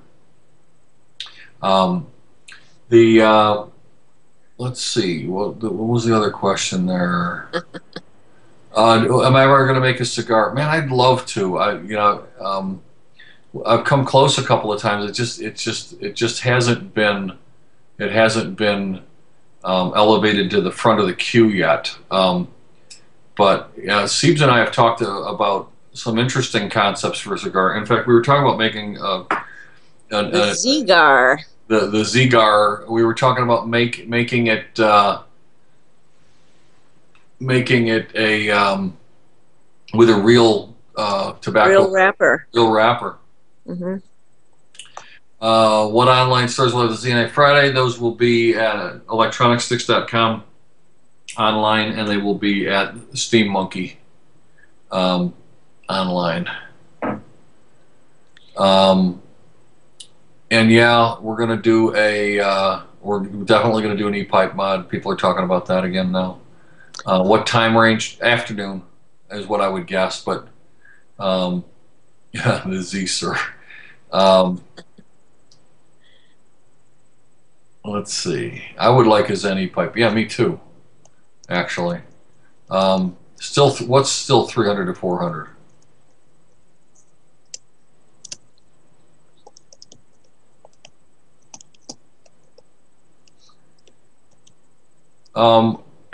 Ken, I'm already doing a collaboration with e-pipe mods. Oh, how many ZNAs? Yeah, there's going to be a few hundred out by Friday. And then they're going to be, a couple hundred more right after the holiday, and then they're going to start rolling about 100 a day. So the ZNA on the ZNA, the fire button is nice and smooth, like the Zenesis CB. What's the Zenesis CB? Like the Zenesis buttons. They're asking about the switch on the ZNA. Oh yeah, go ahead. And it's incredibly. So easy to push. It takes almost no effort. but but also I don't get the feel that it would just go off by itself. So I really love the button. I love that it curves to fit the frame also. So anywhere you put your fingers, your hands, you're going to hit the button when you want to. Yeah, he's asking about the serial number. I'll show that again while we're at it. We'll bring. Where's my camera? Where did I leave it? So when you boot the thing, comes up. That top row says ZEN ZNA, and the bottom row is the digital serial number of the PV. So. Zen, go ahead and hold that back up. I was switched over to your large screen. There we go. Let me get to it. Damascus finish on any of your PVs. The other direction. I'll try again. Hang on. There you go. There you go. You got it there now. Now you can see it. The bottom row is the bottom row. If I were, we've talked about doing a Damascus. It would not be a finish. It would be real Damascus steel if we were going to make it. I've been collecting old shotgun barrels and trying to figure out how to turn them into, economically turn them into Damascus PVs. We're working on it. Will the custom DNA programming just be for the Flipper edition or all the ZNAs? It's on all of them. Does the ZNA come with instructions or user's manuals? The ones that are shipping right now don't, but you can get all of the instructions off of the Evolve website. And yeah. By the way, if something they're talking about Damascus, if I was going to do real Damascus, if I was going to do Damascus, it would be real Damascus. I will not do the plastic stuff because it's not Damascus; it's plastic. Right. There's the button, Craig. Yep. And it will. Mokunagane is also a lost art, and the plastic stuff I would never do. Does the DNA turn on and off or just sleep? It just sleeps, but if you want to turn it off, watch this amazing demonstration. It's on, it's off. Wow, that's crazy. Just unthreaded one thread. Look at that. It's on, it's off. Wow. Amazing. Isn't that something? It's we'll do magic. It they want to see it again. Look at that. It's on. JF. Now it's not. Holy cow. You know, Penn and Teller. Does it lock? I'll kill you, Jen. Yes. You push the button 5 times. It locks. And it's cool, and it's tricky, and it's beautiful, and we like it. It's so sexy, very sexy. Also, Jen, you're getting carried away here now. Why don't I make a lot? Go away. Always the bottom switch set up with the ZNA. There is no bottom switch on the ZNA. There's no switch. No switch on the bottom. There is no switch. Can I get a Zen coated baby rattle? Yeah, they're all my Zen coated PVs are baby rattles. They will kill that poor blender. Boy. Plastic coated steel? What are you talking about? The cap. What about the cap? How long does the battery on the ZNA last when it's just sitting? I never have it just sitting.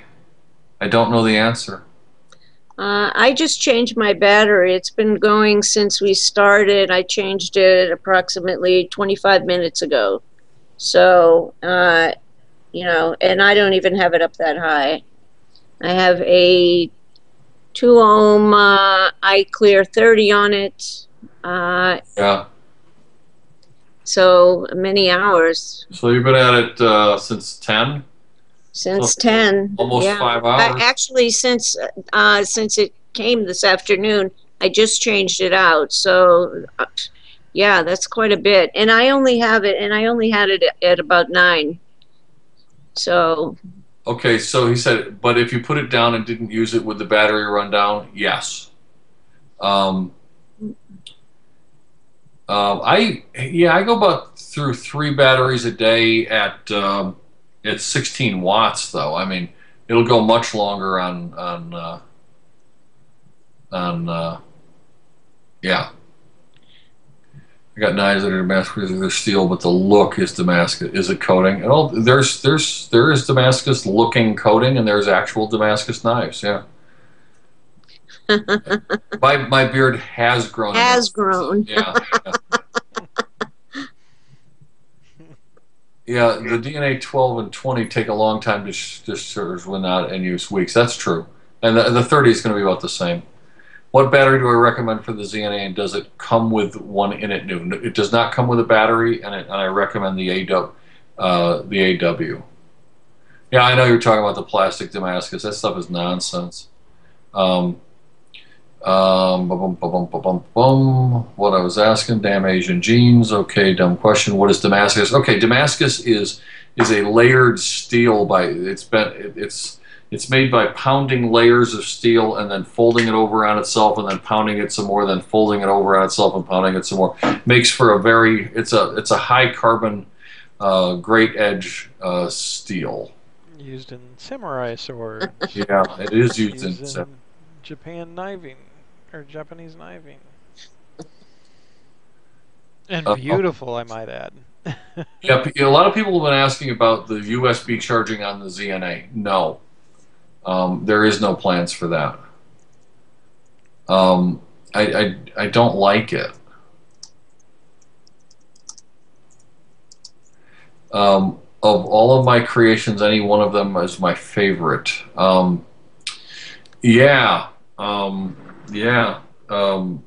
Definitely. So far, my favorite is the launch day limited ZNA. So gorgeous. Yeah. Yeah. Does the ZNA use an 18650? It is native 18490, but you can put a 650 tube on it and make it a 650.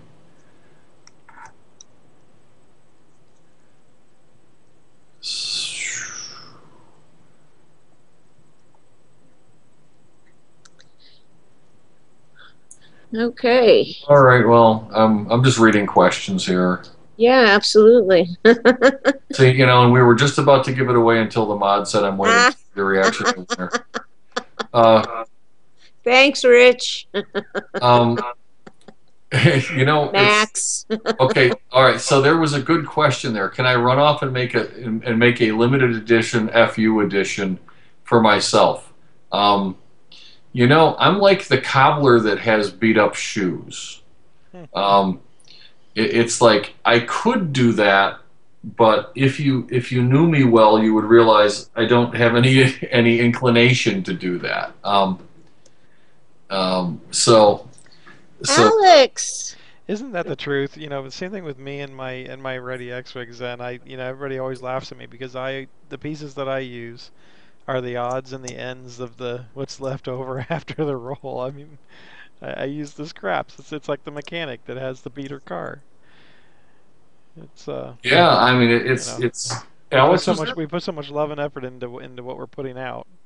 Yeah, it's really funny that, but I just tend to, yeah, I could make this oh my God, look at me PV, and I'm just not wired that way.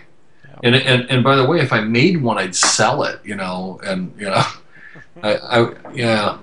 so because or give it away, so. Alex is here. Which one is Alex is here. Romaniac is in the room. Came to see us. Said he's loving seeing us together. Well, we're 600 miles apart, but or something like that. But yeah, close enough. Hey, there's Alex. There, love back at him. Yes, absolutely. Okay, so somebody just asked about the question about the O-rings, and you want to have if you want to get colored O-rings, you want to get the hardness is 70 is what you want. When you install phone lines, your wife wanted a phone in the living room, so you bought her a cordless. There you go. That's the hot trick. I wish you were here earlier, Alex. We were able to have people call in. Would have been nice to hear your voice. Yeah, no doubt. Buna N, yes. Buna N, DMR 70 is what you want. Yeah, there you go.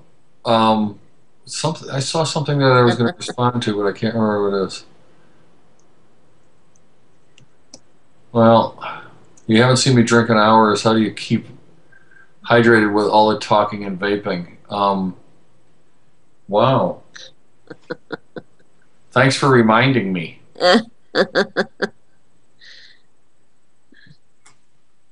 All right. Any number of O-ring in mind? Okay, so the tank takes 014s. Corinthian blue only at outlet? Yes. Yeah, they did save me. I was dying of dehydration here. Made your own ZNA, just finished. Thanks for all the info. But you almost had enough time. I hope there'll be a CB edition sometime.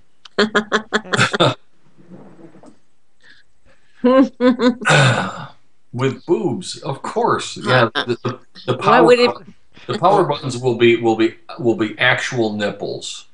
Sweet. So you asked what do I think of iHybrids move to the pure format? It's genius.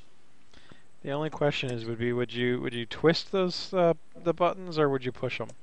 You know, twisting. I would twist them. That's what I was going to say. A little tweak. Yeah, well, you know, it all depends. You know, a flick is good, a pinch, pierce them. You know, however, you know, whatever. Hey, they're already pierced. Yeah, mine too. Yes, I know. Oh yeah. What's the question went by of can you buy 650 tubes, and the answer to that is yes, you can. Yeah. Independently. Somebody keeps asking what's my favorite mod that I didn't make. Was that the question, or that I did make? Let's see here. There's a great question. Love my DNA 20 Nintendo mod, but oops, just lost. Whoa. Hold on. So sorry. Craig, I was trying to get to your question. Actually. Sorry. But why go to the DNA 30? What's the benefit to that? You can't get the DNA 20 anymore? There you go. If you already have a DNA 20 board, use it. It's a great board. If you want the power lock feature, you're going to need to go to the DNA 30. No, I never do get condensation in my beard from vaping. I do get soup in there from eating, though, sometimes.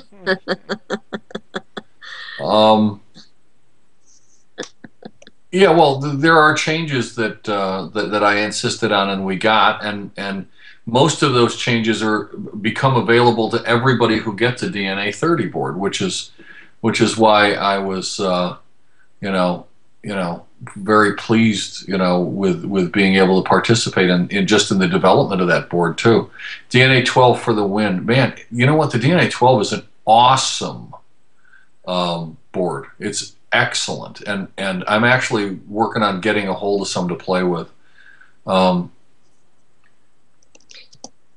Vapor, you're right. It should have been in the DNA 20, and they fought me on it to get it in the 30. But when you're buying 1,000 boards with a guarantee that you're going to buy another 4,000, you can pretty much get what you want.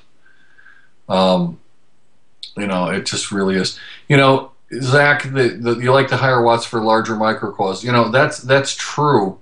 But there is a trade-off with that higher power. There's a trade-off when you go to the higher power, because you really are cutting your battery life, even the best of them, quite a bit.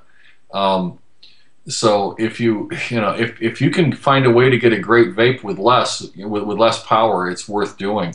It's funny. I've been vaping this 30 board since I got it, and I really think that I really think that I haven't really been using it much over 18 watts, and most of the time I'm much lower. So, it's definitely it's a real pull on those batteries. So.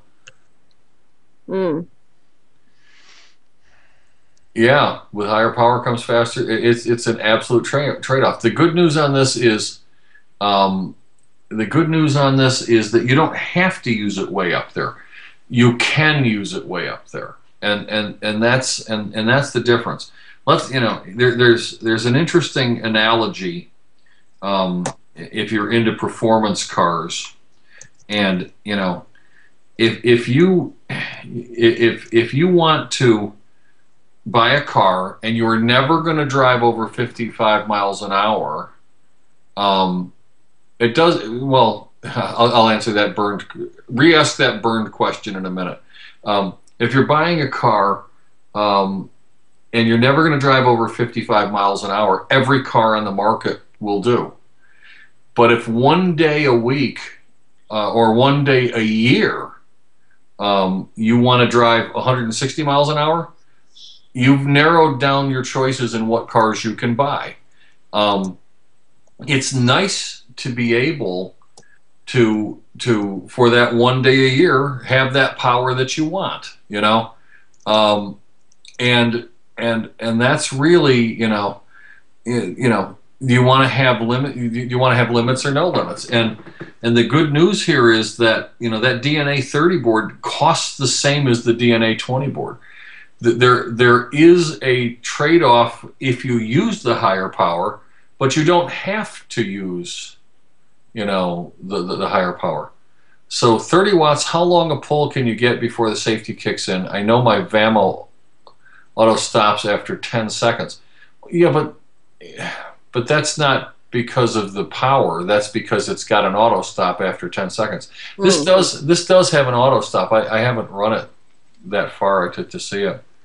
I suppose I could do that. You bought a 4-cylinder GTI, still only average 27 miles per gallon.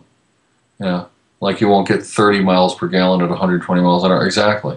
It's only awesome because it can sub-ohm. No, it's you know what? It's awesome because it can do all of the stuff that you could always do, and then it can also it can also go to the higher thing. So it gives you more options. Is there ever going to be a poor man's ZNA? I don't know how to make a poor man's ZNA. The only person getting poor on the ZNA right now is me. Exactly. Listen. I mean, there's something important to and I've shared some of these numbers with Siebes, but product development for this PV and getting in all the materials, labor, everything to make the first 1,000 PVs was $160,000. Okay, and that's without any pre-order money. That's not. That's what it costs to do this. Okay, and it's the price of entry if you want to make something like this is going to be high, and will somebody make a poor man ZNA? Somebody will probably cop this form factor or something similar to it, and make one cheaper out of cheaper materials and that sort of thing. But it won't be from me. It's just not practical to think in those terms. It's not free. You don't get research and development for free. And if you don't do it, do you make a viable device? Well, you know. Can you make a viable device without doing research and development? You know, you won't necessarily get the advancements that, you know. I mean, it took a lot of energy and money to get the form factor to where I wanted it. It took a lot of effort to get here, and it will take a long time to you know, to get it going. The battery tube will thread to my addies, so technically you could take the DNA out if you wanted to. Wow, that's a good question. So here, watch this. We can take this here and thread that off of there. There it is. It's gone. And we can take that off of there, and it's gone. And I can just take that and put it right down, and I can thread that right on there, and I can take the bottom the battery cover off, and I can put a button on there, and it's a PV. There you go. So, you know, so there you go.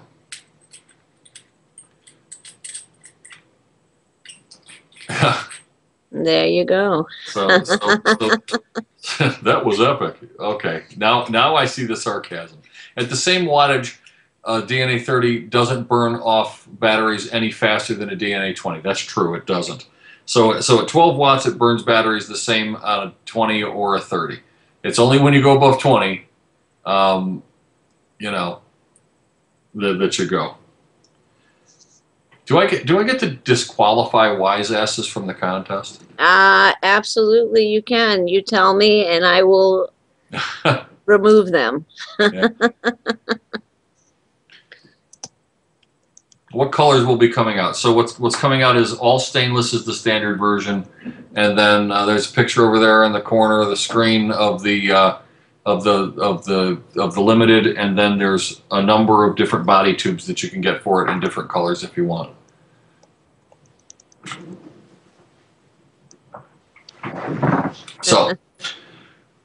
So here it is, 3:14 a.m. I've got a very big production day going tomorrow, so I think what we should do is give away a PV. Sounds like a plan. Kiss everybody goodnight, and take it from there. Could I show you how to align the air hole of a Genesis Addy? I can show you how to align the air hole of the Genesis Addy on the video that I'm making of it. It requires tools to do it. It takes a couple of minutes. So we will be doing a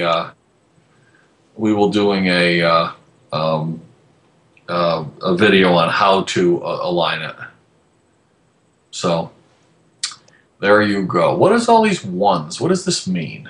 No idea. I wish you guys wouldn't put them in. It really lags the chat and can crash. Please don't. I think what they're trying to do that say that they're ready for a giveaway. All right. So since they're being jerks about it, let's give away a mouthpiece and call it a night. All right. We can be that way. Let's give away a Mon drip tip.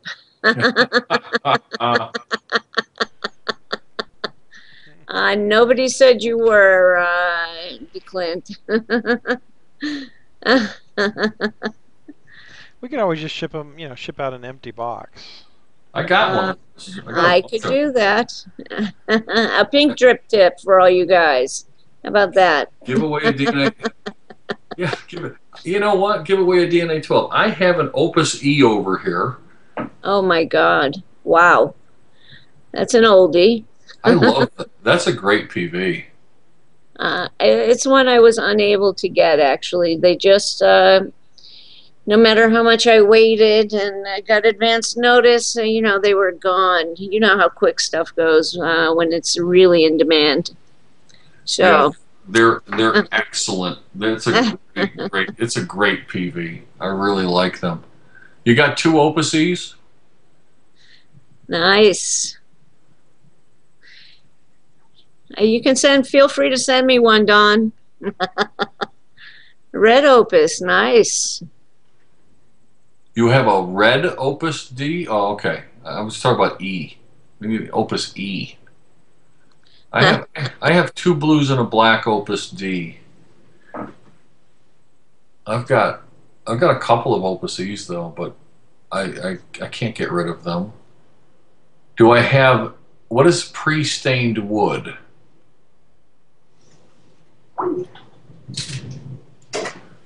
Hang on a second.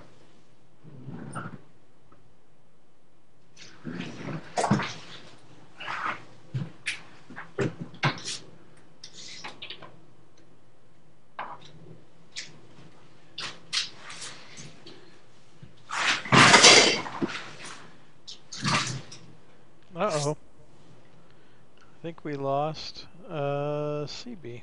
Oh no. Here, we'll just hold this up. Here, let me flip over to your... Wow. Boy, all the regions are off now. Uh-oh. Hold on a second. Is that a Geppetto? It's not a Geppetto. Oh, look. Picture gone. We're working on it. Well, if you can hear us, that's a blonde Opus E and a... There you go. You can show it now, Zen. Oh, there we go. There we go. So yeah, there's the 2 Opus E's right there.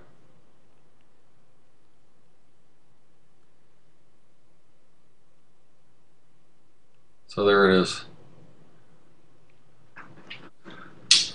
Tower, I think he only made 4 or 5 of the lightwood ones. Actually. No, I don't want to sell the blonde one. I'm gonna bring the screen down just for a second and see if I can get CB back in here. Alright. Go get her. She's not even in this. There she is. Yeah, I think her connection just dropped out altogether. Yeah, sorry about that. Stogie, the 7 watt is the minimum on the ZNA. I wish it would go to 6, but he has 8 Caravellas. He must be talking about me. Yeah, I do.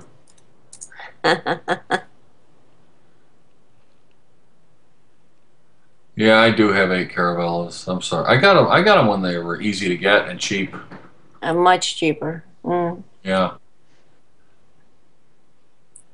Right now, my daily use device is the.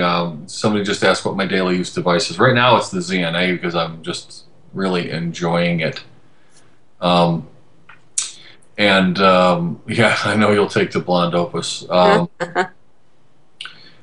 You want a Celavella? Yeah, well, they're easy to sell. Truly. What's my favorite non-Zen PV? No kidding aside, the Pac-Man mod.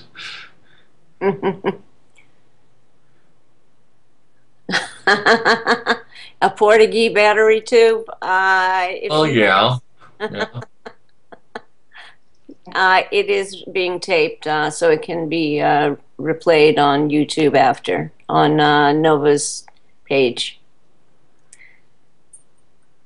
What's my favorite Zen device and why? It's definitely the ZNA so far.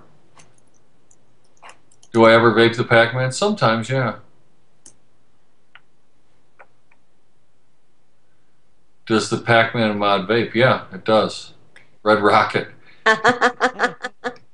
I wouldn't mind having a Red Rocket. We just can't get through a show without talking about the Red Rocket. Yeah, that's a beauty, I guess. I'm looking. I've got a few of them here. We'll just leave them be. We'll just not even go there tonight. We'll just not even go there. There's no need in that. There's no point in it. There's no point. So, all right. Have I measured my beard in reeds before? Okay, we're done with that now. How are babies made? Lynn's. You can't get attachments for a 650 Sidewinder yet. I don't know what a Shedio is. What was the first device I ever vaped on? Good question. That was 801.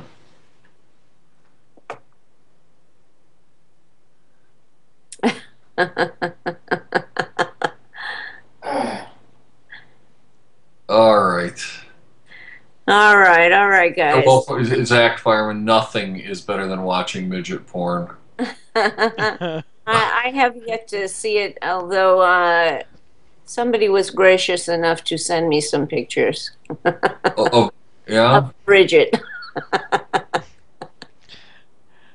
I think when the conversation turns to midget porn, it may be a sign. It's time. Somebody just said that they couldn't afford my stuff. What is a good inexpensive PV that I recommend, or one that I make that's cheap, or something like that? One that you recommend, I believe, was the question. I think if you can't afford one of my hybrids, go for the iHybrid Pure. 99 bucks. There you go. 99 bucks is pretty tough to beat. Yeah, but yeah, if you can't afford a Zen, save up for one. Yeah, I could say that, but I would say a good cheap mech hybrid is the Pure for sure. You can hire Bridget the Midget for parties? Ooh, wow. What city is she in?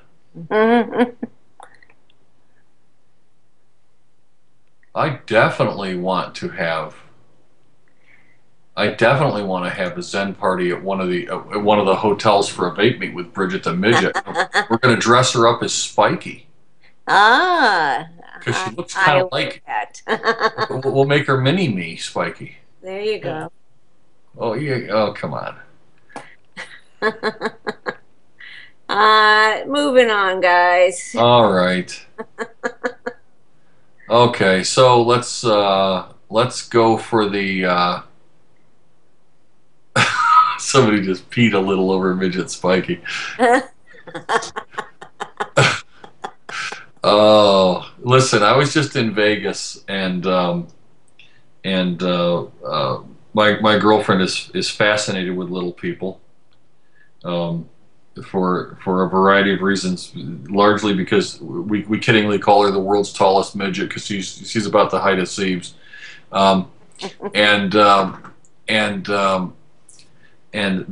there were, every day she saw a different little person going by, and she would comment, wow, this is great, I'm seeing like one a day. And then the last day that we were there, like 7 of them went walking by, right? And she said, a herd of them. It was great. I really liked it.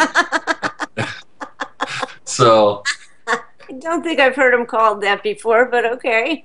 A herd of them. It was great. Okay, so what was the $99 mech mod I mentioned? Okay, so iHybrid is it's a mechanical hybrid PV. If you got a couple extra bucks, you could get a you could get a I mean, I make a PV that's $115. The DX series is $115. Yeah. Oh, okay. Now we gotta move on. Did you see Chris P. Vape's post? Yes, I did.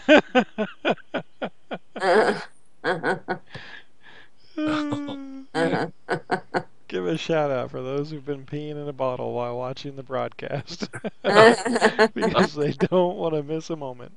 Yeah, it's always a great show, though. It's always a great show when you come on, Zen. So yeah, I'm sure we could cover the same amount of territory in 1/5 the time, but yeah, but it's a lot of fun. Everybody has a good time, some laughs. They learn a lot, right?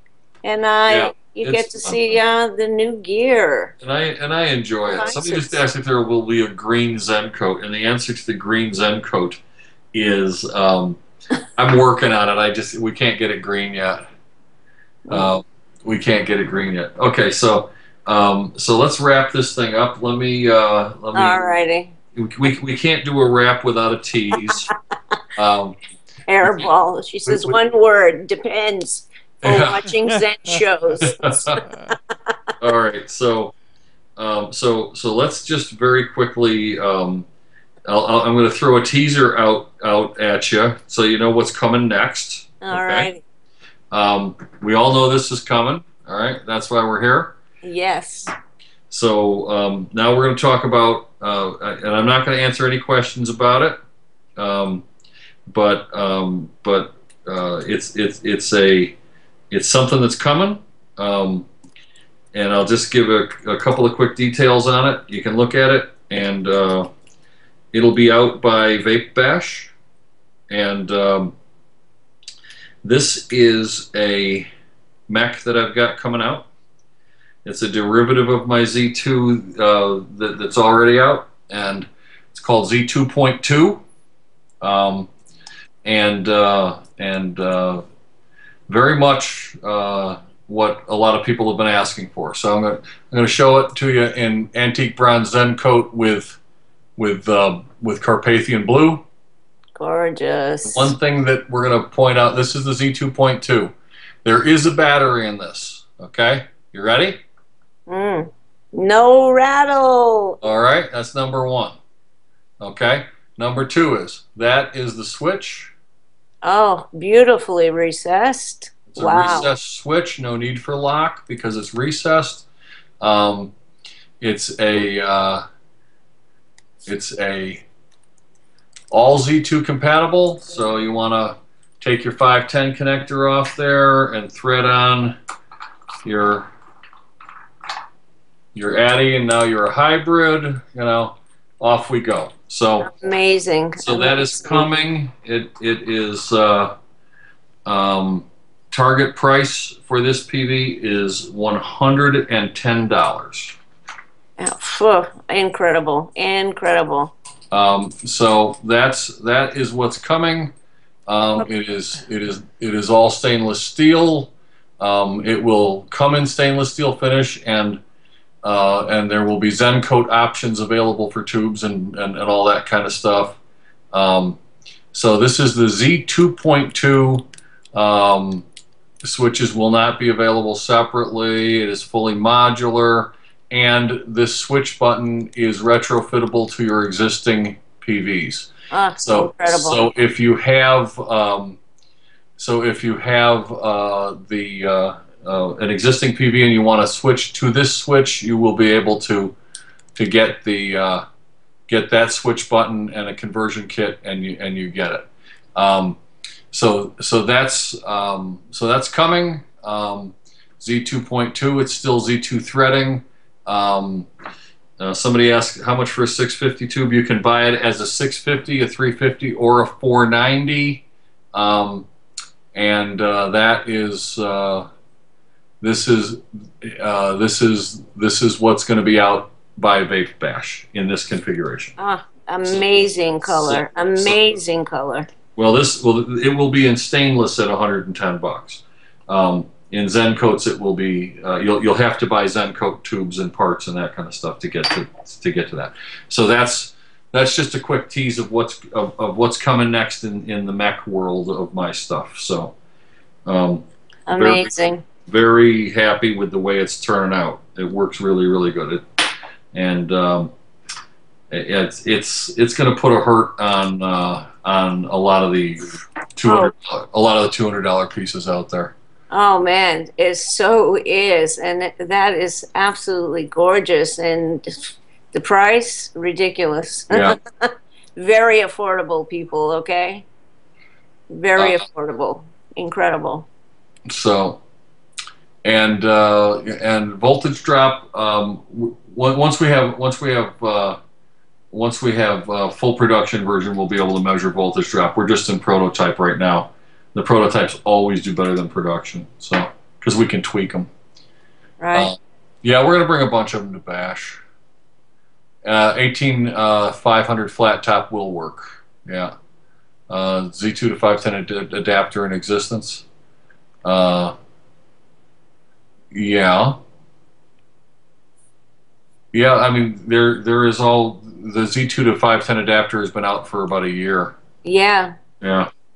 Absolutely has. All right, so we're gonna give away a ZNA, and you're gonna get a ZNA, and you're gonna get a mini Addy with it, with a separate package, and a cargo tank to go with it as well.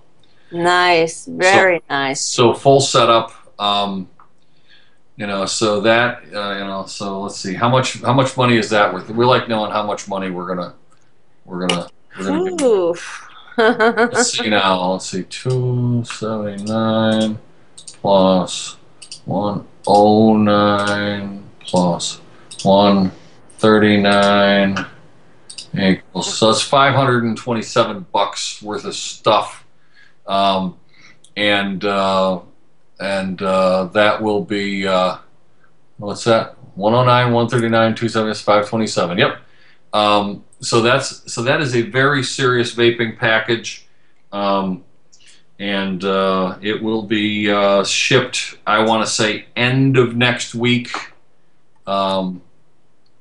So yeah. Yep, that's what we're doing. We're giving it away. Very nice. That is a really great package. Somebody's going to be very happy tonight. Besides me. I'm happy just being here. You and me both, Sabes. And if you're in this country and you're the winner, we'll send you a foot of XC. There's no such thing as XC anymore. I'm sorry. X-Wick. If you're in this country and you're the winner, we will send you 3 feet of Ready X-Wick. Not I said 1 foot, damn it. Well, I'm up in the ante. Don't you go get generous on me.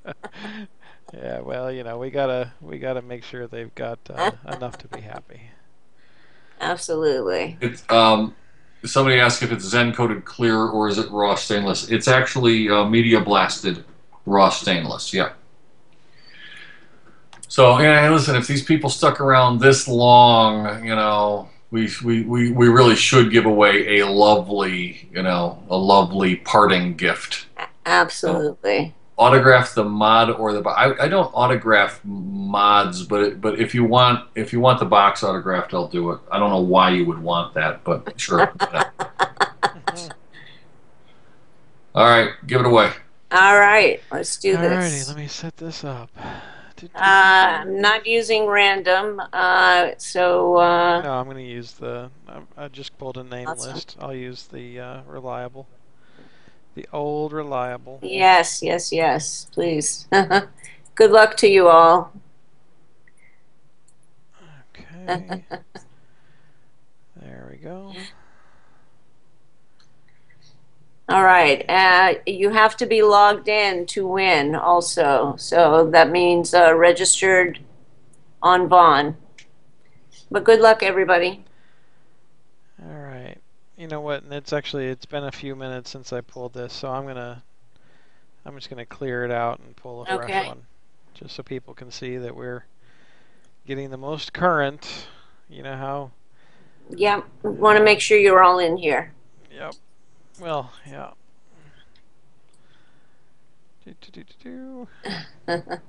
Eddie, nice to see you, Eddie. Okay. Making them sweat.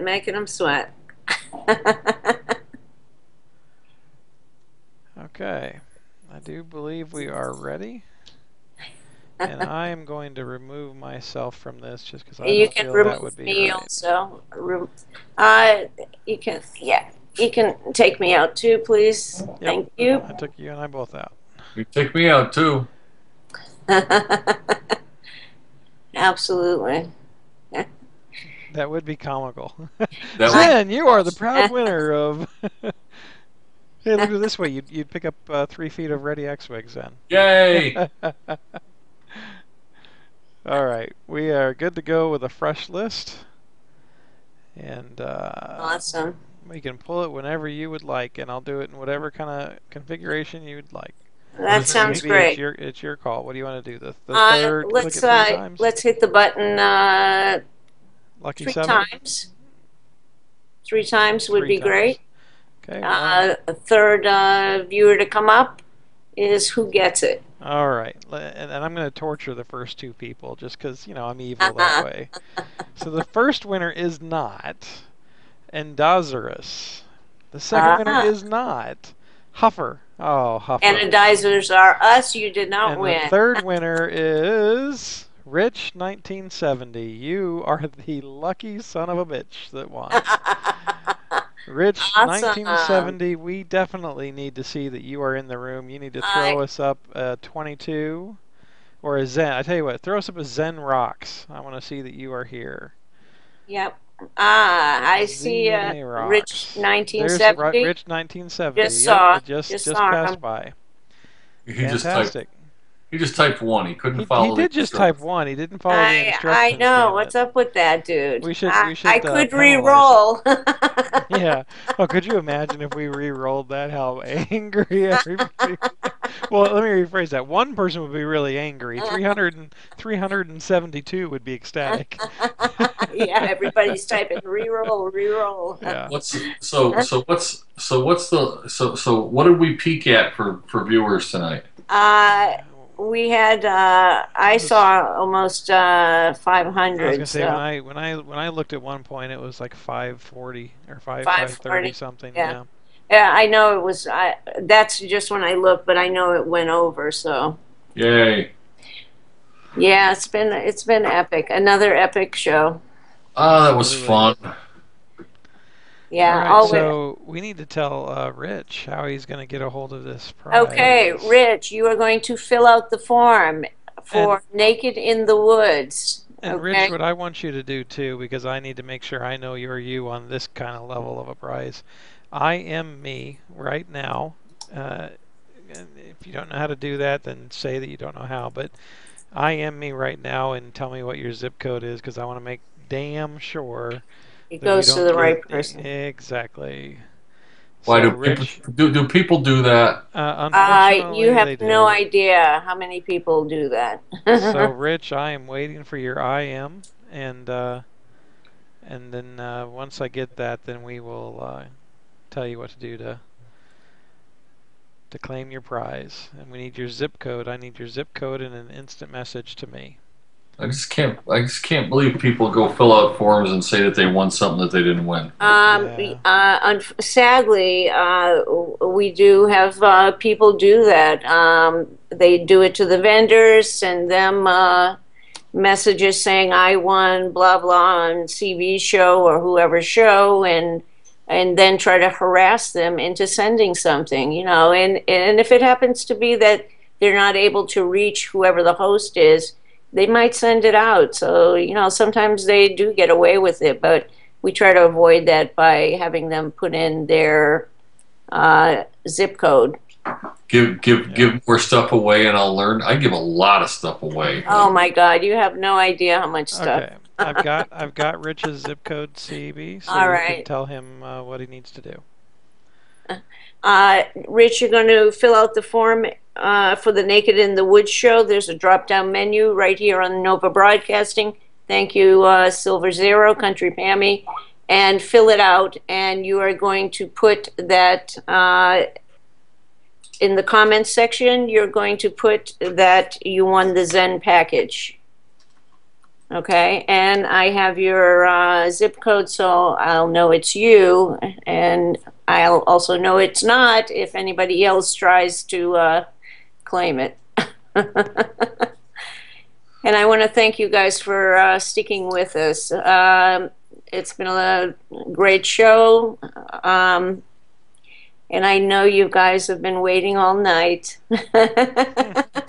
So I'm happy that Zen consented to give away such a great prize package. It's always fun to do these shows with you, and we're gonna do it. We're gonna have to do a show together like regularly. I think it'd be fun. I think a weekly show would be pretty awesome. Yeah, except I want to be the guy asking the questions instead of answering them. Yes, well, I think we could do that and have a lot of people on, lots of interesting people to talk to. Yeah, we could get some cool people in here, and you know, there's a lot of manufacturers. You know, all the manufacturers know each other, and I think that they would support a show like that too. Absolutely. I think it would be fun, and if nothing else, we could have special guests that are just pains in the neck to everybody else, and we'll bring them on and put them on the side. Like Justin Do. Somebody said Zen's Fireside Chat. That's exactly what we're talking about calling it. Who said that? Have I mentioned that already? Monthly ZFO meetups?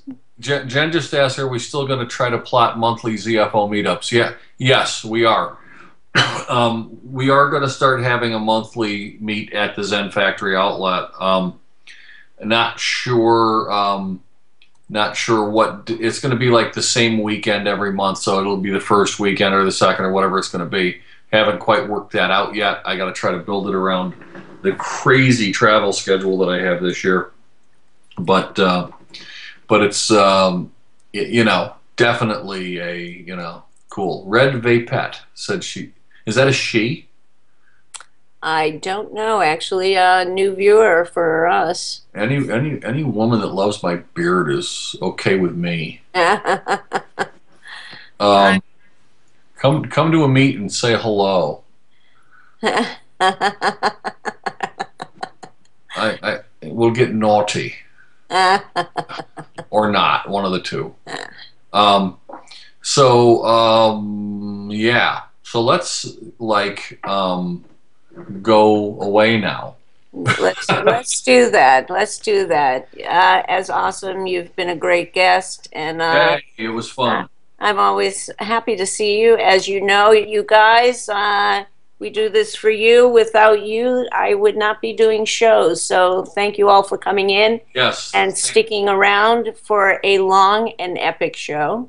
Thanks everybody for being here. Thank you for all the great questions, and yes. I hope I answered enough of them that it was worth your while to sit through it. So. Yeah, absolutely. Great questions from the audience tonight. So glad you all could make it. Again, Alex, if you're still around, stick around, Alex. I'm going to be calling you in a second.